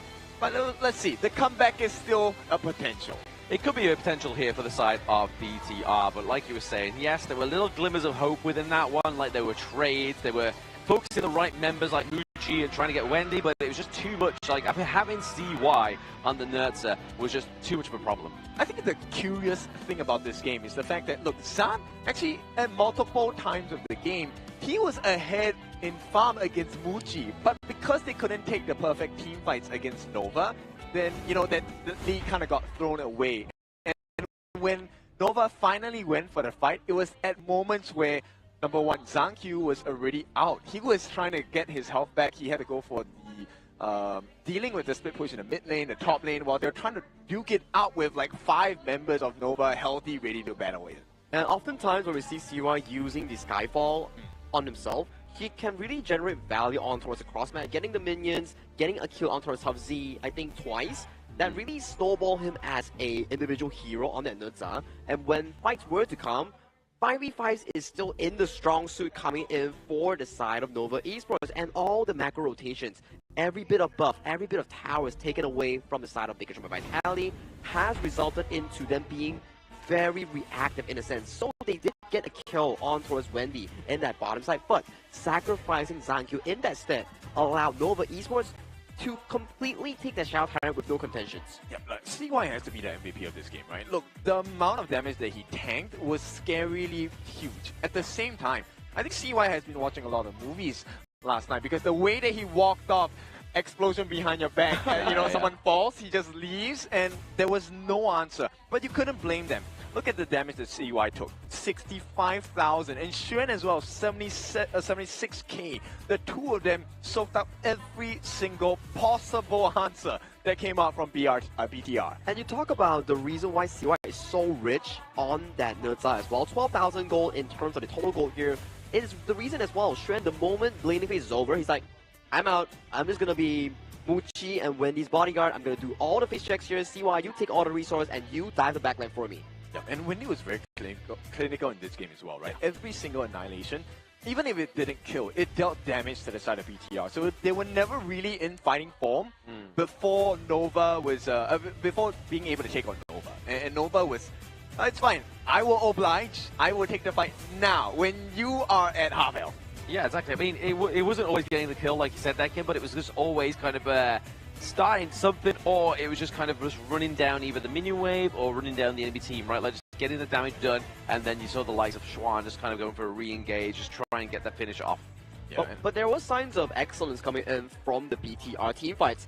they were playing very good engage with Ormson's Unbridled Outburst multiple times actually on towards Muchi. It's just the fact that, yes, you get my backline, but who's going to be covering your backline? Yeah, exactly. I mean, the Young Gen pick is a great pick, but it requires you to dive really deep into your enemy lines, right? 0, 4, and 2. Tubsy, he did really well, got a couple of very nice setups, but unfortunately, the good fights that were taken were in moments where Nova was ever ready for more damage. That is correct here, but the MVP coming from game 1 has to be the Mr. Consistent himself, CY, with that Nerza performance here. We didn't see much of a Nerza combo from the side of Nova Esports during the group stage, but coming into the knockout stage, they bring it out and they bring out a heck of KDA with 603 on for this Nerza jungle. Crazy stats here, 27% of the damage taken for the team.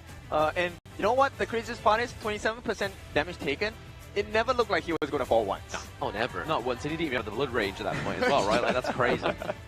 That's crazy indeed. Let's check out the highlights here, what exactly went down here. Look at Ormson's position here. He found a perfect Unbridled Outburst to zone Muchi away, but Muchi flashing into the enemy's line here does falter himself. And these were the moments as well. You can see the Infinite Bastards coming in from alone, looking for the re-engage, immediately landing towards Muchi. He does flash forward for the kill itself, but it's once again Ormson finding him at towards the backline here. But it goes to the same thing. You can get my backline, but who's going to be protecting yours? Because CY, no one's going to be handling this Nerza pick on the side of BTR. Yeah, exactly. I don't think they have enough damage. That's the biggest problem. And that's the crazy thing, because Zankyu on this Ugyo Tachibana, he's one of the biggest burst potential junglers out there, and still he couldn't get him down to less than half health. Now, that goes to the lone build that we talked about on towards Zan. He went for the Axe of Torment build, which, yes, has a lot of CD, does pretty good against squishies, but you're gonna be thinking, like, every time the Nerza lands on towards your face, you can't be diving in against the enemy here, so potentially alter the build coming in from the low might have been a better choice.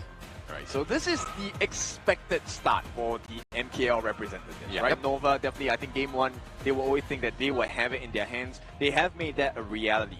BTR, I think, comes from a position where, alright, now we get a taste of your power. What can we adjust on the fly to be able to match up in pacing? That's what they got to try and do, right? They got to try and get a matchup against Nova that's going to be one of their strongest. Because, I mean, yes, they kind of like deal away the Yangjian, but it's kind of just like, in the draft, that's a good idea, but when you're playing it to execute it in-game, it's not the kind of greatest what we've been seeing so far, right? Every denial of the Yangjian goes to the Clash lane, and it's never really worked out. Yeah, it hasn't really worked out. It really requires the player to have a superior execution on the hero itself. But we do want you to follow us on our social media on all of our platforms here. Who knows, you could be walking away with a lucky prize here. But definitely there are tokens, anything boxes, and also skin chests for you to find out here. Drop that follow and subscribe towards us as we have more HOK stuff coming on for our way, especially for our viewers here. That's right. And of course, to all the IKL fans, it's time to give your support to BTR, because if there's a chance to start coming back, I think he has to start from here. You cannot allow Nova to get the 2-0 lead. If that happens, I think Nova are going to go on a hype train. They're going to run away with the lead, and we might potentially see BTR suffer at the hands of Nova. We saw the MKL Brilliance coming in with the Twisted Mind series itself, whereby APG defeated TM in a 4-1 fashion here, and those were pretty convincing games coming in from the MKL third seed here. And now Nova Esports, a well-seasoned team coming out of a 2024 run into a very sharp and bright supernova run in 2025 here. So this will be another stepping stone for them to make it further towards the knockout stage. But BTR, don't count them out, because they made it far as well, and they are looking to cement themselves in history of HOK. Yeah, I'm super curious what does BTR want to explore right now, right? You know for a fact, we've seen this already. Okay, Nova once again go to the blue side. BTR gonna re-pick on the red side again, counter pick. But for BTR, if Nova allows you to take the Luna, you know that they're gonna play the Da Xiao Flow Bomb Tank combination, right? It stop you in your tracks. No more dashing. Yeah, no more dashing, man mark you with those multitude levels of CC. And so far in game 1 itself, you can see the priority on towards the ban coming from Nova is to lock away Zankyu from those favorable jungle matchups here, because if we were to view Nova and BTR as 5 players as a whole, Nova so far has shown much more success and confidence in that regard. So they are locking Zankyu from those crucial picks to elevate that team spirit for the side of BTR. So I'm expecting more jungle bans once again, right? I think Nova has found that formula that is dealing the most amount of pressure and pain to Bigetron. That's correct. So, at the very least, coming into Game 2 itself, Game 1, they played a rather, how would I say it, aggressive early start. They did steal with a wild boar, but there was nothing afterwards here. So, maybe revisit to your game plan. Play strong lanes, potentially the Channel, the Byron, or even the likes of the Global Marksman. Make sure that Zankyu gets enough assistance by his side laners or the mid lane to enter CY's jungle. That could really disrupt Nova's early game flow. I mean, maybe they could take a page out of APG as well as just the Mind's book, right? Which is maybe you get the secure early game. I think that's a good potential solution for them, right? Yeah, to amp up the early game, which really allows them to play much more aggressive. That may be the game plan here coming in from BTR, but we're no coaches ourselves. We will allow Coach Nancy coming in from Nova and also BTR's Coach Omkruz to settle down whatever draft that they want in this game. And starting off the ban, Nova, after finding success with that Dolia, they ban it away from themselves in this game number 2. Hang on, I consider myself as a coach as well. You just don't win, that's all. Right? The chance of winning is not that high. But with that being said, Nova, they know what the chances of winning are with the Dolia. They're going to take that away from the BTR options. And BTR, they are very scared of the Wendy Mai, and for good reason as well. That is correct. And BTR, they will have to pick between the CY Luna or Muchi's Arlie in this set here because they have already expended the loan, so a lot of options are up and available for the Nova first pick here. It can be the Arlie here, it can also be the likes of the Dharma for the pickup. Ooh, Arlie instantly in the hands of Muchi again. Now, Muchi had a pretty quiet game number 1. Correct. But quiet is good if you're a farm laner, right? You want as much peace as possible. And the consideration here has to be that Channel for the side of BTR. I think they can either pick up the Diren Jie here or the Channel, depending on what sort of stage of game they want to play. If they want to play it fast, pick the Diren Jie, get a winning lane, make sure that Zan can win lane against Muchi. That could be a bit of a happy story coming in from the BTR early game. Alright, so it looks like the Diren Jie will be locking for the side of BTR. The locking in and you know, making sure you get that golden token onto the members of Nova, especially Muchi, is going to be more than important at this point. And oh no, things are looking a little bit dicey. We have the Xuan specialty, the Guan Yu coming in. How many times have we seen this guy catch the entirety of the opponent team? Such a scary player on towards that Guan Yu here, and we get Arlie Diadea, a strong side lane composition being locked in for Nova here. So Nova already knows their game plan. It is to allow Muchi get those farms, get himself going from early to mid game, and then Guan Yu on the hands of Xuan comes in with those destructive flanks here. For the side of BTR, they do pick up the Yu Huan here to flex around Ormson and also Neil in that mid roam.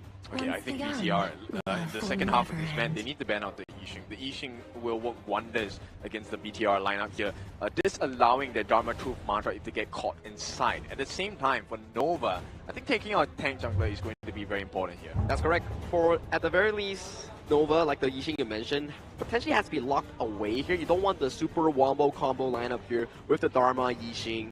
And yeah, it also locks in the Guan Yu as well. You can't really free charge all the way with that Razor Cavalry. A tank is definitely necessary for the side of Nova here, right? This will give them as much space as possible. Maybe a Menki, I think, would do great to be able to, you know, number one, if you're caught out by that Truth Mantra, if that doesn't kill you, you're able to Dream Roam out. Yeah, you get, it's either Dream Roam out or you get the multitude levels of heal coming in from Waypit on that Diadea here. We've seen it a lot. One big tank and one Diadea, when he goes half HP, you throw your ultimate and then immediately full heals to full here. So a lot of focus here on towards BTR side, whereby you see the Ogren, Luna ban away, and also Ladizen and Mai Shiranui. For the side of the Nova lineup here, wow, this is an early Ormsong Liushan we're looking at. I mean, like we said, if you need to tie the series up, I think game number 2 is where you have to do it. Because if Nova gets the lead, BTR are going to find it really difficult because there are even lesser hero pools available. So we've seen the success of this Ormsong Liushan. Will we see it again? Nova just go for the pure Yangjian jungle. They are here with confidence here, but BTR also, this Liushan on the hands of Ormson is currently 100% win rate out of the 2 games that he had back in the group stage here. So bringing the statistics coming into here definitely boasts the spirits of the BTR boys. And Nova rounding out their composition by taking away that Yixing from the hands of BTR. I told you so. I mean, it works wonders. Can you imagine if they can get like all 5 members of BTR down there? Like, okay, but with that being said, let's take a look at these consideration of the Fate going to the hands of Zhang Q. Zhang Q, like I said, is one of the most premier jungling members in HOK Global Esports. But is he going to be able to do it here? Because there's quite a lot of lockdown from the side of Nova. And the worrying part is also, usually, the Arlie versus the Fate matchup is very skilled.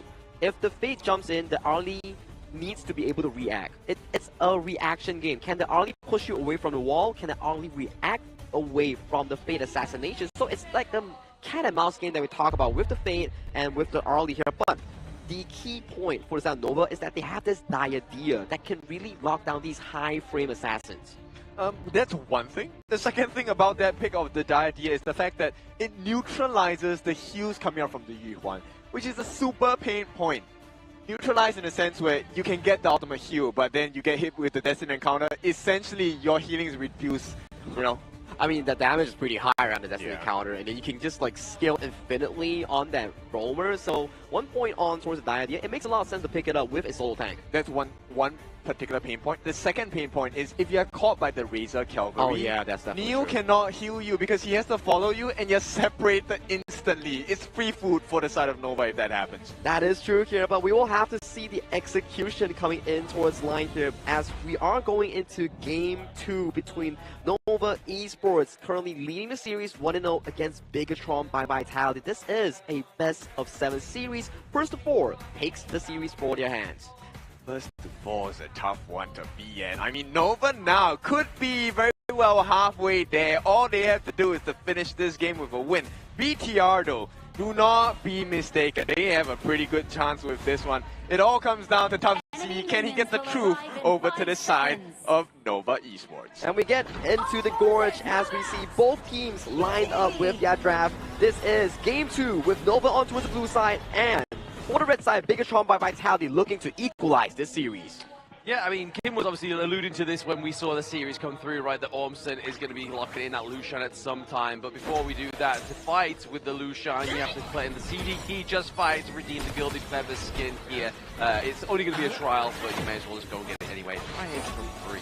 Yeah, right now BTR, they're going to be looking for a couple of things. Number one, where are you going to start your jungle with, right? That is the big question, of which Nova can then, BTR can then try and make their relevant rotations. And it looks like they have found out, hey, there's a freebie for you, Zangyu. Do you want to come in and claim There it? might be not a freebie there for them, because Ormson goes there, they're feeding it over to Muchi. What is going on? But now Neil looking a bit out of position, and Schwan gets the kill.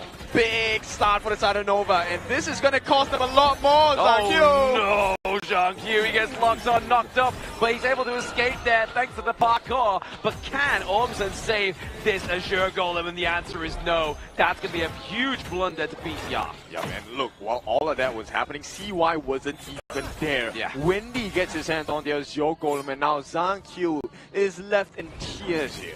I mean, out of every hero to get the Azure Golem, give it over to Yixing, man. That really amplifies his early game. Yep, and they didn't even force out the maintaining initiatives passion. That gives you an extra. It's kind of like a Destiny equipped for you. Oh, yeah.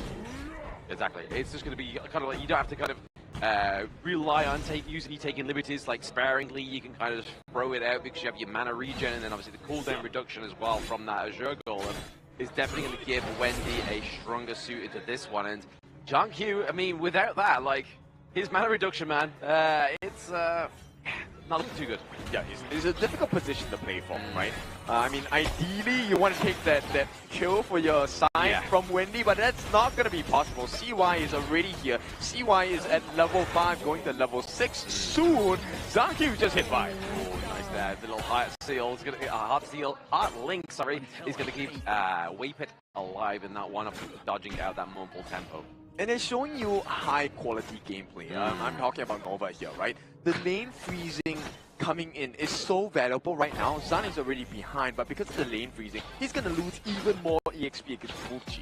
What about the high quality gameplay coming from BDR? Like, let's point it out. Let's not go like full like tilted onto a side here. Let's make sure we keep it in that one. But I mean, at the same time, obviously, Nova are just basically punishing BTR for the mistakes that they've made in the early game, but this is going to be a potential contestation of that one. It's going to be CY that gets a claim onto that Azure Golem, and they get the claim onto Wormson. Yeah, so everything for free on the side of Nova Esports. BTR, there is still a chance, but it requires the biggest of wombo combos. We need a flash catch from Ormson. We need the truth. And of course, we need that finishing hardened J mark from Zhang Q. Yeah, getting to that level 5, obviously, is going to be the execution for Zhang Q here. He's level 6. Maybe he's going to be able to steal some hearts and steal some neutral objectives with that one. Yeah, I mean, with 3 kills on the board for the side of Nova, they have now amassed a 3,000 gold. Neil. Oh, he's able to get it, that's fine. But I mean, if he had taken limits off of cooldown there for Wendy, that would have just finished him off. Yeah, I think Neil, he wanted to make sure he saved his ultimate, right? The unending sorrow is so valuable at this point in time. 4 minutes right here, right now. Nova looking for a fryer across the pit, and maybe even more. And what's even more valuable is that Doomsday onto Mucci, but there it is, the takedown onto Neil. It was just delaying the inevitable death for the side of BTR, but now Nova are in a good position. Just make sure you get your buffs, then go for the Tyrant. Super smart, right? They actually, they are so greedy, they might want to take both of these at the same time. Crimson Golem going into the hands of CY for sure. It looks like BTR, they will have to take the scraps, of which is a Tyrant. Not bad for a scrap here. Yeah, exactly. It's not a bad part of scrap, right? But at the same time, that top T1 looking like it's going to be under pressure. Same with his T1 into the mid lane here. BTR got to make a heck of a defense, but that board is going to keep them out of that T1 territory.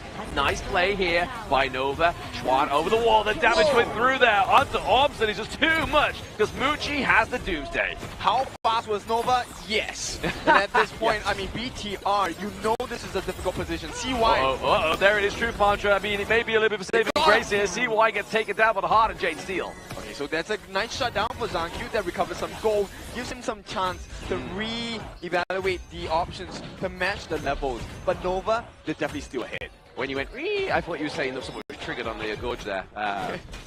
Making some noises for them because they can't make it for themselves, because they have to keep composure. Yeah, I mean, composure is definitely important, especially for BTR right now. Because, look, Xuan, he's providing so much value. They have taken another T1, and that's going to be 2 powers for the price of 1 on the side of BTR. They might not even get it here. Might not get it just yet, but there it is. Trying to get the re-engage there. It's giving the bit of farewell with the board being committed as well as Destiny counter. It is going to be John going down as well as Ormson. There's too much damage onto the side of Nova. Teamwork. This is looking like the dream team. Nova, number 2 in MKL, looking so strong right now. BTR, they're trailing by 3,000, but it feels like they're trailing by a lot. Yeah, normally it's Stream OG, but this time around it's Stream Nova at this point, right? I mean, it's around about, what, 6 minutes in, we're looking at kind of just completely just owning the enemy jungle right now, taking away that Crimson Golem. Yeah, man, it's a double whammy because Mucci has also, hang on, they're going to put some pressure on the T2 first. This is more important. We talk about double whammy here, but it's going to be the whammy and the combo and the ultimate coming from the Lucian here. Ormson just trying to do enough damage, but now it's Nova with the re-engage here. Mucci getting the kill onto them. The heroic charge comes through. Double kill, making that for the side of Nova, and Wendy picking up some more, looking for the T2 top side of the map.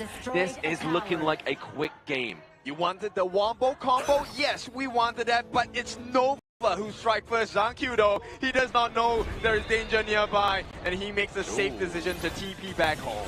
Yes, but I mean, he's also going to lose that Azure Golem as well, right? So yes, he saves his life, but he's going to be Azure Golem. Oh no! He didn't recall! He's maybe just looking like he's going to run onto this wall right now. The potential catch upon to the side of Nova. He gets knocked off the wall. He tries to get the kill onto Mucci, and does! Okay, great recovery. He does shut down Mucci for a little bit, but still, Nova are all over the map. It's 5,000 gold. In fact, it's 6 right now for the side of Nova, with the map completely blue. Yeah, what is it about game number 2 that the team that won in game number 1 makes it look even more dominant? It was exactly the same thing, obviously, in the last match with APG against Twisted Minds, but they just seem to just grow with this momentum through the series. I mean, it came from that start of the game. right? Yeah. Zhang Q, Neo, and I think it was Ormson that were trying to make the defense. Did not work out. Speaking of making defenses, Tufts here maybe getting defenseless, and he does get taken down.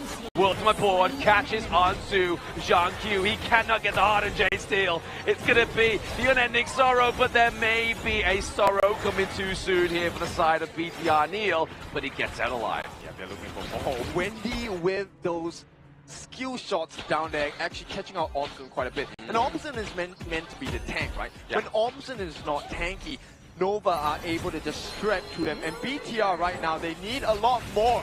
Yeah, no tanky, no flanky here for the side of BTR as they use the Destiny counter once again. Oh my goodness, the re-engage there from CY. Pretty huge, with the board being committed as well. There's the heroic charge coming through from the Guan Yu. Okay, nice trade. They got Muji as well, BTR. Maybe there is a slight chance, but Neil is not looking good here. Zhang Q looking for the chase. Yeah, looking for the chase, but obviously, like we just said there, Neil has used that ultimate. He's had to use it, or he would have to go back to base. But once again, trying to take away that Sure Golem, trying to get the knock onto Zhang Q. He gets taken down once again, and that's not enough.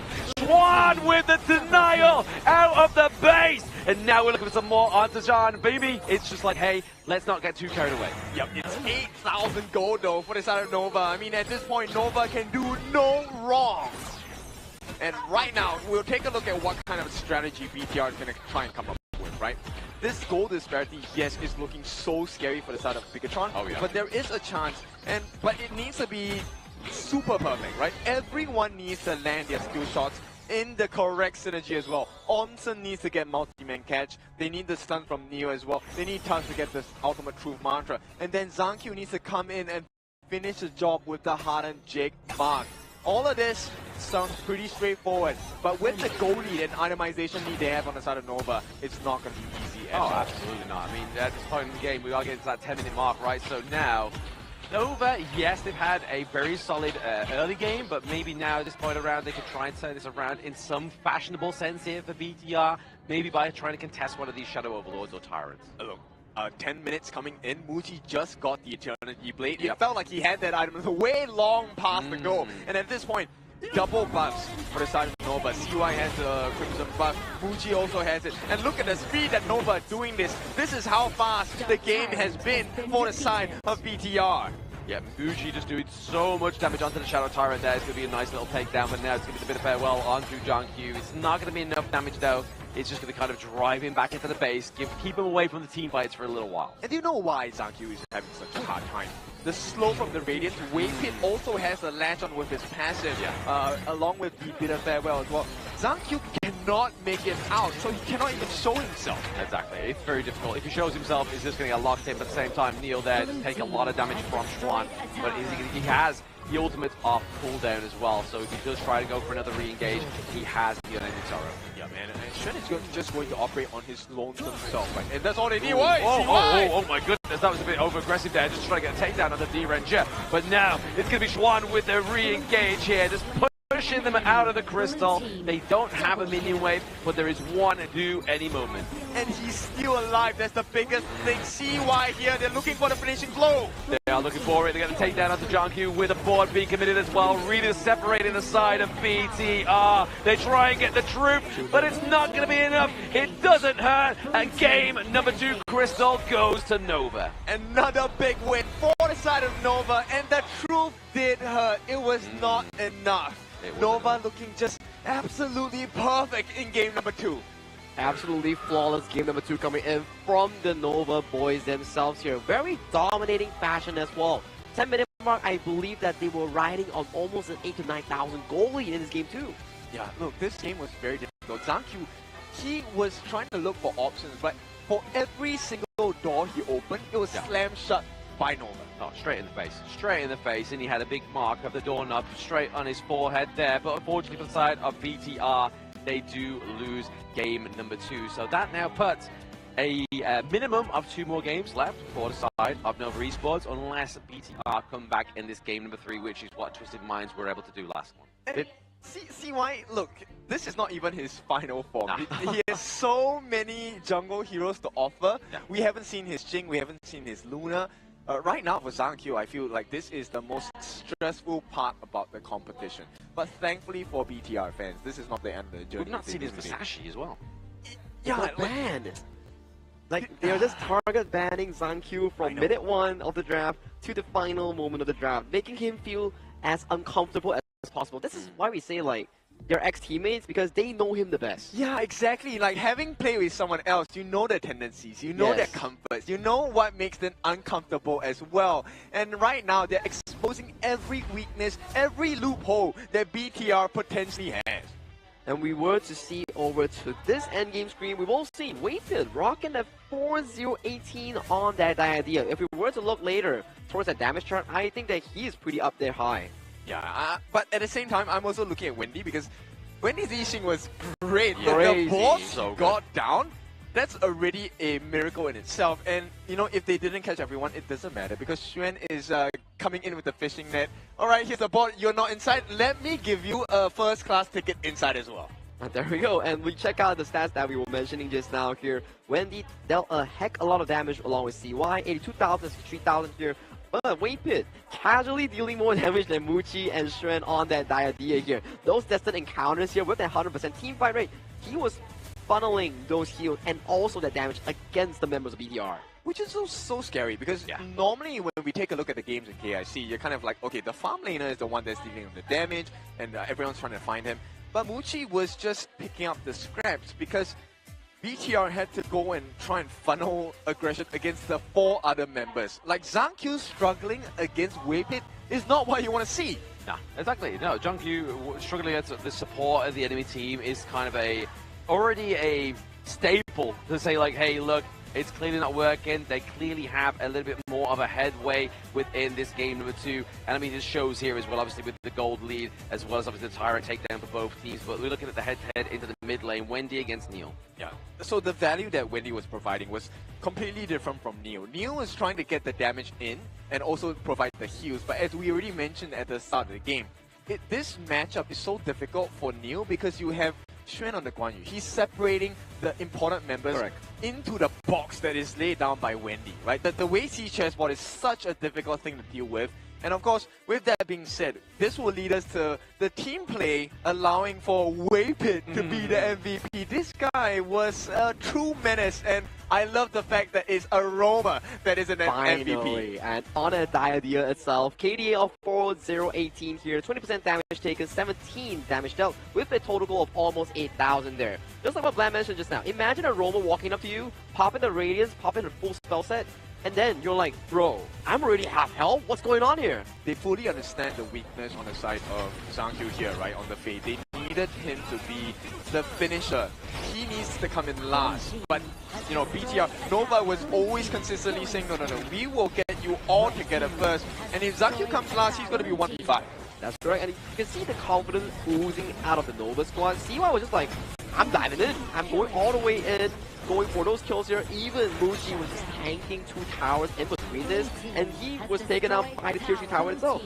Yeah, I mean, the value that they had on Star Nova was really great. This board to separate the rest of the members away from the potential save. Zan was caught. There was no options.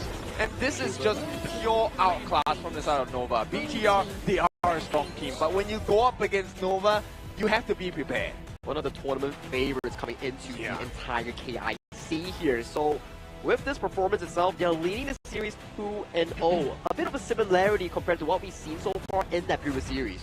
I mean, we all know the real reason why Weighted got that MVP, right? Why? He passed me in the hallway. What? Oh, no. He got blessed by Blam and then that's it. He just went, you know what? I feel great. I'm going to go for an MVP. I'm going to be one of those guys. So that's what he did. But let's not talk about that, because other players will come and queue up and line up next to me. I don't want that, you know. I don't like being famous. But the knockout bracket right now, Nova 2-0 to BTR. I mean, we just saw the same exact thing with APG and Twisted Minds. It was at this point in time, this next game, where Twisted Minds came back. Yeah, so does BTR get access into the Luna? Does he get access into the Jing? That is the important part, right? Because I think for now, it's been very clear that Nova have identified that we can give you certain heroes, but we'll make your life extremely difficult. And Zankyu has been, unfortunately, the victim of this particular super strat that has come out of Nova. It has been very stressful so far, especially in every single ban. If you're on towards the red side, if you are as BTR, you have to take the ban on towards Luna as well, because see why? He is also a Luna mercenary as well on that pick. So you want to get the Luna, you better be ready, because Nova's pretty prepared for those picks as well. So it's really down to how Coach Cruz settle the score for the BTR to come back in this game trees. Draft needs to be near perfection. I think it's going to be really interesting because Cruz definitely has more creative strats. He has some hidden ace cards. Does he really want to use it today? Because this is not the end of the line if BTR loses, right? That's the main consideration for me. Overall, you have to really consider your position in the tournament. Correct. Sometimes a lower bracket run is okay. Yeah, I think so too. I think if they drop it out now and then they try to do it in the lower bracket as well, it kind of like defeats the object of like the whole element of surprise. Yes. So if they are dead certain that that is going to get them a win, I would say make sure you drop it in the lower bracket and not here. But at least try and obviously draft something that's going to maybe throw off Nova, or maybe actually like, you know what? We're not confident with this, but it might just be enough to upset the scales. That's true. I mean, the fact that they broke the Ormson Liushan 100% win rate, I think that's really impressive, right? But that's the quality we expect out of Nova. So right now, let's take a look at the options available. BTR, they have not expended too many meta heroes per se in terms of the jungle department, right? Yep. So I'm expecting quite a bit from Zhang-Q, but the rest of the team needs to pick up the pace as well. I reckon for BTR in this game tree, potentially put yourself in towards the blue side and get the jungle a favorable matchup here, or at the very least, get a prior pick for themselves to get himself going and get the Zhang-Q game tree buff, because every time that Zhang-Q is angry, you know he's gonna come in and swoop the game out of enemy's hands. Yeah, we do have the BTR fans here live in person in Manila, Philippines as well. They are hoping for that reverse sweep to come through. BTR, we need you to come alive. Hey, I need that kind of entourage, right? Whenever I'm like losing in my ranked games, I just need people screaming behind me. I'm like, I can do it. I can do it. Yeah. But unfortunately, I just have like my teammates just telling me I'm just not good enough. So. What are you doing? It's the complete opposite. Yeah. So we'll take a look at it. So like you said, Sagi, I think BTR has made the better choice. They're going to go on the blue side. They want to wrestle for this prior hero. It needs to be something huge here. I think, like, if we were to refer back to the first series between APG and also Twisted Minds, the shift of wins, the winds of war, really started to go in favor of Twisted Minds when Hailang went over to the Mai Shiranui here. So potentially, Neil getting this sort of pick to really go in for those early plays might be what BTR needs to get themselves going in this game tree. Yeah, and I think it also requires a very well-rounded draft in a sense where, look, I think they need to be more survivable on the side of BTR, right? So maybe go for more setup-heavy, tanky lineups that will be able to deal with the aggression of Nova as well. Exactly. So clock is ticking, 45 seconds until we go to the official draft of this game number 3 here. BTR definitely, even though there is, yes, falling to the lower bracket, getting that miracle run, but if you fall towards the lower bracket with your mental being unsteady, that could treat you back into a double-edged sword situation. It could actually pop you into a double-edged sword situation, right? Obviously, just basically playing on the death's precipice, shall I say, for lack of better words, with an auger and pun right there. But right now, 17 seconds till we get into the BP of game number 3. We've already seen some limit testing going on through the side of BTR. Do you reckon, like, Nova's going to throw some, like, spanners in the works, like the Gao in the mid lane again, like something like that? Just like, you know what? We're 2 points ahead. Let's try something new. Potentially, yeah. I mean, that's Wendy's play style, whereby Wendy, you can never finish all your bans on towards Wendy because his hero pool is the potential largest in towards the player base that we have in this tournament. I think that would be a great idea for the Nova side, right? Because you don't want to review too much about your rotations, you don't want to review too much about your hero pools as well. Now BTR, they're going to start on the blue side, so their first ban is going to be this Dharma. Xuan has already impressed us in game number 2 with his Guan Yu. What more can they offer on the side of Nova? I feel like BTR in the second ban, you have to consider either Long or DRNJ to be banned away from Muchi's hand, because Muchi, yes, his game 1 channel performance was being targeted down heavily, but they take the Luna ban for themselves. Okay, but this unlocks the Jing potential for CY, right? Nova right now, they could potentially pick that up. At the same time, I feel like BTR in the clash lane, they need a double aggression, maybe the Fatih for a start.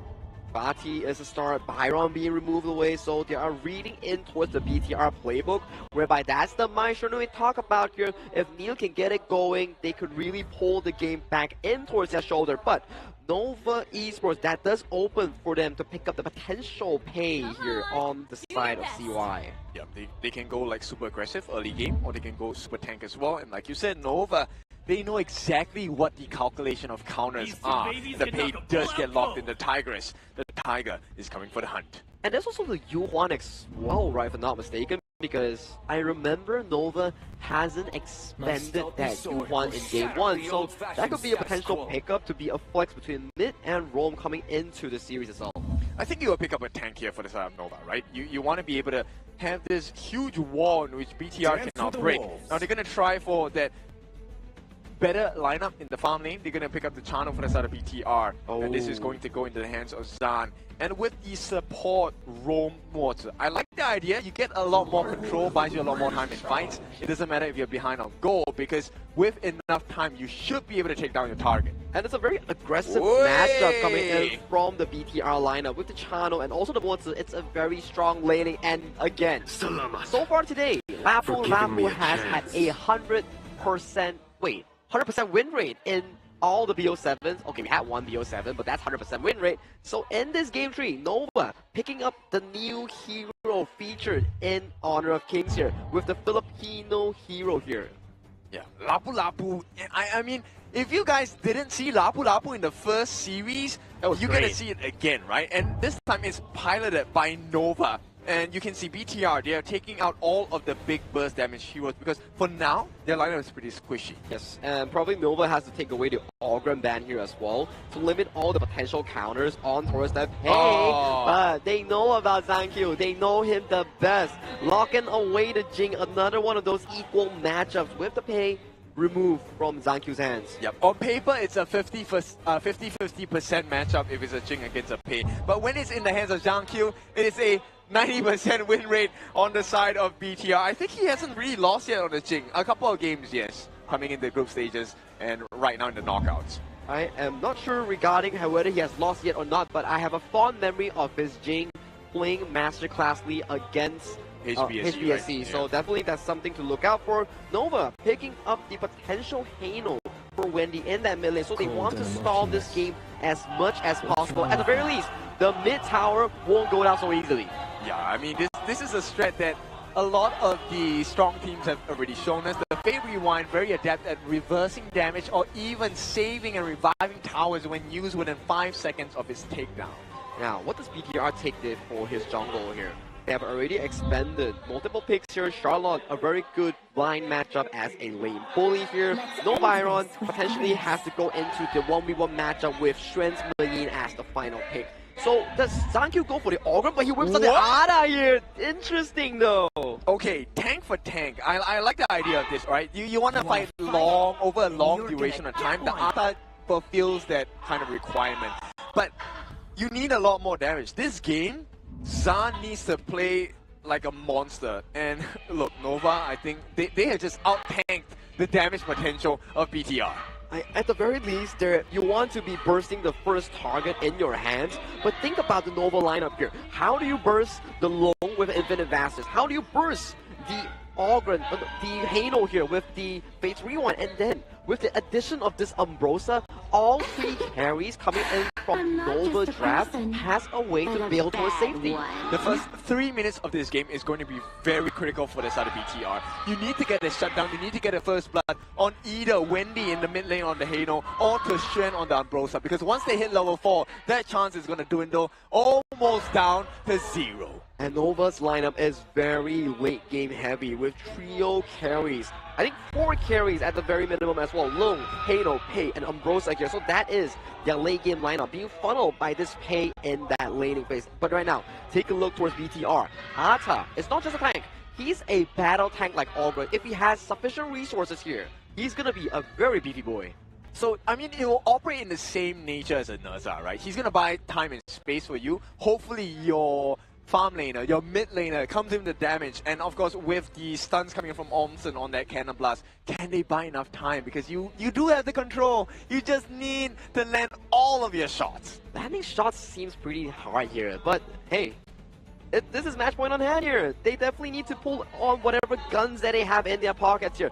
For Neo, his Mai Shunui synergy with that Mozi on the hands of Ormson needs to make it work. If they can get the early game going, that Nova greedy lineup will perish under their hands. It's greedy because it's greedy in the long term as well. This also means that if Nova loses game, BTR have burned out so many tank picks, so many sustenance picks from the side of Nova, and BTR might be able to mount their comeback off of that. But so far, with the BTR lineups, the junglers hasn't been the most meta picture. The Fade and the Ukutachibana, and right now the Ata here. So the non-traditional junglers has been favored instead of the meta ones, like the Ogre, like the Monkey.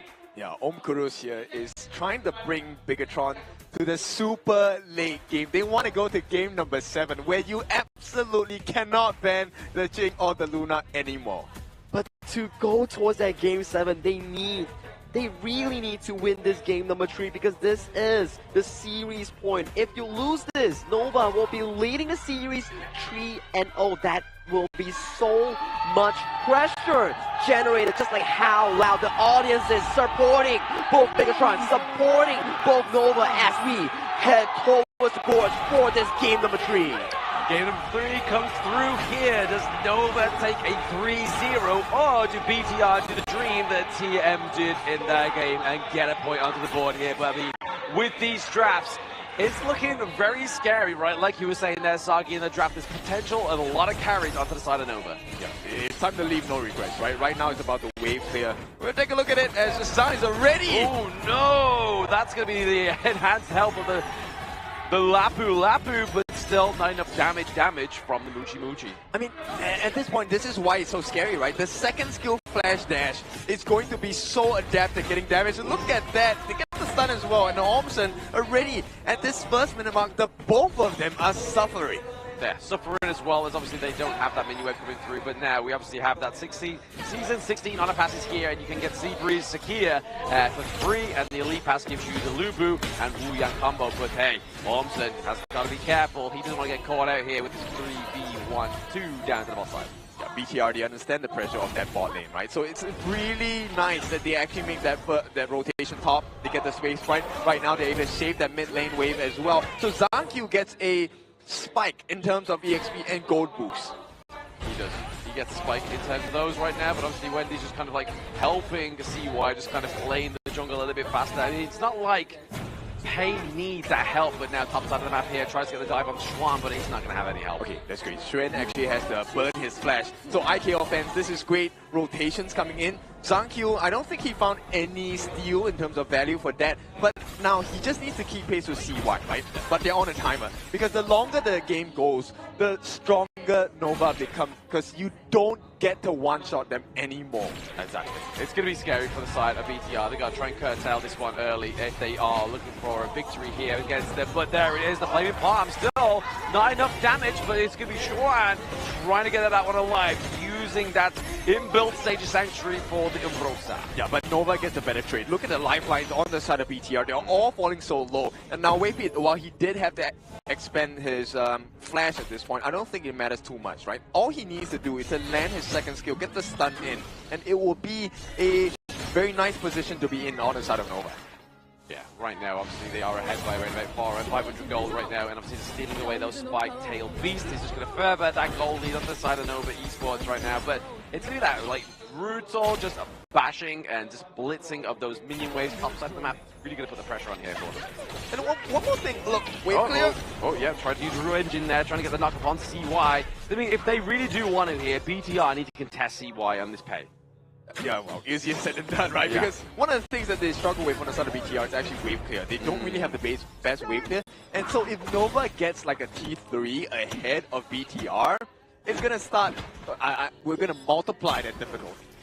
It's going to be a hard one, especially when they have the Nice. Fate Rewind. But there it is, Lapu with the engage there as well. We do have CY coming in. It's going to be that dual marksman combo now. First blood going over to Nova. Yeah, of all the people, you give it a CY, who is already an early game centric hero. Now he is level 7. He has the kills. He has double bucks. Oh yeah, John Q there. He's going to be able to chunk the damage here. We do have Wendy on the Hino, pretty close by. Tufts rotates down top side of the map just to give over aid. Yeah, take a look at Zangkyu. So the recovery for him is great, but at the same time, nobody's able to slow CY down. And not just slowing him down, they haven't been able to stop him at all. Yeah, that's the problem. That's the problem. CY, if he just gets slowed down, like you said there, he's just going to do exactly what he's doing right now. He's going to go into your jungle. He's going to steal away those camps. Maybe even try and contest this Azure Golem, but you can see that everybody on the side of BTR is looking to try and get in onto this one. But it's going to be Tufts into the backline there, trying to get the knock-up onto Nova. But the Undying comes through for the Umbrosa, forces the flash from Tufts. They can't do it, and Nova, not only do they bring out all the big guns, they make BTR waste all their resources. Yeah, that's scary, right? BTR losing all these resources, losing the Azure Golem is definitely not where they want to be at this store start, but it's going to be the think inside the box being committed here by Ormson, knowing that they don't have that in the 4-minute mark is going to be scary for them. But there's a lot of damage onto the back line here. The Infinite Bastard's being poured out as well. It's just enough here for Nova to keep alive, reconfirm, and go for that T1 top side of the map. Okay, BTR, they make the smart trade here. They have to get the T1 at the top. There is no safer depth, but they get the Tyrant in exchange. BTR, they're doing whatever they can to keep pace. But right now, Nova is already 2,000 gold ahead. At 5 minutes. 2k gold ahead right now is going to be a scary feat for them as well. I mean, especially with the fact that they got the pay right, that's the reason why they're around that 2k gold lead, because he's just so ferocious into the enemy jungle, really just putting on hard and thick. Yeah, and look at the damage that they do structurally as well. CY is already level 10. Zan is only level 7, which means if CY gets his hands on him, it's an instant deletion. Right now, Wendy does have his Fate Rewind. They save this T1 if it ever falls, which is not looking like the case. No, don't have the minion wave into the mid lane for the side of the blue team here as well. So the Reader's got to maybe just make sure the pressure into these side lanes are not going to grow and grow onto the side of BTR. Yeah, man, right now, Nova, they see the advantage. They're going to start putting pressure as well, looking for a setup. Arta on the side for Zangkyu. Will be able to secure it. I believe he got that as your golem, so that's great for him. But that's a consolation prize, because Nova, they can push and apply pressure all across the board. Exactly. I mean, you got to try and take these minor victories, right? But then you got to try and get something for it. But it's going to be tough into the back line, just forcing out the Infinite Vastness once again on the Charlotte. But the revenge in there with a knockup rocks the Undying here onto the Umbrosa. So Schwan here, but now we may potentially get a takedown. But it's going to be Hino with a Fate Rewind here. Lapu wave, it has to get out. Okay, this did for the flash, maybe? Oh, no, okay. It's scary. I mean, Zan could have actually got that kill if he forced the flash and just dived in there, but I don't think he would have got it alive. Yeah. Nonetheless, right, they have taken T1 on the bottom. That's great news for BTR fans. At this point, they have managed to kind of silently slow down the deficit, because it was 3,000 just now. Now it's back to 2,000. I mean, yeah, it's definitely a marginal difference there, but aside of BTR, Tufts gets taken down once again, top side of the map as well. Yeah, there's a solo kill by the side of CY, and look, they're clamoring for something more. BTR, the pressure is huge, and the pace is fast from Nova. Super fast here for Nova, but they are potentially trying to get the takedown here on Schwan, forcing the flash out onto Neil, and there it is. Ormson gets taken down by the Scepters of Fate. Can they get this T1 into the mid lane? Yes, is the answer there. CY with so much damage with the help of Muji. And Nova are not done yet. They have double pressures, mid T2, bottom T2, and there's no answer. They get it for free in the mid. They do get it for free in the mid here for the side of Nova Esports. T2 takedown is going to be scary for them, and they won't be able to see that one come back, as well as Azure Golem. They'll have to wait a little while, but more importantly, Nova has the timer in the enemy jungle. Yeah, right now in there. Taken away the Azure Golem, put in the hands of Muji as well. This guy was looking for the CDR, he was looking for the mana regeneration as well. The free damage coming in. Oh, the ghost ship, can it be committed here to lock them all into place? But no, the thing inside the box gets worn out here on the side of BTR, and John Q can't take those Scepters of Fate.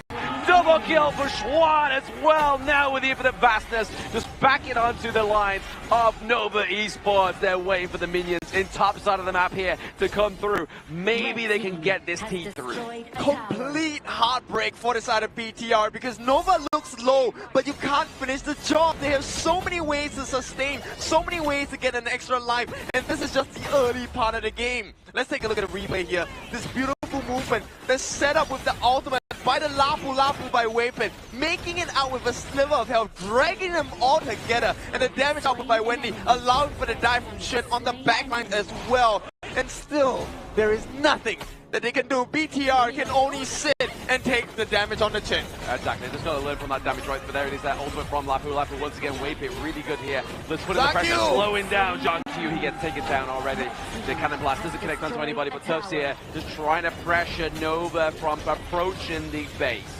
Yeah, they have nothing to offer at this point. Wendy, he does have the Fate Rewind. They have the extra life. Xuan as well does have his ultimate, so they can't do anything. The T3 will fall for free on the bottom. The mid T3 as well will be taken, and Nova looks so strong. Nova looking very strong here, but John Q does come up in about 4 seconds time, but there it is, the root engine. It's going to be in. Is it going to be enough to pick off Xuan? No, he's just going to be the bait into the back line. It's going to be Waypit. He stays alive as well, but double kill going over to the Umbrosa.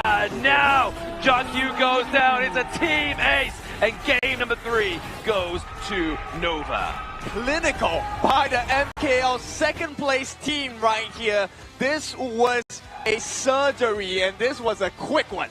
And it was a clean game. 0-12, 9 minutes, 30 seconds was the scoreline, and game-winning time coming in by the MKL second seed Nova Esports. Definitely a supernova across the gorge, because right now, 3-2-0 BTR, you are at series end right now. One more, and you will join Twisted Minds in that lower bracket.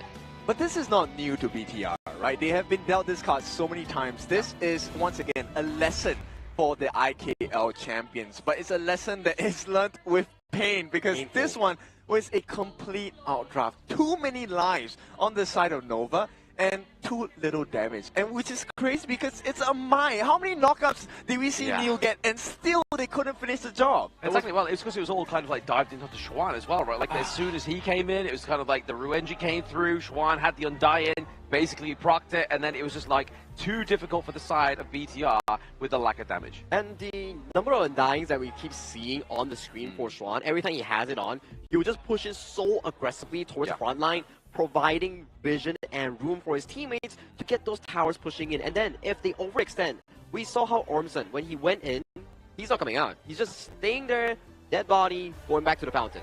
I find it so cool the way that Nova maximizes their health pools, right? Like Waypit, the way he played, that Lapu Lapu dive, he gets the ultimate, saves the flash just so that he can get out with a sliver of health. Once he's done, it's okay, it's your turn, can you take more damage now? And the rest of Nova then dives deep. And the two members, Xuan as well as Wendy, look, the amount of value they provided with the extra lives they had was super insane. Wendy even took the frenzy, he didn't have to take a flash. He didn't have to take the flash, no purify. He was so confident in playing this Halo to a very aggressive style. And I gotta say, so far, these niche picks hasn't been really working for the side of Bigetron by Vitality here. Ata this game, it makes a lot of sense, but you don't really have the sufficient mobility to catch up against CY on that ping. It's crazy, right? Look at the damage that they took. Zhangqiu took 74,000. Tufts did 42,000 of tanking, and then Ormson did 55,000. And even through all of that, they still couldn't find an opening onto the chink in the armor on the side of Nova Esports because there was none. There was none indeed, and the game itself was very quick, 9 minutes 32 seconds, and a 10.3 thousand gold lead here. And we were to see, it was 0-12 in terms of the scoreline here. BTR couldn't get any single member against Nova. And for our newer viewers, 0-12 is not a high kill score, no. It's extremely low. Yeah.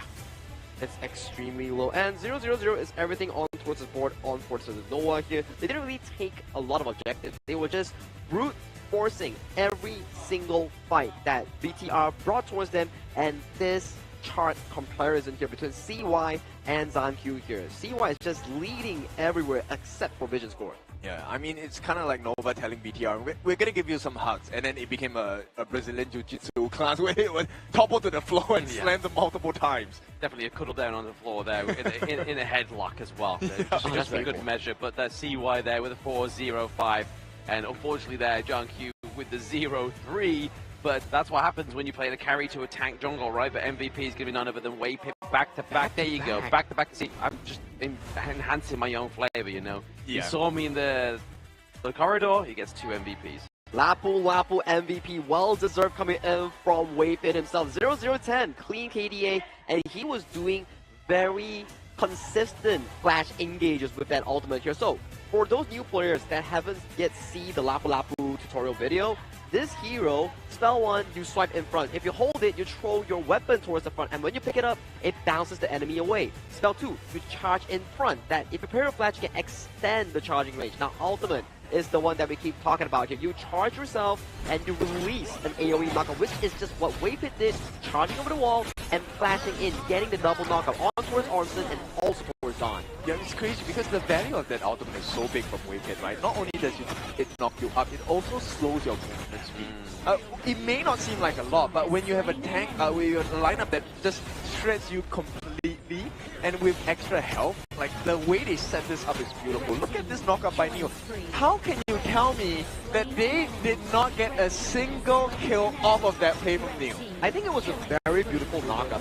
The only reason that they couldn't get a single kill was the big goal lead generated by the side of Nova Esports. If they had, what, 1 or 2 more items, that could have been a potential comeback coming in from Bigetron for Vitality. Yeah, I like the call-out effect of that particular finishing blow as well. They were like, Night-Night-Blow, and then you had to take a nap for that one. So we'll take a look at knockout brackets here. This is the current scoreline. Nova leading 3-0 in a best-of-7 against the Bigetron by Vitality. Yeah, scary here for the side of BTR. They're looking to try and get 1 point onto the board this time around. But, I mean, after that game, it looks like it's going to be hard. It's a mountain, not a molehill, right, for BTR to try and get 1 point on the board. It's looking pretty difficult. As in a logical standpoint and a strength comparison standpoint, the games weren't necessarily close. So, for BTR, this is what Akin mentioned. It serves as a lesson for them to better prepare themselves towards that lower bracket matchup against Twisted Minds here. But it's not over until it's over yet. There are stories of underdogs toppling the giants in the story itself. But it will be a very torn path coming into this because you need 4 games straight out of that 3 back-to-back destructive losses. Yeah, so that was a very clean game, right? And you want to learn more, please follow us on our social media platforms. We have plenty here to offer you. You also get rewards in-game for following us on those various options. At the same time, look, replay this Nova game as many times as you can. Take a look at each individual member, what they did, why they did it, the timing of when they did it, to show you what the value of this composition is. Exactly. If you want to learn how to play Lapu to a full perfection, then definitely dial into the replay of our HOK Esports of how Waypip actually carried it out. But we need a break. The players need a break. We will catch you right after this short break.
It's an honor showtime.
the kings, it's an honor showtime.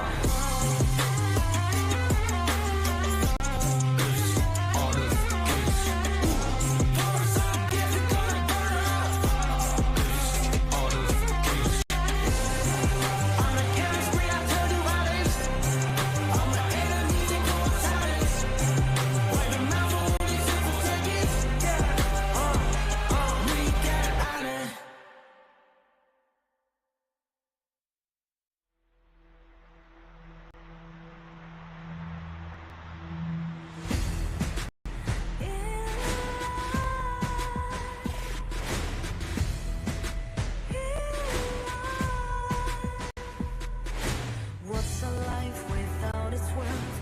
Compromising with what hurts inside. When you let fear decide your fate, you don't choose which path to take in life. In life, I'm finally letting go of everything that still holds me. I'm against all odds, but I won't give up 'cause it's my time to shine. Standing in the spotlight, you know won't let me down. Destiny is calling high. I'm not afraid to fight for everything I love. Victory's on my side.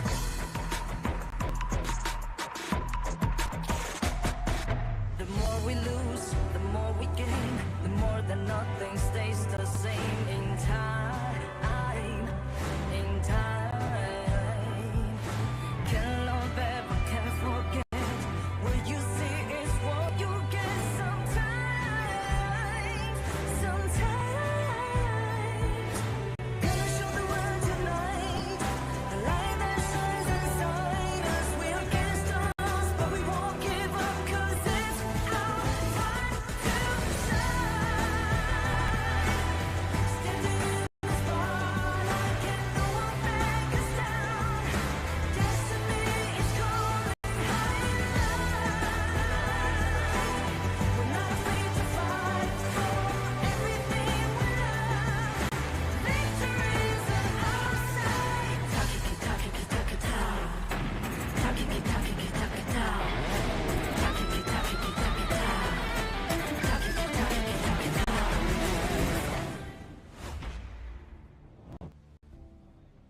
We are back from a short break, and this is the Honor of Kings International Championship 2025. This is day number 1 of the knockout stage, with us currently almost at the end of the series between Nova Esports and Bigetron by Vitality.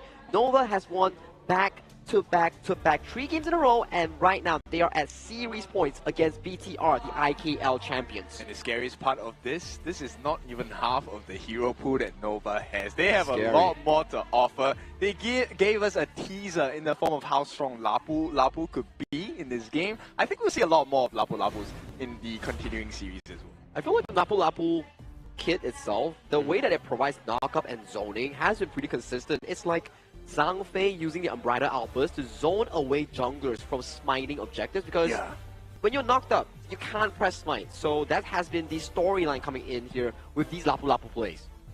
And I think at this point, look, BTR, I think Omkarus is having a absolutely difficult day, right? Which is expected. Because, look, every single strategy he has used, he has tried from BTR. Dismantle. To put a dent, and it's not even taking them down, it's to put a dent, has not worked today. Nova has just been phenomenal today. Yeah, I mean, they've even tried like level 1 like invades, they try to go for like really like ballsy plays on the side of BTR, and then Nova's just like, alright, bet we'll match your energy, you know, like if you want to go that way, we can do it too. And we can go for bang. Yeah. You know, like exactly right. But in this game itself, we haven't yet seen Nova bring out the true and trident picks. CY's Ogren, the Dun Dachang that they showed up against the likes of OG Esports in Game 5, and also the most important pull in that Clash lane, the Dharma. It's so scary. I mean, look, there's so many options for them. They can use the Flowborn tank as well. Correct. We haven't seen Wendy's, Mai, Shiranui. Oh, that's something definitely. I mean, there's so many things that we know Nova can offer, and that's what makes us so scared. Because you're not even scratching the surface of Nova's power right now. Now, I have a conspiracy theory here. 3-0 is a scoreline, and the fourth game, we will see Omkurus open up Dharma and also Mai Nui, and they lock in Zhuangzi jungle. Alright, I bet I want to see that. I mean, it's an interesting factor that could actually come in to save them. We've seen the potential, but not maximize here. But this is game 4 here with Nova. Coming over to the blue side, Pei has been once again locked away from Zankyu's hand in this game. Okay, we'll see. The Pei, I think Zankyu has really showed us one of the biggest potentials of very fast-paced Pei. Right, he's also one of the most adept junglers in the global servers coming in from the IKL region. But at the same time, Nova, do they allow the Jing to come out for the side of Zankyu? I think no. I think no. Yeah, it has to be a no, right? It's like a 1-2 ban, just lock it away. Maybe potentially first pick the Ogren here, like you mentioned here. As of this point, if you lock in the Ogren on this first pick, you will force the side of Zankyu to potentially pick up the Musashi for himself. Which can be a double-edged sword. BTR, they're not going to allow that Luna pick as well for the side of Nova. CY's specialty. We'll see if this is going to be the case. Nova fans are feeling it. And of course, Nova going to start off with the Flowborn Marksman, which means we know a tank roam is coming. So this one, Flowborn Marksman, has been increased in popularity as a first pick or a 1-2 towards the red side as a priority so far. So I asked some of the pros, they told me like, hey, the laning phase, not as great, but once you get out of the laning phase, that's where Flowborn Marksman, the damage is actually insanely high. Yeah, so, I mean, the limit is really, really tight here. And BTR, they will pick up the Lapu Lapu for today. How many times will we see Lapu Lapu? Yes, 4 times out of the entire 2 series back to back here. So definitely with the release of Lapu Lapu in towards the tournament server here, and has shown a lot of results here. After this series, we will see either it going 4-4 in terms of 100% win rate or 75% win rate after this. I like this synergy coming in, right? Because you can do it vice versa. The Lapu Lapu sets up for the Yixing, or the Yixing sets up for the Lapu Lapu. But once again, we get a special treat here. We're gonna get the Wendy Mai Nui coming in from Nova Esports. That is a scary pickup here coming in from the Nova roster here. You have the Mai Nui and also the Zhang Fei, so that's double setup already. And Zhan going for his comfort and his one and true pick here. The Arlie lock in for Bigetron by Vitality's farm laner here. Yeah, I feel like today Muji hasn't been really tested yet, right? So I want to see Muji go up against Zhan. Zhan, this is one of his best picks. If there has to be a win that comes out from BTR, this has to be the game, because if they don't, they will be sent down to the lower brackets. And being sent down 0-4 in terms of the scoreline will really hurt your confidence moving on as a team. As in lower brackets, every single mental shift will affect the team as a whole here. But focusing on the pick advance itself, more junglers will be targeted towards Nova's CY in this case. So BTR, what do they pick for Zankyu here on 4th?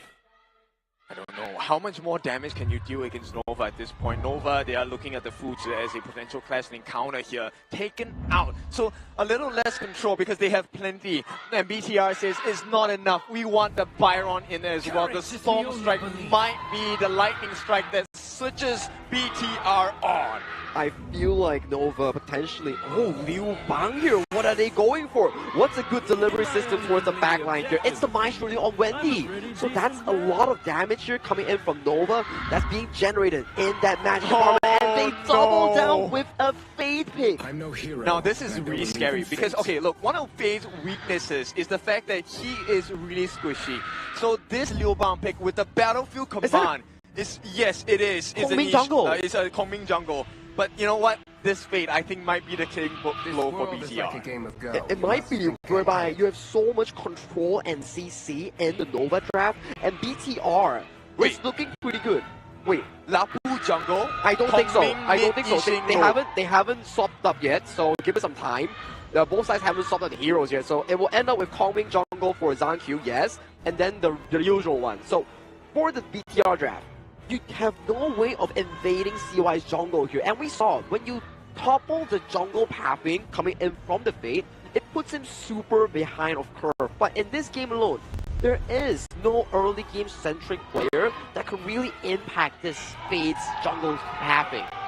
In fact, I would argue the double down on it. BTR can't protect their own jungle. Level 1 is a complete wash here. It's going to be so dangerous, and if Nova invades, how does BTR respond? I have an idea. Put the Arlie towards the mid lane, get that priority rolling, and then you can protect your jungle simultaneously. Get those small jungle camps, like the Spike Kill Beast, like the Fire Peak, for example. We'll see what is the case is going to be, because the Nova fans are feeling it. The Nova fans are cheering, and they are loud. That's not only Nova fans, BTR fans as well are cheering for the IKL champions here. They don't want this to be a 4-0, but MKL fans, they want this to end right here, and it is right now. That's right. So we'll take a look. I mean, if you're online, you're watching from the game, you're watching from social media, give us a cheer, give us a support.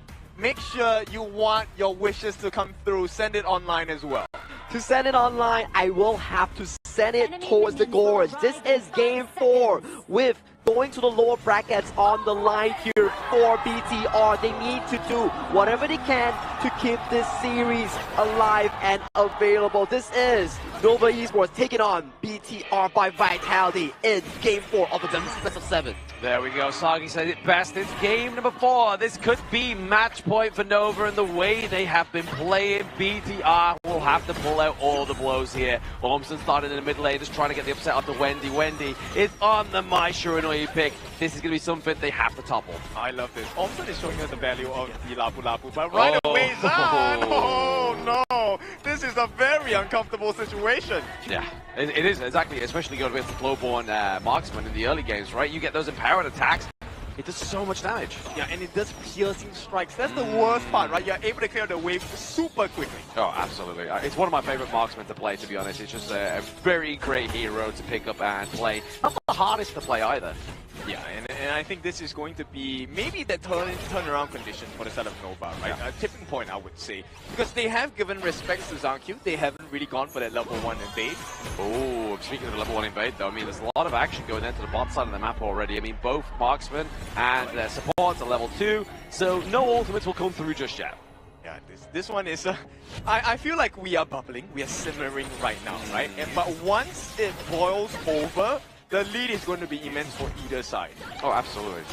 Depends on who obviously comes out on top of this one, right? Obviously, they are just looking to try and get their first blood coming through for either of these two teams, but historically, it's been going up to Nova Esports. Can BTR topple the scale? Yeah. They have to. I mean, if there's no other change in this situation, then BTR is headed for the lower brackets, which is not the worst situation in the world. But Nova, this is going to be very scary for the rest of the team, because we have not found out a lot of information on how do you break Nova's lineup. Well, I'm sure if they do win, obviously APG will be the next team to try and find that answer out for everybody else in the global tournament right now. But you just see that CY using that hardened Jade Seal just to clear out the minion waves just so much quicker. Yeah, and this pacing is very important, because look, Xuan is level 4 as well. Dive. Oh, he misses out the engine, but it's maybe potentially dive onto the back line here as well. It's going to be the Lubangs Battlefield Command. Now Ormson and Neil have to find a way out. It's that board that gets them to escape. Yeah, Ormson literally just saved Zhan's life. That TP coming down was valuable on the side of Xuan. But right now, there's a space created. BTR, they make a move on the top side. They're going to get the space right and make that rotation. Oh yes, looking for the space right here, just to kind of enhance their tempo that's kind of already faltering at the moment. And I don't know what's more of a fight. The audience throwing up the 4-0 signs or waving the Indonesian flag. I think it's an equal battle at this point, but someone will get damaged at the end of the day, and I feel like the punches are already rolling in. Yeah, I feel like there might be a brawl outside at some point. That'd be fun. I'll definitely put that live on TikTok. But no, at the moment in live, we have the brawl going on to the mid lane right now, just trying to get the pressure for either of these two teams before that all-important 4-minute mark comes onto the gorge here. It's going to be the winning strategy that gets laid down, but it's not going to do the damage that it is expected to see here. But the hero that you're seeing Ormson play is coming on the 21st of November, so remember to participate in the event to get the new hero, Lapu Lapu. The guy so nice, they named him twice. Yeah, look, the value that Ormson has had, I cannot understate. Neil, what are you doing? You have the invincibility, but he's going to be okay. He's going to be okay, it's fine. Yeah, I mean, 12 more seconds, right? This is going to be the first big fight between the two teams. Nova and BTR, whoever gets the Tyrant should have a huge advantage. Oh, absolutely. I mean, already Nova is playing a lot of damage right now, and Orbson is on the run. Maybe they're trying to contest this. Golem, but there it is. It gets taken down, the Ardent Jade Seal, and then the Unbridled Outburst into the bot side of the map. Zan goes down. This is going to be a crucial setup for the Tyrants. What did we tell you? The first blood is going to matter a lot more, and the fact that it goes in the hands of Nova, this is going to be destructive because the growth is going to be huge. Right now, they're going to start looking for more openings on the side of BTR. And Nova, they are very happy with this because Muji is soloing the Tyrant at the 4.5-minute mark. That's scary. That's scary for a marksman to be able to do that in 4 minutes, right? Like, you're looking at like Lubon and you're looking at Flowborn marksman. That's going to be the only marksman that's going to be able to do that as well. But bot side of the map was taken down by the minions, naturally crashing into that T1 at the moment. But now Nova looking for a bit more pressure into the top side of the map here. We see that John, Ormson, as well as Neil are all rotated up that top side. They know they need to defend this second side lane. Yep, and be very careful about the Nova lineup. They will get into a 5-man brawl straight away. Xuan, as long as he does not reveal his position, it might be a surprise strike, an uppercut into the hearts of BTR. Yes, that's exactly a very frightful one, but maybe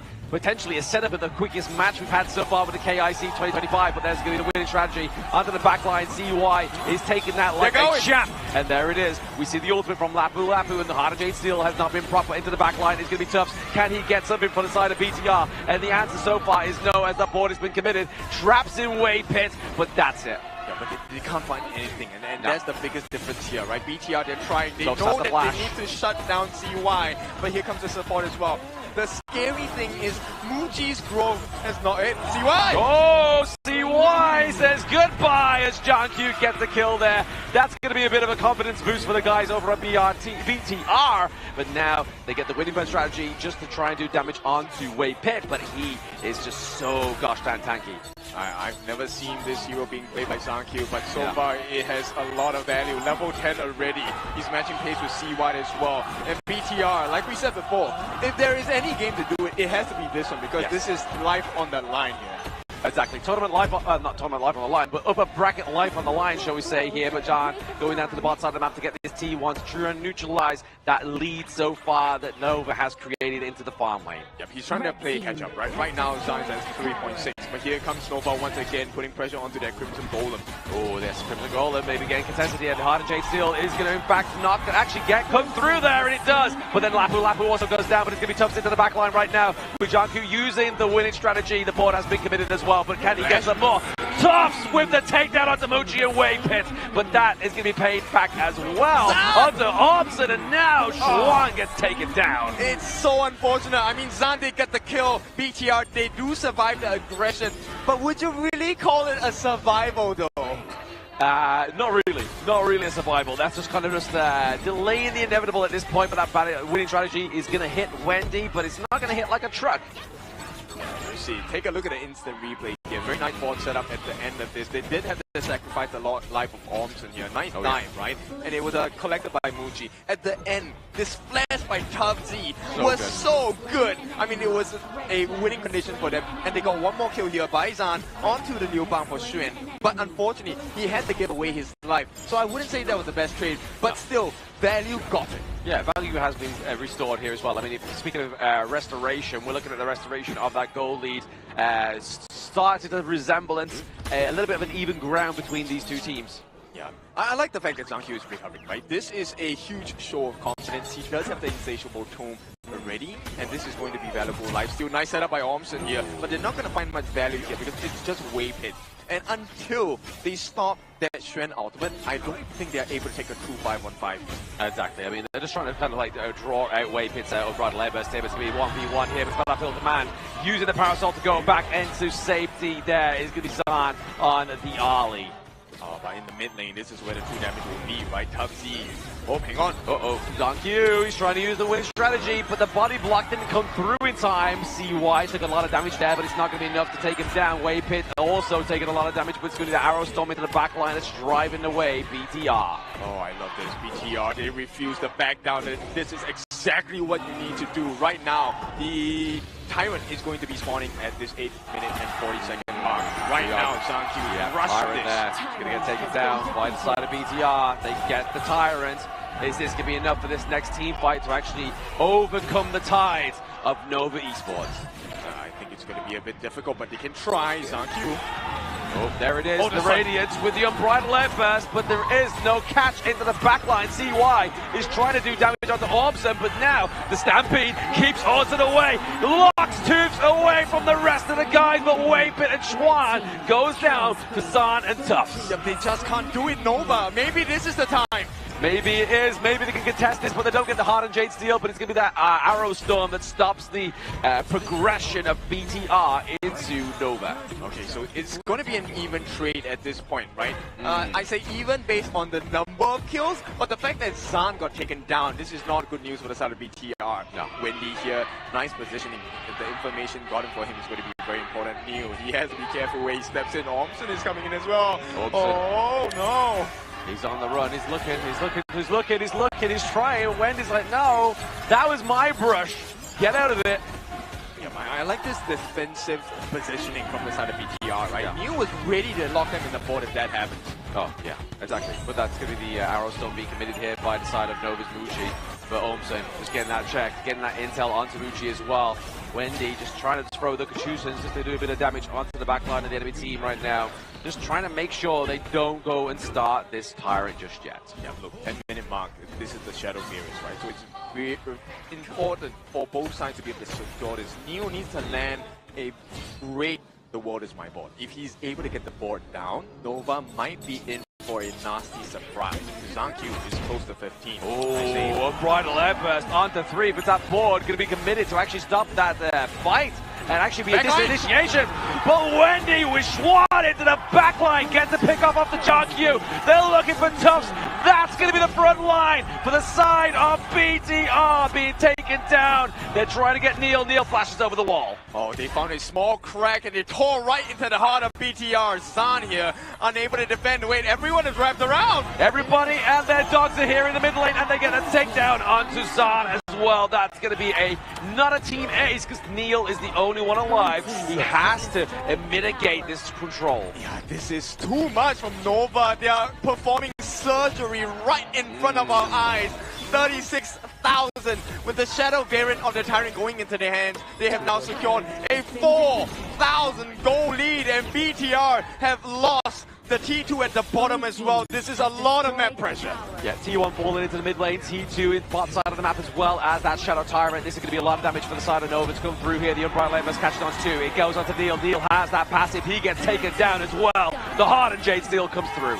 It's godlike for the side of CY. They're looking for more as well to set up onto the backline. Can they find what they're looking for? For now, it's going to be a short pause. But the damage onto the T2 by Muji, this is disgusting. Yes. Nova are just too powerful. Yeah, just using Waypit as like an overpriced minion there, just so we could get those pierce and affected arrows onto that T2 in the mid lane. But there is a bit of a tough call into that mid lane as well. They're trying to defend that higher ground turret.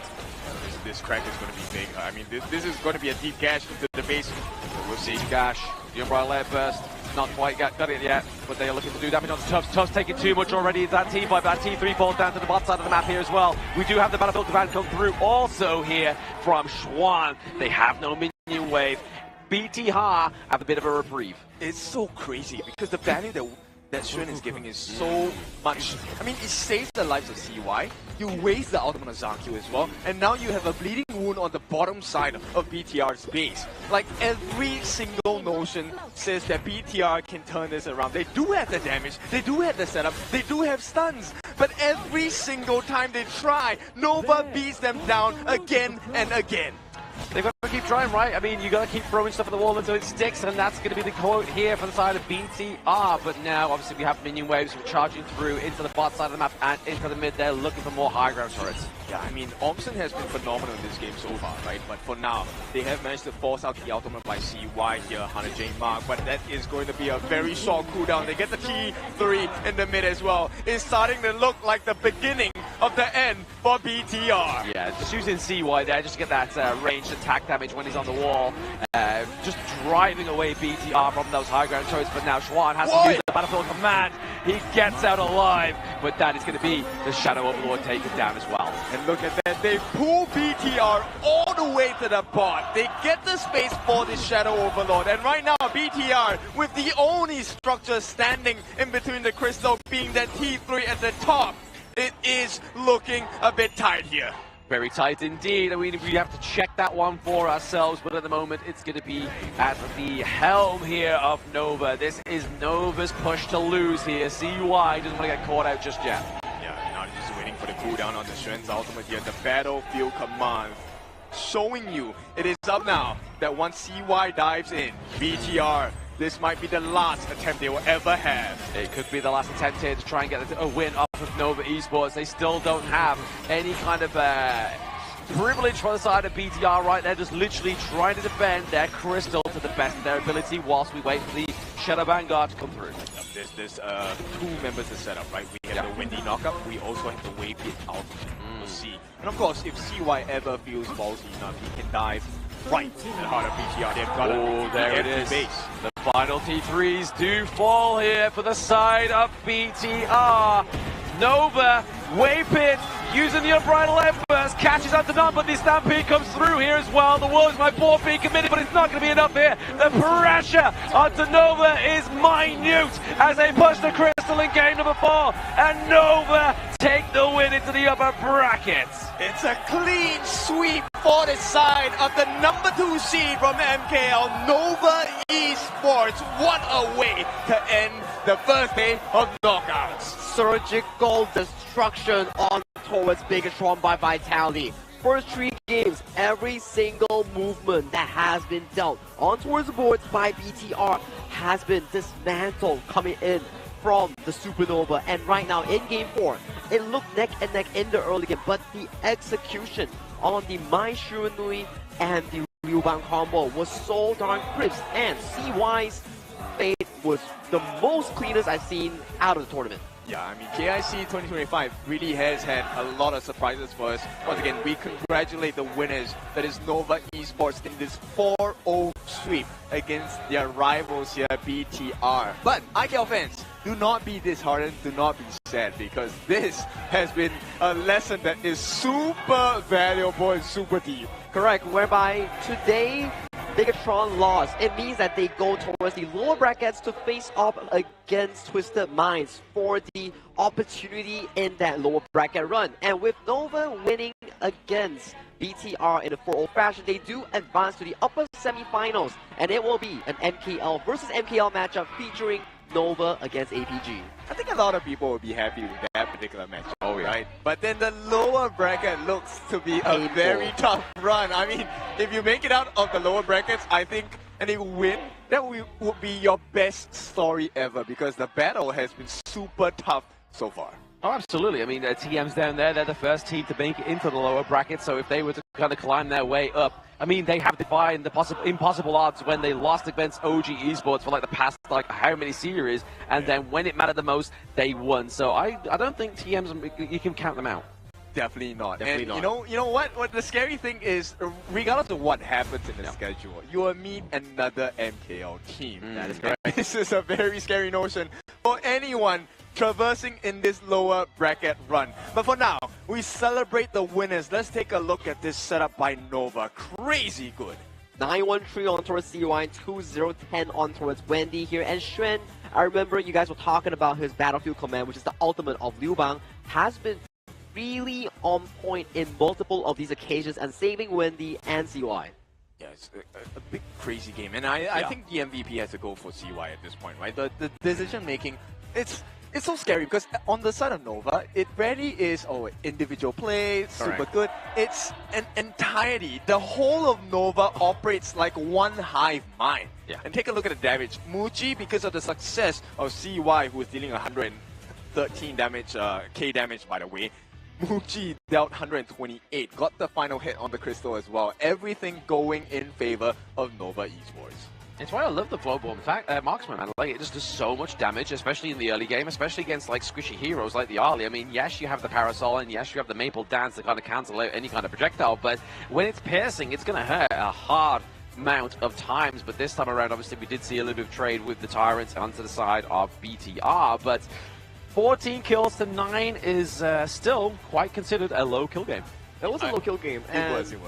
At the very least, in towards the later stages of the game, Zankyu had a lot of DPS moments on towards calming jungle here, but this mid-to-mid matchup, once again, featuring Wendy against Neil here. I gotta say, Neil has been pretty consistent with those boards, trapping members like Muchi, trapping those like the Wave Pit, and it all led to like a bit of a shift up in that mid game for the side of BTR by Vitality, but it was at those moments, at that Tyrant. Every time you hear Neil prop the aiming of the board, it felt like, okay, BTR is going to come back. And then, you know, once they released that Unbridled Outburst, it led to a situation where the MVP of this game, CY, just caused absolute destruction. He came in, he got the Battlefield Command, he got the knockups by his mid laner as well. Everything to the success of the hero phase, showing you that he may be squishy, but he can destroy you. Oh, absolutely. I mean, there was a few moments in time where those Hard and Jade Steels didn't quite connect onto the side of the BTR, but I mean, drastically here, it happened more times than not, because 913 KDA here for the side of CY on Nova, and that 29% of the damage dealt. You know what's the most important kill he got? If you take a look at the highlights, CY, yes, it's great to be able to catch Zankyu, but the biggest one was actually taking out Omson, because Omson was one of the main win conditions. The Lapu Lapu, this newly released hero, which is going to be available for you tomorrow, just complete the quest. He is so valuable, the amount of control, he makes you stuck for 2 seconds. And this is the big point that Wendy actually committed on towards Zankyu. Zankyu had like what, 11, 12k gold at this point. Removing him from the team, you don't have much of a DPS angle. If Zan goes in, he's immediately going to be capitalized on towards CY on that overly fed fade. So definitely, it's a pretty difficult trap to execute coming in for BTR. Very difficult, but it gives you a lot of options as well. Xuan can jump for the CY, he can jump for the Wendy, and when Wave Pit does his ultimate, he gets that Mad Stampede. Gil can use that as well. Yeah, exactly. That Stampede is very impressive, especially when you've used that on Unbridled Outburst. I mean, towards the end, at the Crystal Base, you saw that the Unbridled Outburst like completely whiffed, but he had the Stampede, which was literally just like locking down the side of BTR. So that is Nova Esports obviously taking a 4-0 victory over BTR, knocking BTR down to the lower brackets where they will obviously play up against Twisted Minds. I think for BTR, they definitely need to revisit their mental game here, because suffering a 0-4 loss, yes, it doesn't feel good, but the journey doesn't end here. You need to reset yourself and go face off against Twisted Minds in that lower bracket run. If you lose that, then you have time to sulk. But before that, keep your heads high and reevaluate what you can do better for that most important series coming in for them. Yeah, I think this shows you, I mean, for our casual players, semi-pros, and even our potential pros that will be looking to enter the scene next season, this is very valuable, because now you get to see why you have to practice so many different heroes. Why do you have to learn heroes, learn the roles, not just your own roles, but other roles as well, right? The synergy that's available. Just one pick by Xuan, this Liu Bang.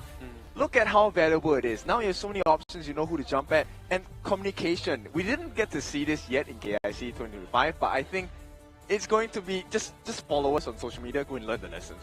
Definitely. And if you are interested to see what exactly went down, can go check out our social media. But what we will be checking is the winner's interview coming in with Nova Esports. Mara, take it away.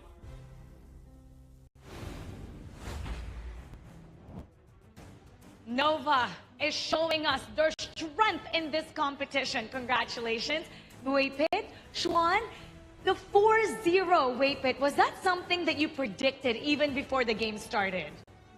Yes. Pretty much, yes. Very confident. Now let's talk about this combo that we've been seeing throughout the competition.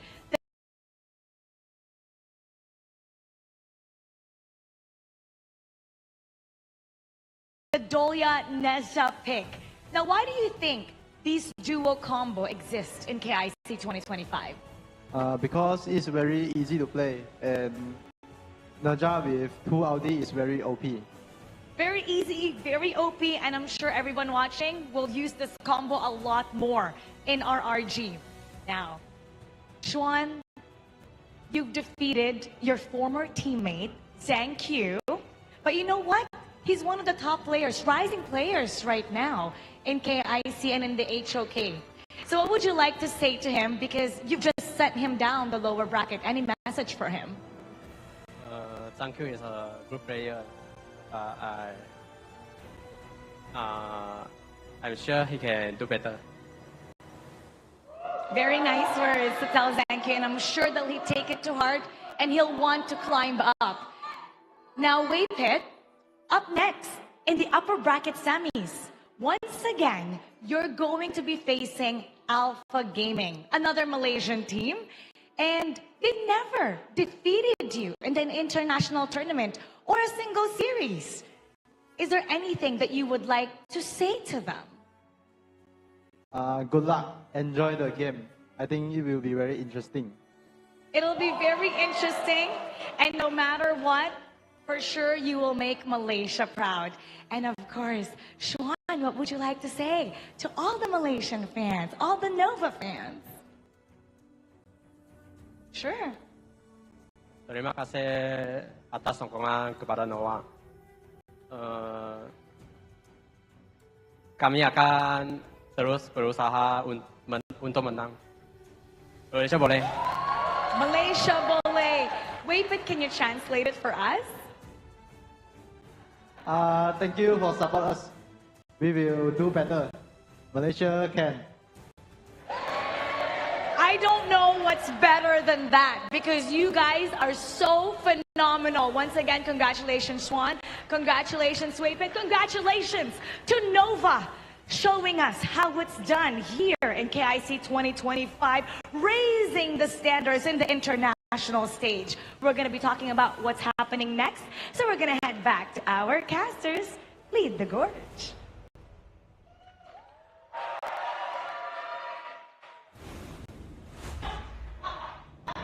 Thank you, Mara. That was an interesting interview coming in with Boshen and also Wei Pit coming in from Nova Esports here. Malaysia Bowling means Malaysia can do it, and that is exactly the case here for our MKL second team. Yeah, I love this performance by Nova because it shows you how clean the global teams can be, and that's a source of inspiration for every single member out there. Now, of course, with that being said, I think we've had a beautiful two-series day, right? Yep. In the best of 7. Not the kind of results we were expecting, right? But nonetheless, this is why HOK is so interesting. So let's visit the matchups and the brackets as we work through the rest of this tournament as well. Exactly. So this will be the updated bracket after the 2 series that we had played for today.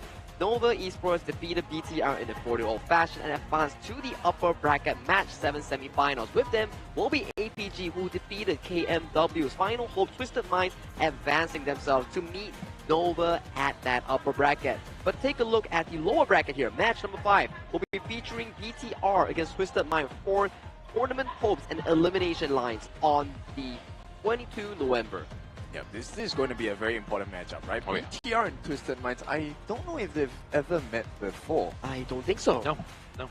Okay, now that is interesting because I want to see the strongest of IKL go up against the strongest of KMW. We will be entertained and we will be learning quite a lot. But of course, let's not jump too far ahead of ourselves. Tomorrow, this is the deciding fate on the side of Homeboys Black True Esports, who will be taking up their mantle against Vesaka, one of the dark horses of this competition from IKL. Of course, we have the El Clasico over here, a rematch of Blacklist International against Boom Esports. For Vesaka, if they can really make it past the side of Homeboys Black True Esports, they can make it through the entire tournament there. But easy said than done. We saw how Homeboys Black True Esports, how dominant they were back in the group stage itself. So it's really up to how Vesaka is able to gain that knowledge, just like what BTR has done against Nova in today. And the last matchup of yet tomorrow will be Blacklist International versus Boom Esports. Good news for PKL fans. You get minimum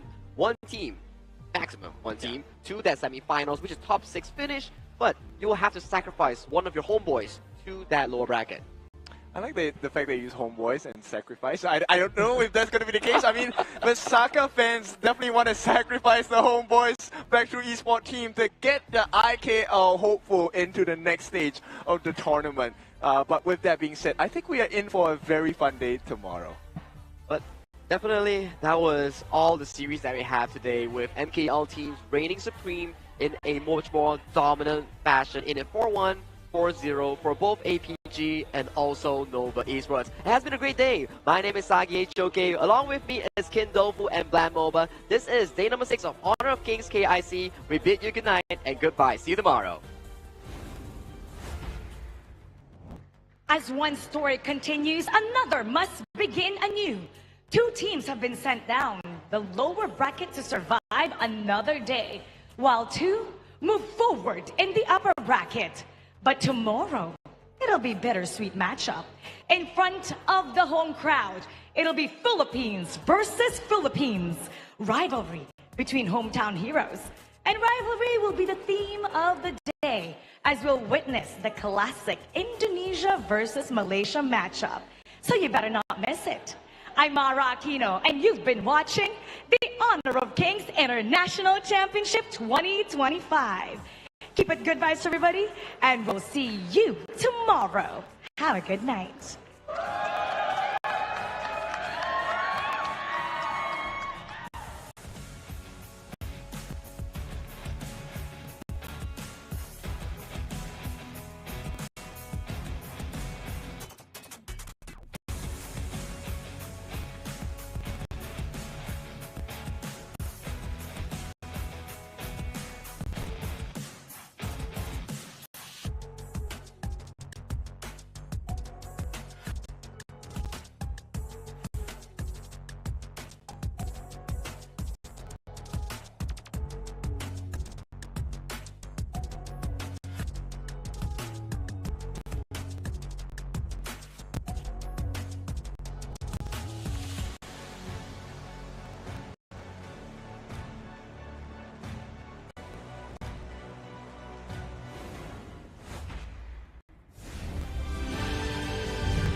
No.